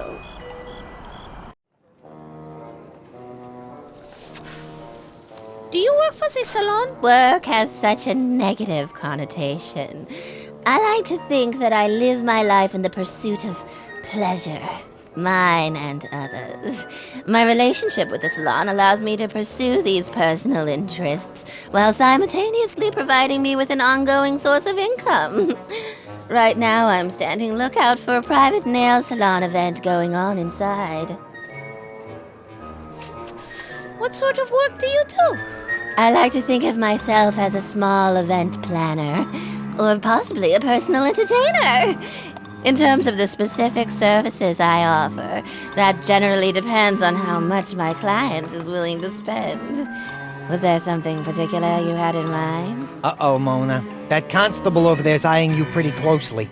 You'd better be careful, or you might get picked up for solicitation. Solicitation? Solicitation of what? Mona, you seem to be having some difficulty grasping the situation. This lovely lady here... Why, thank you! And I might say you are by far the most attractive bat I have ever encountered. You're too kind. Anyway, Mona, to put it bluntly, this woman is, well, she does stuff to make people happy, especially penicillin manufacturers. Oh. I guess I understand. I think. Forgive me. I don't have much experience in these, areas. There's nothing to forgive, darling. You know, you are quite attractive. I'm not sure what you're doing right now, but would you ever consider a career change? We offer flexible hours and an excellent benefits package. We would have to put a little more foundation on those cheeks, though I'm afraid you're looking rather pale. Sure, sounds great. I love doing nails. Where do I sign up? Whoa, Mona. Trust me, this isn't the right nail salon for you. Besides, don't you want to go to Paris and sing opera? You're right, I do. But she made her life seem so glamorous and fulfilling. Do I get 2 weeks of vacation and 10 days of sick leave? You're gonna need a lot more sick leave. What are you talking about? I'm not judging you. I'm just saying we should be discreet. What is so illegal about talking to someone? There's nothing wrong with pleasant social intercourse. Why are you standing out here in the cold? You can thank Constable Bud Crane, the cop standing over there. He's not a big fan of the nail salon services. So I have to stand watch to warn the private party we are having inside, in case Constable Crane decides to have a raid. Believe me, I'd rather be inside nice and warm. What private party? We'll keep this on the down low, but Burgermeister Willem Vinton and a bunch of his cronies from the next village over are having some political discussions in there. Very delicate ones, and they don't want to be disturbed. Disturbed by whom? The Vice Squad. Vlad's Landing Vice, which Constable Blood Crane over there is the head of, doesn't like my business practices and is constantly trying to shut me down. But we are so good at nails that the politicians keep allowing us to reopen. Why would Constable Crane not like a nail salon? Oh, I have a bunch of theories on that, and none of them good. My leading theory is that he has a serious inferiority complex because his older brother Lou is such a big-town hero and overshadows Bud at every turn. So to compensate for his shortcomings, he's way too wound up. He really needs to get relieved of his duties for harassing a perfectly harmless nail salon? Yes, exactly. If he'd go away or someone got rid of him, that would be a relief, believe you me. Can we go inside your nail salon? Sorry, honey, no can do. Why not? The salon has been reserved by a private party. I'm doing double duty as doorman and lookout. So unless you are part of the Gosford Falls City Council, I can't let you in. May I ask your name? Certainly. Today, my name is Iris Vivienne. What do you mean by today? Your name changes? Of course. My name changes with my mood. I'm in an Iris mood today, but tomorrow I may be somebody else. My customers enjoy a certain level of variety. Might I ask your name? Mona. My name is Mona. Well, what a coinky-dink. I use the name Mona all the time. It is a perfect name for a woman in my profession. Ah! And what is so gosh darn funny? Nothing. That's a lovely dress. May I ask where you purchased it? But of course, I bought this dress at Madame Stoker's dress shop. She does excellent work, although sometimes it's difficult to get an appointment with her due to Madame Stoker leading a fairly hectic life. Why is Madame Stoker's life so hectic? She has 2 young children who keep her very busy, and a very demanding husband who is a bit of a gluttonous louse, although he is an excellent customer.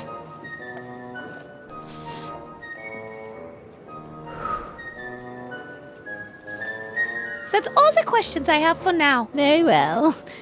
If you happen to see a lonely, wealthy man wandering about, please do send him my way.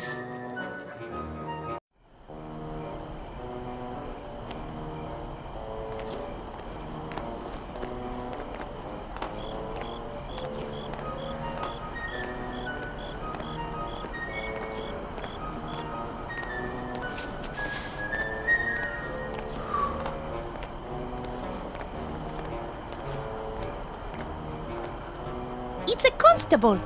It appears he's patrolling the area around the entrance to that dark alley. Excuse me, sir. Might we have a few words with you? Of course, Fräulein. Do you require assistance? Is that bat threatening you? No, he's actually a friend of mine. But thanks for asking.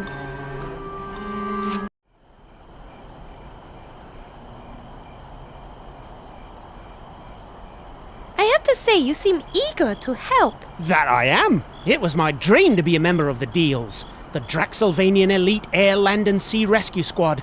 But I was unable to qualify for the service, so I had to settle for being a constable. What happened? Why did you fail to qualify? I have a condition known as FC, which stands for Fragile Coccyx. Apparently, due to the occasional bout of anemia and limited access to vitamins as a child, my coccyx does not have the strength to withstand the arduous training curriculum. Why did you want to be a member of the Deals? They stand for truth, justice, and the Draxsylvanian way. Most importantly, they help people in need. There is also my secondary motivation of trying to escape my brother's shadow. What does your brother have to do with this? My brother was one of the first Deals. On his inaugural mission, he saved an entire village from being destroyed when floods caused the spillway of the Lake Varg Dam to malfunction. Ever since then, he's been known throughout the land for his heroic deeds. Haven't you had a chance to do anything heroic?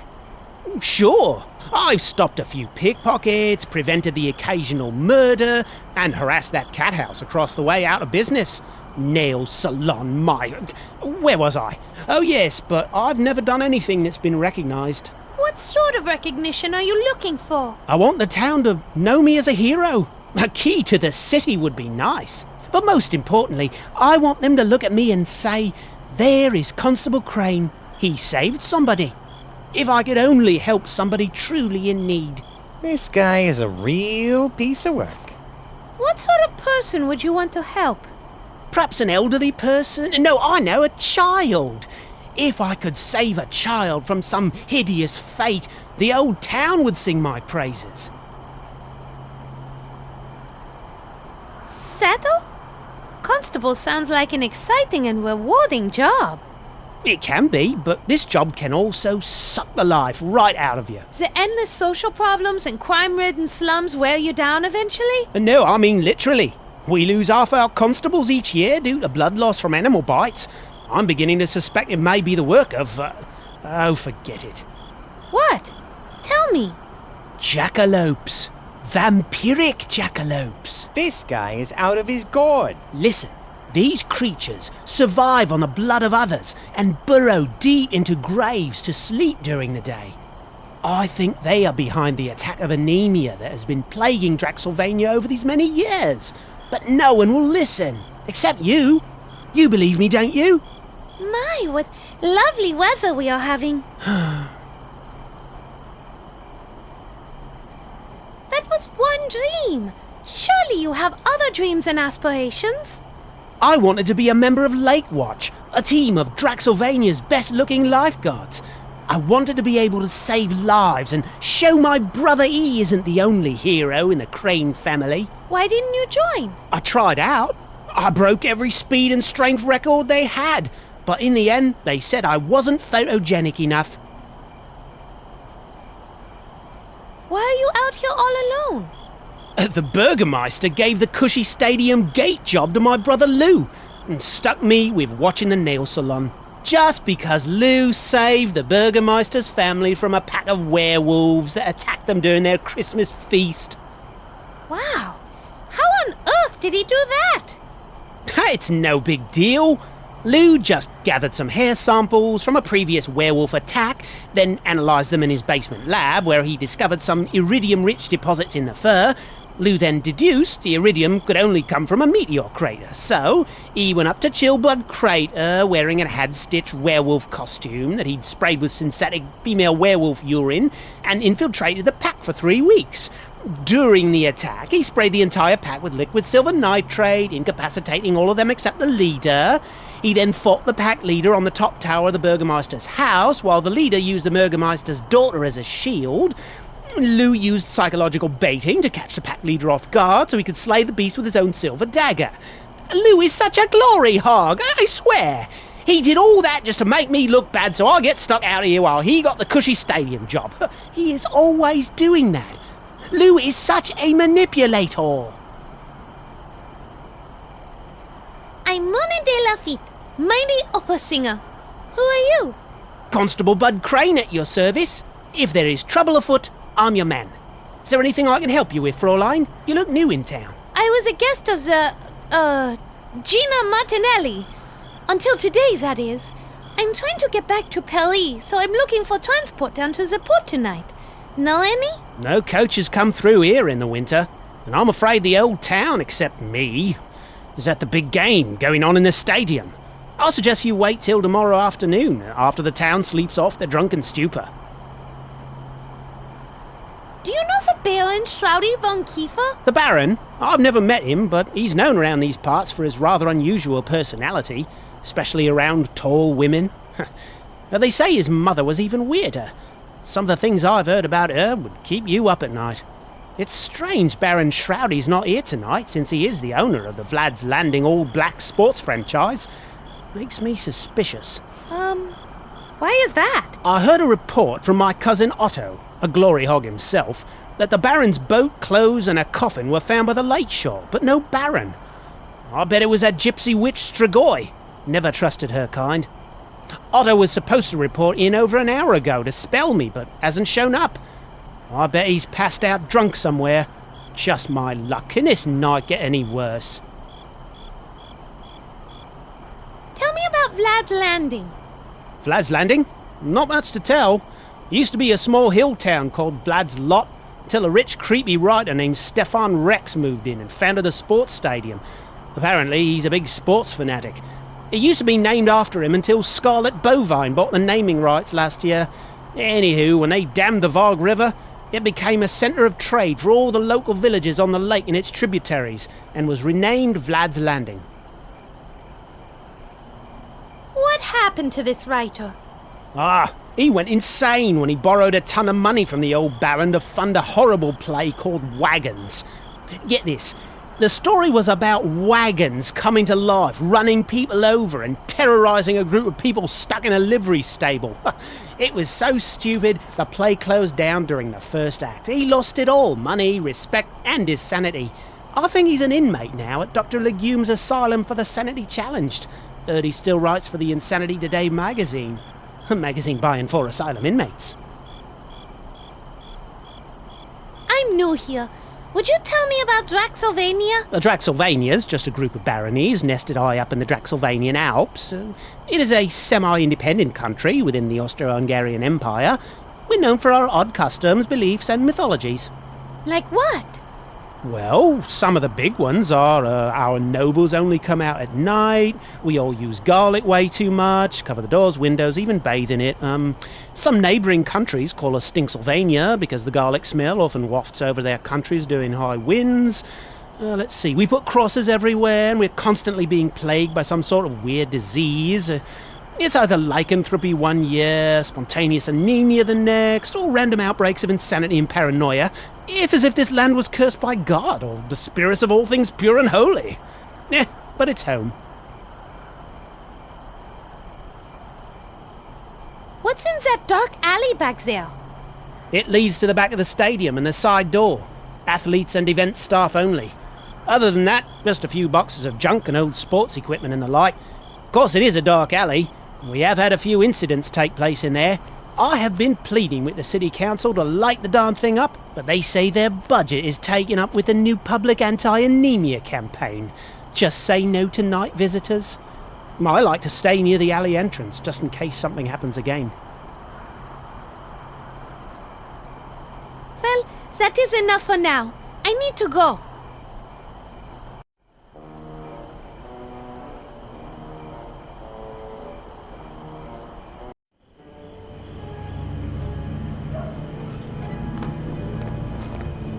Must be the back entrance to the stadium. The fine print underneath says, Scarlet Bovine Memorial Arena, athletes entrance only. Spectators, please use main entrance. Trespassers will first be taunted, then severely beaten.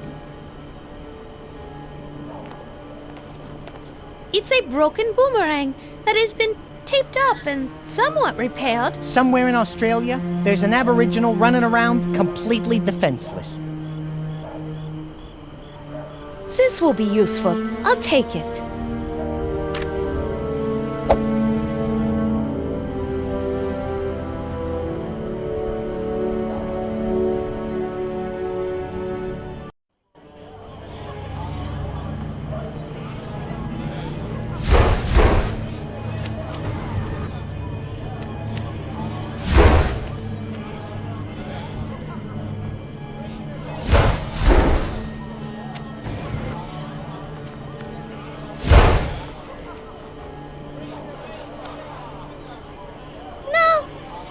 So.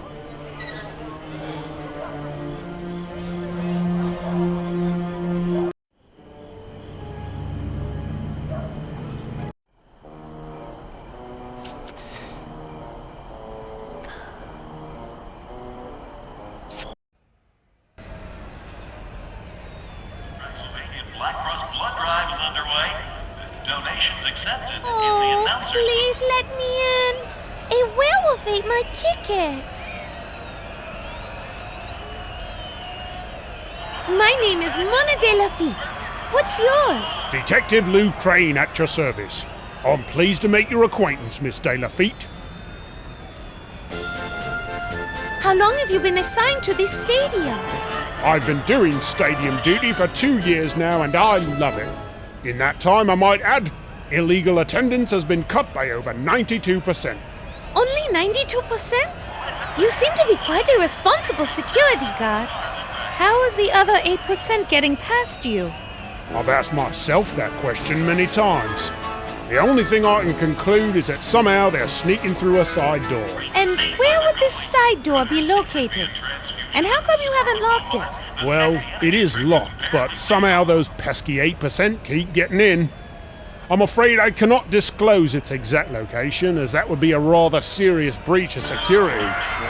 It's the athletes' entrance, and the Gosford United team has made me swear never to reveal its location, especially to anyone from Gosford Falls. How do you like working your stadium assignment? Very much so. I get to see all kinds of games, famous athletes, and the occasional stadium concert. Why, Van Halgen themselves played here last month. That Edward Van Halgen plays himself a mean oboe. How did you earn such a cushy assignment? The position actually opened up after the 1893 championships. After the Gosford United lost the game again, the fans rioted and the old constable who had the assignment was trampled to death. So, the position became available. Quite a lucky break, actually. I'm not sure the poor old guy who was trampled to death would agree with you. How can I get a ticket for the game? Sorry, madame. I'm afraid this event is only for constables, their families, and the people the constables sold their tickets to, and the scalpers they sold those tickets to, and the people who bought those scalp tickets. This match between Vlad's Landing All Blacks and Gosford Falls United, a huge long-standing rivalry, has been sold out for weeks. Worked on any interesting cases? Oh, goodness, where do I start? I have a million ones to tell you about, all full of brilliant twists, turns, and wonderful detective work by me. Which case you want to hear? I have all night. You won't be disappointed. Good one, Mona. How about your first case?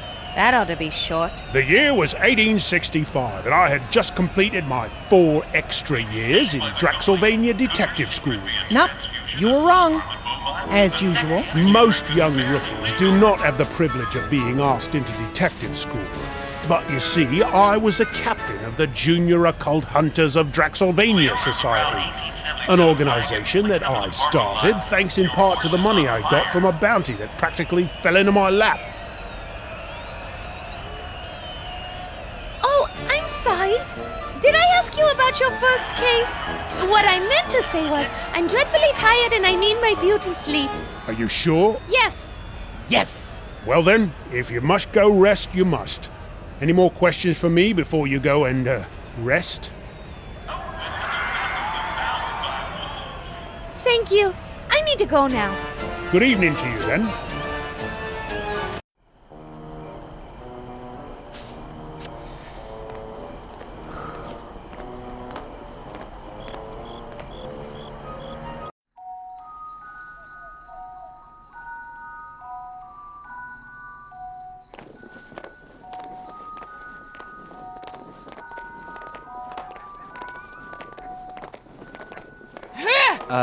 Mona?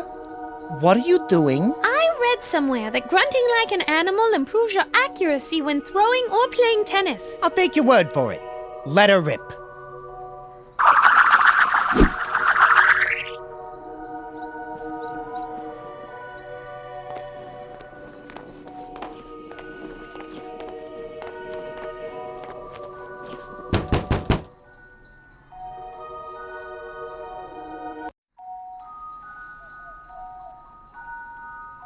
Who is it? My name is Mona De Lafitte, and I'm inquiring about the horse that you are selling. I'd love to help you out, but I can't right now. Is there anything I can help you with? Actually, maybe you can. You see, the door's locked, and my son threw the frickin' key out the window. Now no one can get in or out. If you help me get the door open, I'll give you the horse.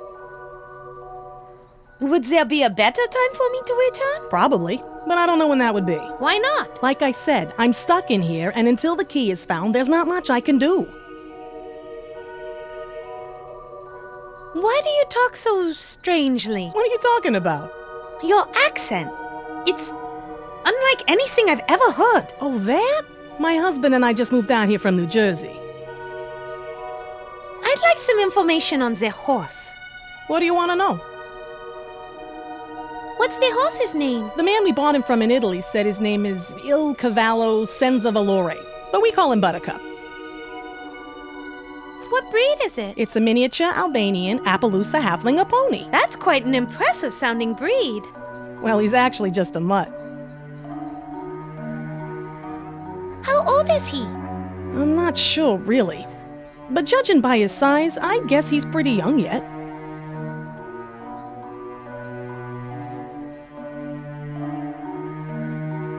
When was the last time you had his shoes rotated? Oh, we regularly rotate the shoes every 6 months or 7,000 miles. How many kilometers has it been ridden? Well, the pedometer was broken when we bought him. But the man who sold him to us said he only had 90 kiloleagues on him. And we haven't ridden him that much since then.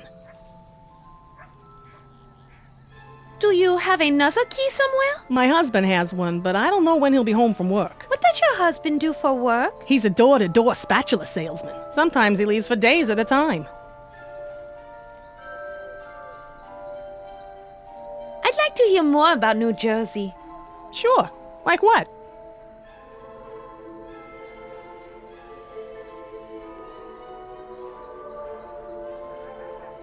What caused your son to act so rudely? Oh, I threatened to have that weird Baron Shrowdy come over to babysit him if he didn't eat his turnips. I guess he really didn't want that to happen. Do you know where the key is now? Well, he threw it out the window, so it couldn't have gone far. Do you miss your homeland? I sure do. Living out here in the sticks don't hold a candle to life in the big city. What's it like there? It's actually pretty nice, especially once you get used to the pollution, overpopulation, traffic. It sounds delightful. Are there any operas there? Oh, yes. Really? That's what I miss the most. Not a day goes by here when I don't wish I could watch my soap operas. Soap operas? I guess we're not talking about the same kind of operas. Where did you say the key went? I don't know exactly. Somewhere out there. Beneath the pale moonlight? Sure. Whatever. That's enough information for now. Fine by me.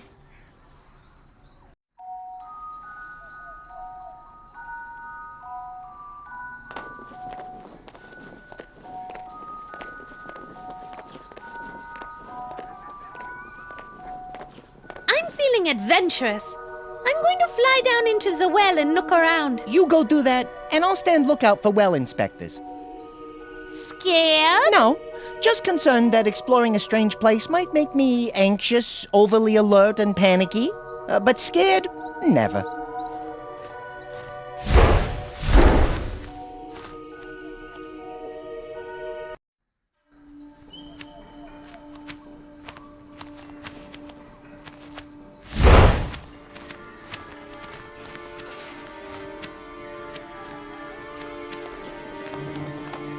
Class of 1874. Of Draxsylvania High, no doubt. Yeah, That was the year they didn't win a single game. Apparently, after one of their worst games, the coach made everybody run laps until sunrise, and when the sun came out, all of the players exploded. A pretty common mistake with young coaches.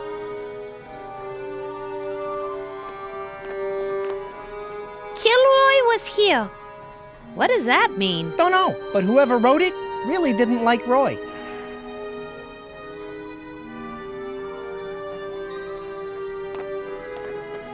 It's a frozen key.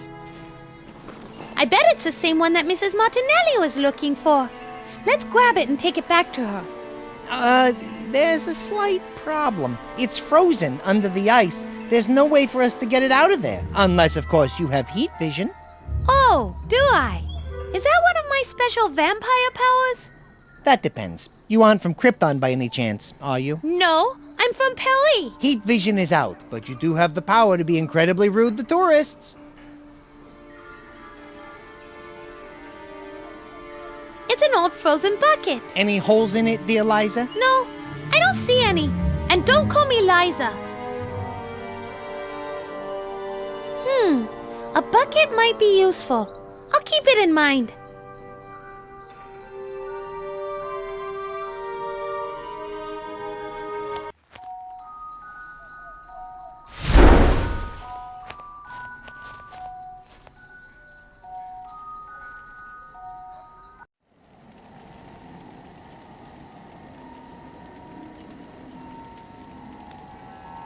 Well, all right then.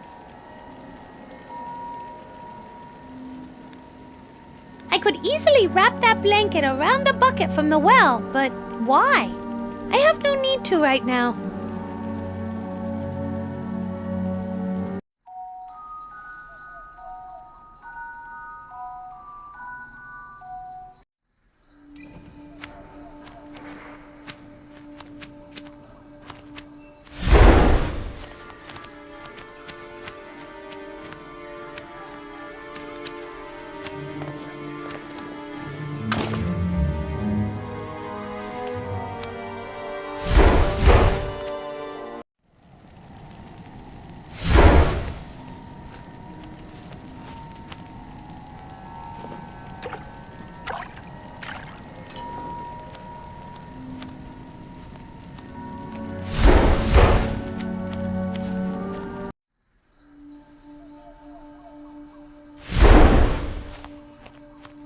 Now this ought to melt you free.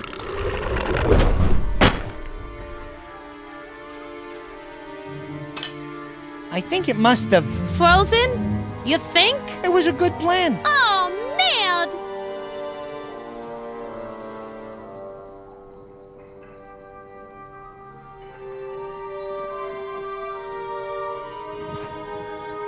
It's stuck under the ice.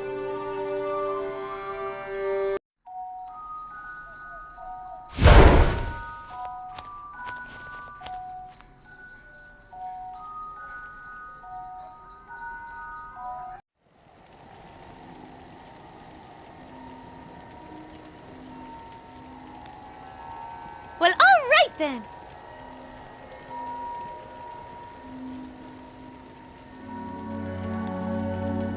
Well, maybe this saddle blanket can keep the stew warm this time.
Now this ought to melt you free.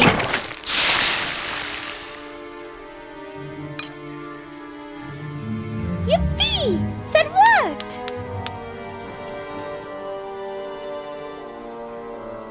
No way! I simply refuse to get my fingers messy. Help me out, Froderick!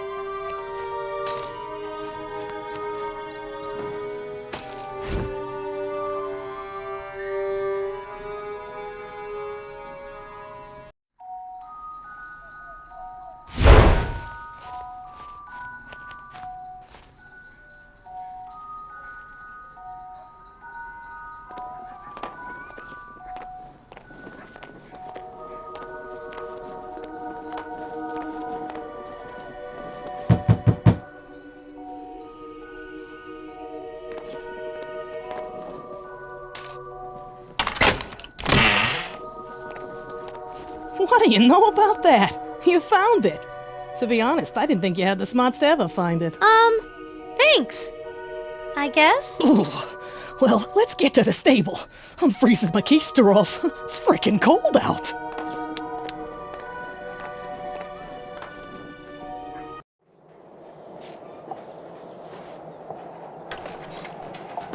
There you go, Buttercup. Meet, what was your name again? Mona De Lafitte, of the Parisian De Lafitte's, opera singer and par arts graduate. Yeah, that's great. Anyway, meet Mona. You belong to her now. Quit your kvetching and get out of here before I sell you to the glue factory. Merci.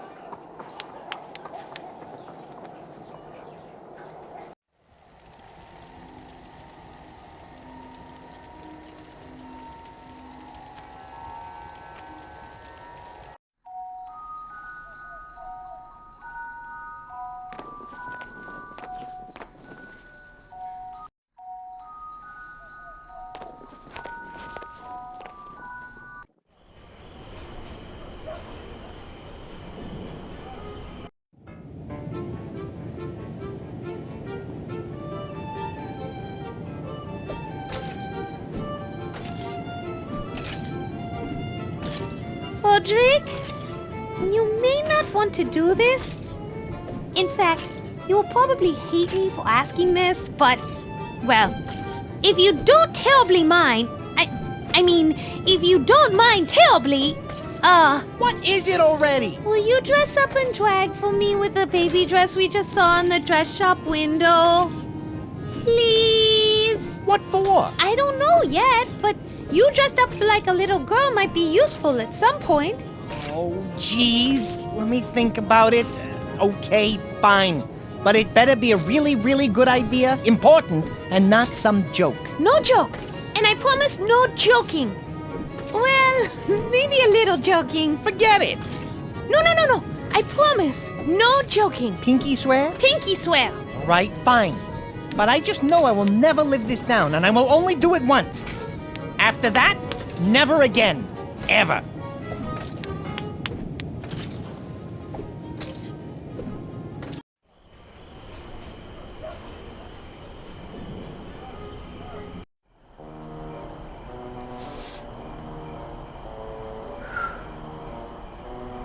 Hi there, miss. What can I do you for?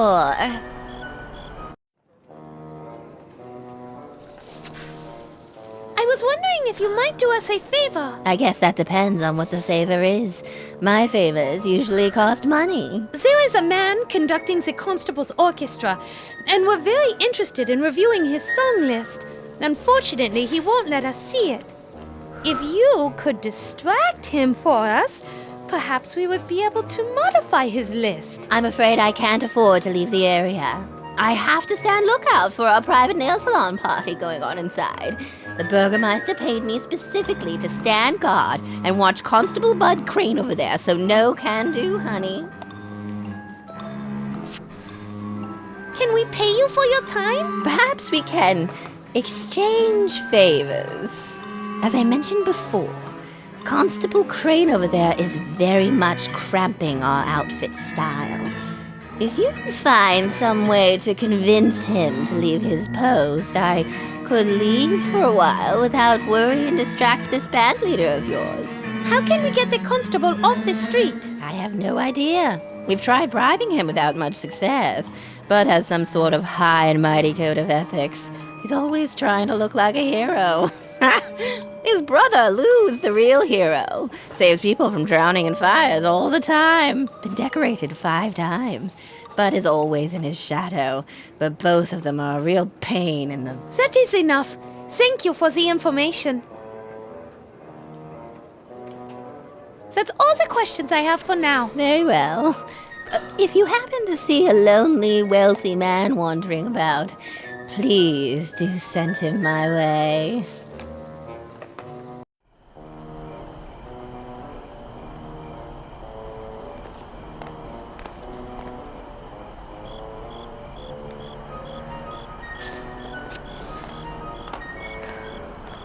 Frederick, I just had a thought. Uh-oh. Duck for cover. No, seriously. Remember that little baby dress we saw in the dress shop window? Yes, the one you said might fit me? Yes. I was thinking we should lure this constable away from his post, and then I could... I could... Drain him a bit till he passes out? I see where you're going. You hide in the alley back there, put me in the dress, and I lure him in there with some phony catch like I'm being attacked? Yes, exactly. Will you wear a dress for me, Frederick? Oh, boy, you owe me big time. But okay, just this once. I will never put on a dress for you again. Ever. Got that? Ever again. Yes, I promise never to ask you to do it again. I swear on my own grave. Not sure how good an oath that is, but fine. You go hide, and I'll go get the dress. I'll lure him with cries for help, then you, well, you just bite him. Not too hard. Whatever, not too hard. Then Miss Floozy over there will be happy. Great! Let's do it. Why do I have a feeling it isn't going to be that easy?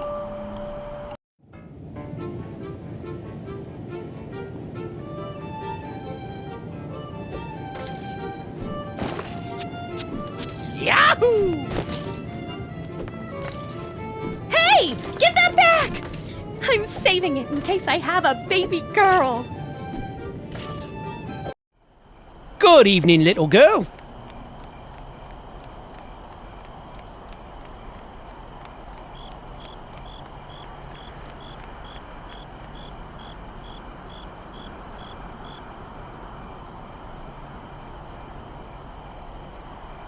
Ah! Help me! I've fallen down a well and I can't get up! Someone save me! I'll save you. Hang on, little girl, I'm coming.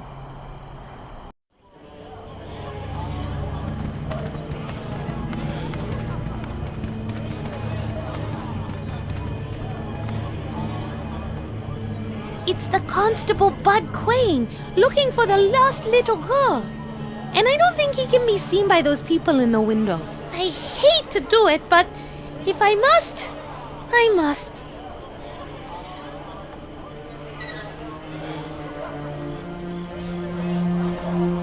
Hey! Ah!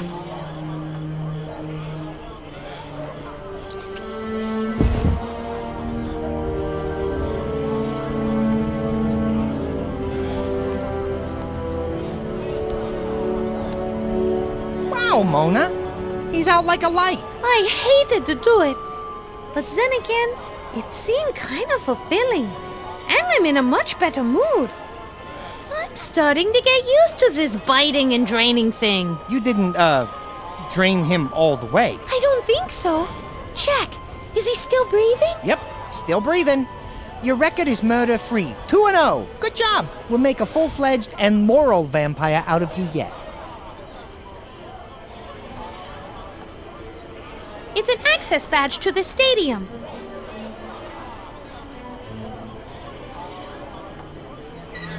This all-access badge will be quite useful.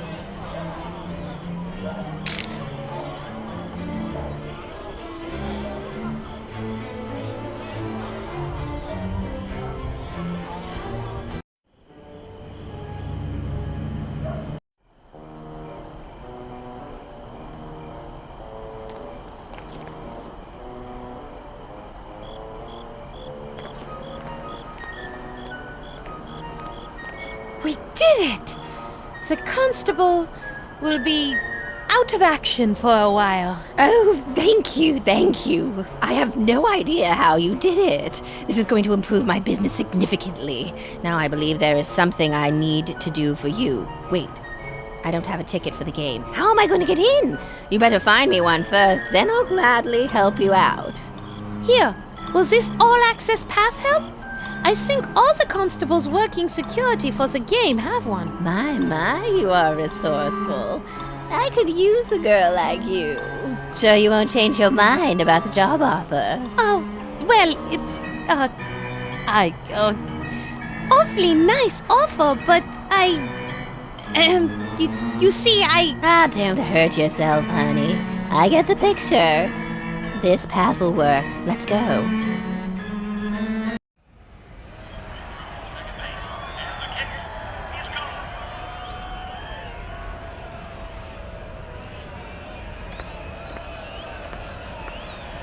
Hello, Mr. Van Leader. Hello yourself, madam. It's a pleasure to make your acquaintance. I must say, I simply love a man in uniform. That's interesting to hear. I myself have a thing for women without a uniform on, or anything else for that matter. You really are a silver-tongued devil, aren't you? Do you still have a lot of songs to perform? There are still plenty of songs to be played. However, as busy as I am, I have to say that you just moved to the top of my to-do list. Oh, how romantic. Yes, you're quite the looker. I'm a little new to the area. Perhaps you could give me directions to your apartment? Aren't you being a little bit forward? Is that not okay, my delicious little crumpet? Did you call me a strumpet? No, I said crumpet, but if you want to identify yourself as a strumpet, that works for me. I'd also be willing to accept floozy or hussy as well. You're clearly a big tease. And you are clearly a big jerk. Speaking of big, do you moonlight as a cantaloupe? I don't need to hear this from some kind of band dork. Stick that stick in your ear. Madam, it is called a baton, and I will play only when I am good and ready. Perhaps you should get back to your obvious profession and leave good, upstanding men like me alone, and disease-free. Maybe you should go take a long walk off a shore pier, you pathetic excuse of a wannabe musician. That was the worst music I have ever heard. Shut up, you harlot. You shut up, you ignoramus. Oh, big word. Did you learn that when you took lessons from a local college professor? Where did you get your hat? Did you tell somebody you wanted to wear something that resembled a fuzzy toilet on your head? You should talk. Where did you get that dress? Not a virgin, Megastore? Harlots are us? Shouldn't you be getting home?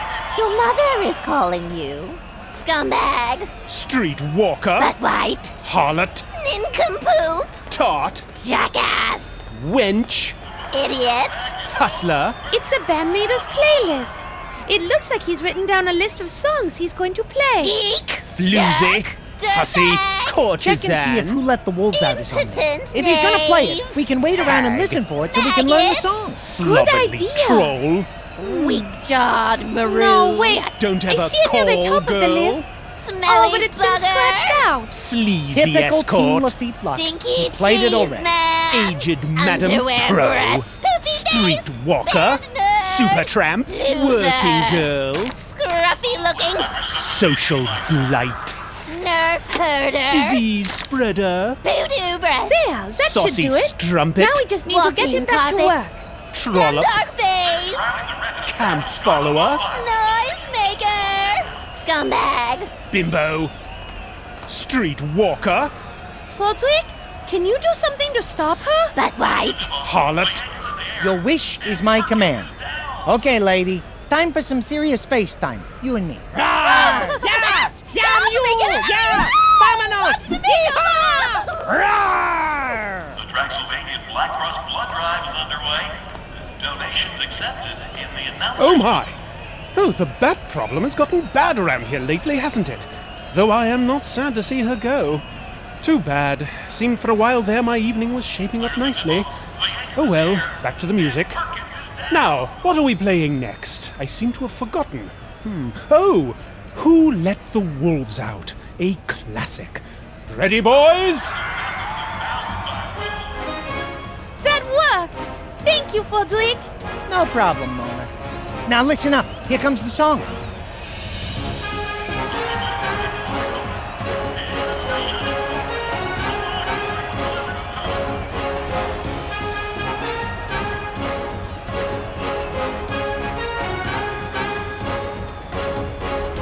Yes, I think I've got it now. Draxsylvania Black Cross blood drive is underway. Donations accepted in the announcer's booth.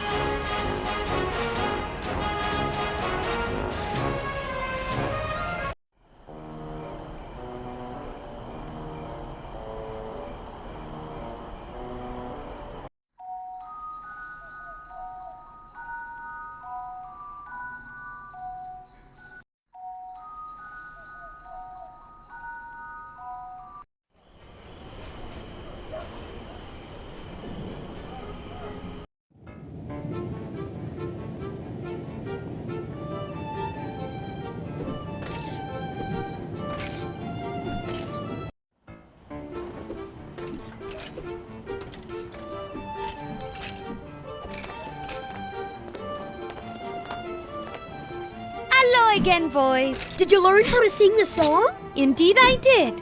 Would you care to hear it? Yes, yes, yes! Very well. Here goes. Who let the wolves out? Woof, woof, woof. Who let the wolves out? Woof, woof, woof. That did it, Mona. It put him to sleep. Who knew that cheesy Oompa anthems made good children's lullabies?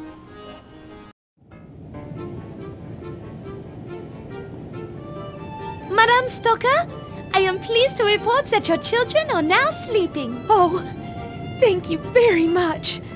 You'll have to tell me what song you sang them. The boys can't eat if they're asleep. I can finally put out one of the stoves.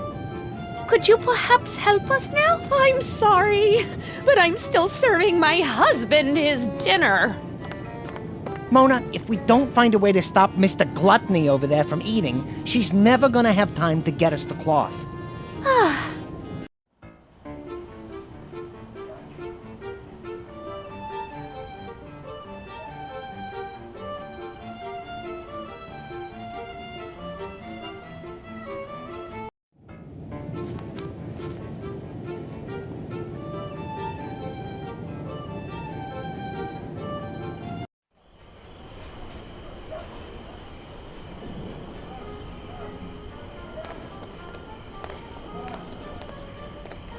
Let's take a look up there, Froderick. Maybe there's a way in. I'm game.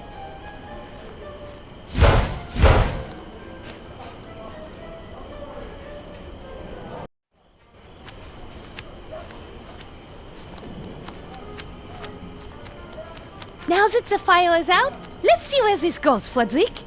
Sure. I always wanted to visit the exotic and secretive world of the chimney sweep.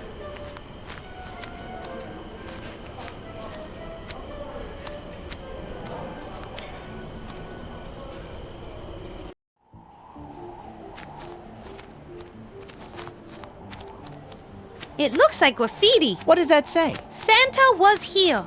I wonder what that means. Oh, didn't you hear? The Vlad's Landing Chimney Sweep Guild wanted to start charging Santa a toll for all the scuff marks he left in the chimneys. It was this big thing where they went back and forth at City Hall and in editorials in Weasel News. Never happened. But after that, Santa was here, tags started showing up in all the chimneys, sort of in your face to the chimney sweeps. Wow. Vindictive little elf, isn't he? It looks like the skeleton of a bat. Uncle Rudy. You know him? Yeah. The last time I saw him, we were out flying together, and he was complaining about being cold. He said he had a great idea on how to get warm, but he didn't elaborate. So, your uncle flew into a chimney and waited until somebody started the fire? Hey, nobody ever accused Uncle Rudy of being the sharpest tool in the shed.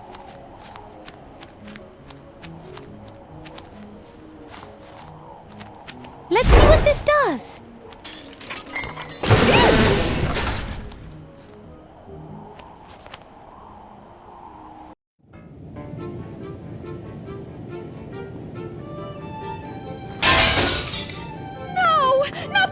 limited edition plates! Oh!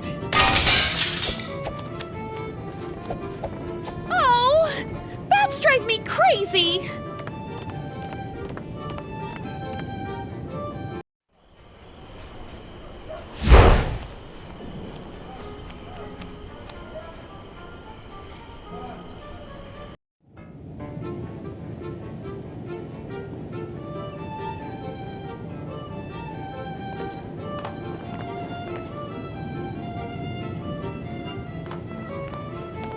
I don't need to move it right now, but it's good to know it's there just in case.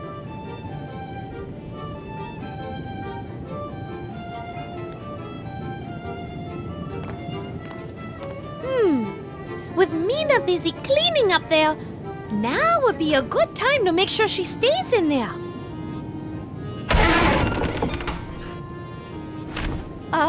Hello out there? Something has fallen in front of the door. Ah! What are you? I am your worst nightmare come true. A woman with power.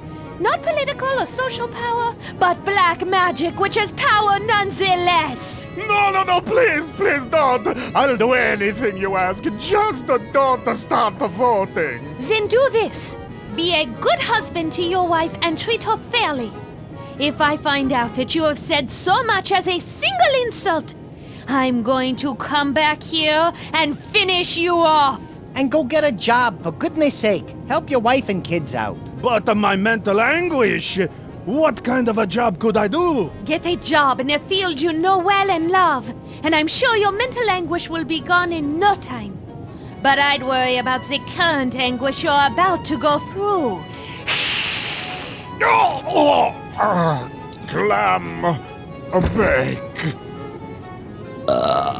Oh my! Excuse me. It must have been all that beer he drank. I feel a little... tipsy. Next time, see if you can say the whole alphabet.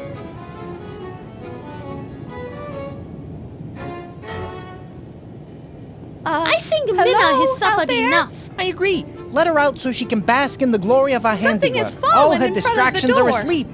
Or passed out due to lack of blood.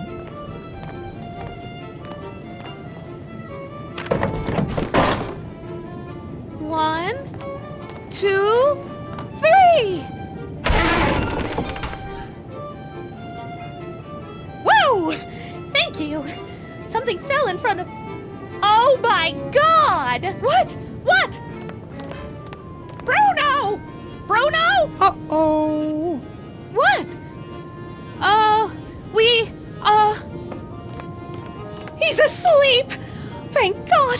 Thank you, oh merciful Lord above. You have blessed me far more than you will ever know. Thank you. Thank you! Mina? I hate to interrupt your prayer of thanks, but I was wondering if you have time to go down to your cellar and find those blots of black cloth. Of course, my good friend. Anything for you. Anything. Yippee! Anything for you. Let him run down and get it. Happy days are here again. The skies are blue. What's with that face? I don't know. I have this feeling of warmth and accomplishment inside, and it seems to be making me smile, and I feel good. What is that? Because you inadvertently did a good deed. It happens once in a while, but don't you worry. It'll pass. All you have to do is do something selfish and pop, it goes away. Trust me on this. Really? Okay, because this is too weird.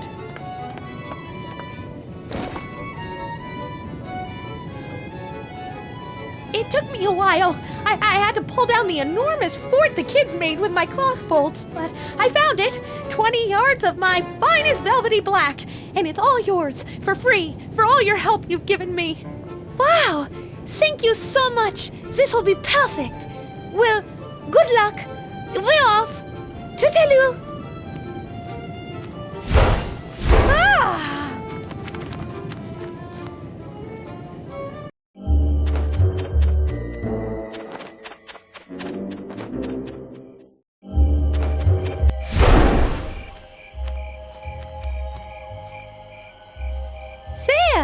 That worked.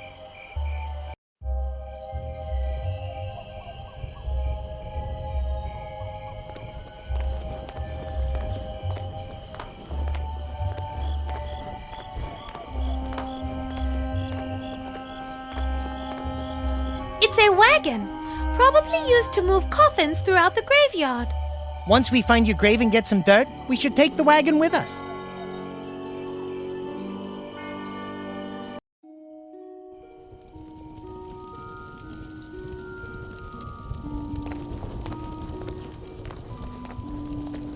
It looks like a map of the graveyard. That should tell us exactly where your grave is, Mona. Let's go check it out. Let's see if I can find my grave. It's probably in the area reserved for famous entertainers and singers. Yeah, right. There sure are a lot of dead people buried around here. Do you see my grave anywhere, Froderick? Yep, got it. It looks like your grave is in quadrant A113. You were originally buried between the graves of Jay Hoffa and my hopes and dreams for the future. Now that we know where it is, we can go get some of my grave dirt. Hello again, my beautiful dark swan. Shroudy, no! Well, look what the cat coughed up. Joke all you want, you insipid little rodent. You're going to need more than a sense of humor to escape my trap. I've just locked the door and taken the key. I'm afraid you are trapped. I'm never going back to that castle, and I'll never love you. Try and get that through your thick head. Wouldn't you agree it's more like a gaseous head? Whatever. I would rather die than spend one more night with you living in that castle. You say you would rather die? Hmm? Well, we shall see. I shall give you a couple hours to ponder your fate. I'm sure when I return, you will be much more agreeable with my most generous offer and return with me to the castle. But for now, as punishment for your attitude, I shall leave you here. When I return, I expect to find that you have adopted a more appropriate attitude. Hello again, my...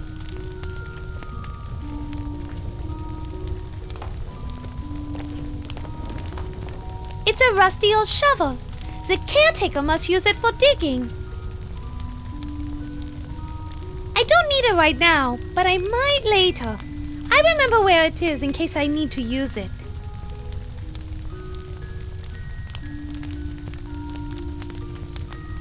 I bet I could get the tip of this shovel red hot in this fire. I don't need to do it now, but I'll remember this idea for later.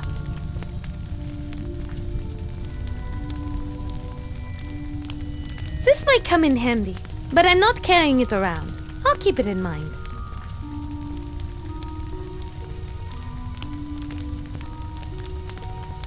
I'll wedge this under the door. It should give us a few inches of open space.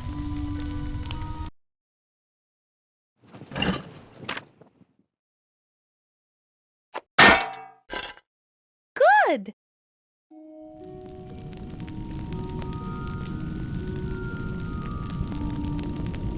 Shucks! That won't work for some reason. Shucks! That won't work for some reason. No reason to do that.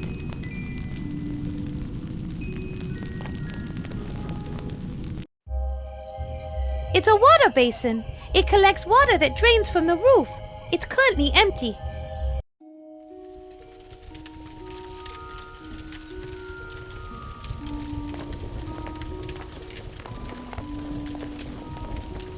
I might need that, but I can't carry it around with me. I'll keep it in mind.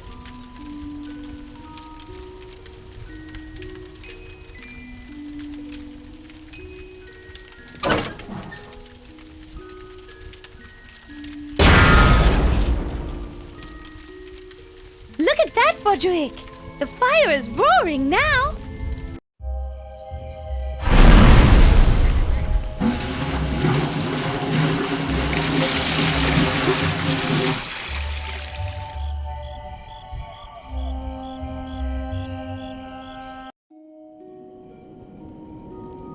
again! Do it again! Sorry, Froderick, but I'm all out of perfume.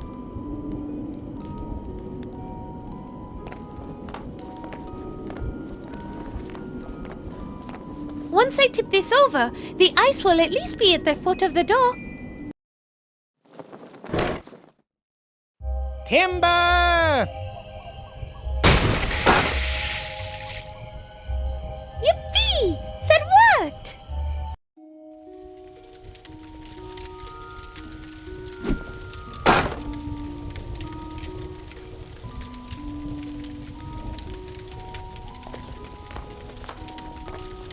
Now might be a good time to heat up that shovel and slide it under the door.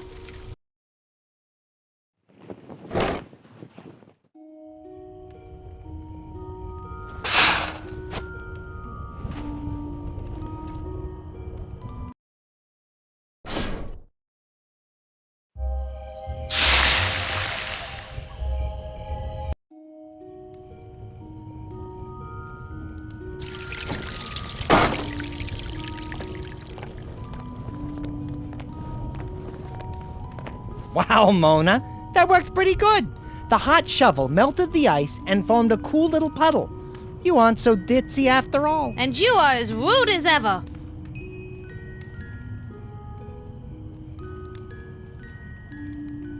A bellows full of water might be useful. I'll keep that in mind.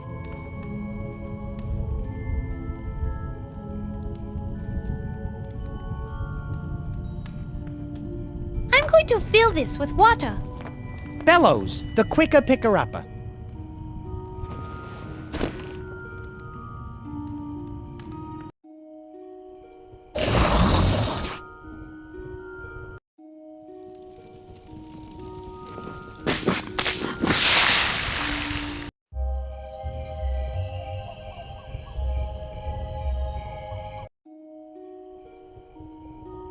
Looks like we have a way out now.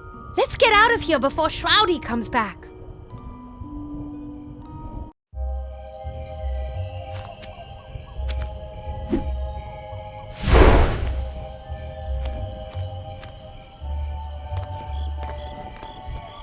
We did it! Froderick! We escaped Shrowdy's trap! And we positively identified the location of your grave. Let's go get us some dirt. We don't have a horse with us. But since it's such a short distance, I should be able to pull the cart. That superhuman undead strength of yours is coming in pretty handy. See, Mona, being a vampire isn't all bad. It's bad enough, trust me. And since I am a vampire, we'd better go get some of my grave dirt. If I don't have it to line my coffin, I may not survive the night. Would it help motivate you if I yelled mush when you start pulling the cart? Would you still be able to fly if I pulled your wings off? I think the answer to both of those questions is no. Anyway, let's grab a couple of those boxes and head over to your grave. We got a little digging to do. Mona, didn't I say we had some digging to do? I'd love to help. Really. But you are doing such a good job, I'd only get in your way. I'm not sure how much dirt we need, but I already have one full box loaded in the wagon. That should be... No, you'll never escape me. What was that? I got a bad feeling about this. Shrowdy! I have your precious black cloth, and I know for a fact that there is none left in all of Vlad's Landing. Without being able to cover the gravestone, you'll never be able to pull the wagon out of here. I hate to admit it, Mona, but he's right. Hey, apparition boy, I thought you loved her. If she can't get her grave dirt back to her coffin by the time the sun rises, she'll die. If I can't have her, then nobody shall. I would rather be dead forever than spend one additional second of my life anywhere near you. So long, my love. I will see you in the afterlife. Mona, we got a little bit of a predicament here. I'm not strong enough to pull the wagon, and you can't do it if the gravestones are exposed. Mona, didn't I say we had some digging to do? I'd love to help. Really. But you are doing such a good job, I'd only get in your way. I'm not sure how much dirt we...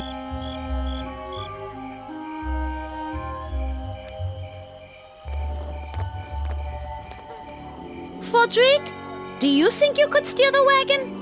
You know me. I'm always up for trying something new. Just let me know when you're ready for me to steer it. I have it, Froderick. You said you could steer it, right? Yep, I think I can handle this old jalopy.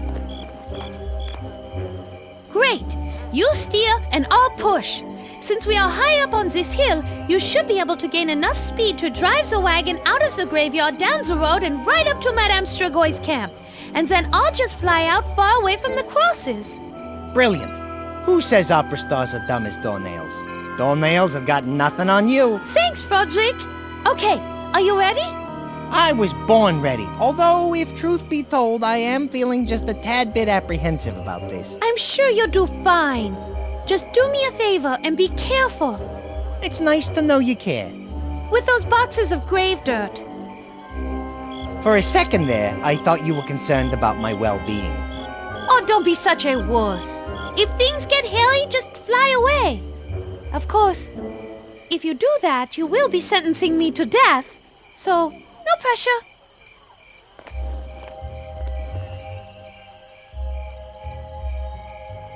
Ready? Go for it.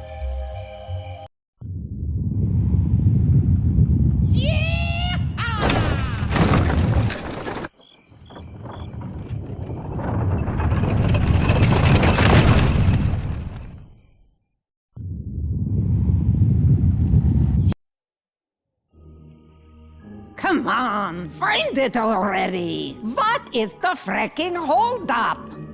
What did the Cabal do? Send the stupidest vampire hunters in the history of all mankind? Find it already! No, moron! You already looked there! Monsignor? We already looked there. Twice. Oh, pipe down, you walking stillbirth. I know what I'm doing. I'm just being thorough. Standard Cabal procedure. Standard procedure? Standard procedure? Standard procedure? This is so frustrating. That's it. I'm just going to have to break the curse and just go in there. What?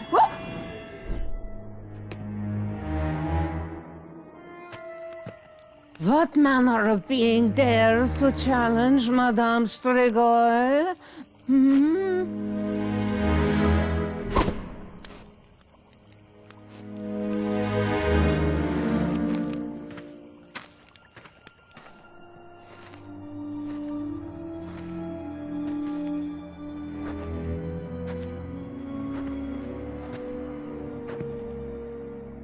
Well, how about that, Froderick? We did it! We got everything we need! Yeah, who would have thunk it? We make a pretty good team if I do say so myself. High five. Hi, what? You raise your hand like so and slap it together. Why?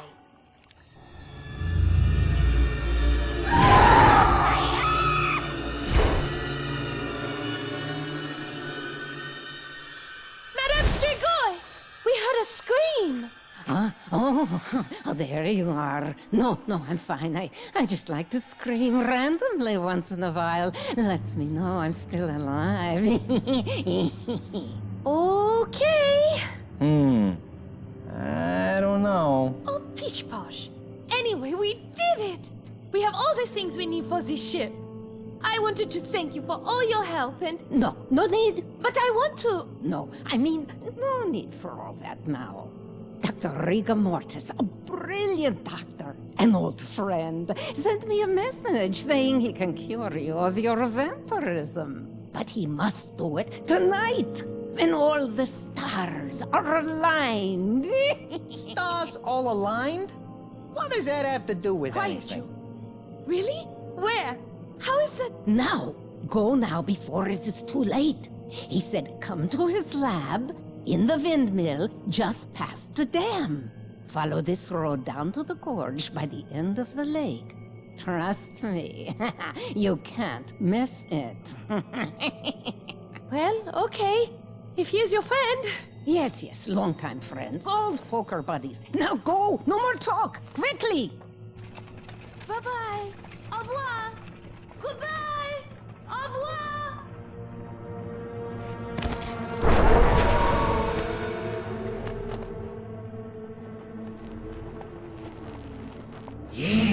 Yes, go off to my good friend Dr. Rigor Mortis.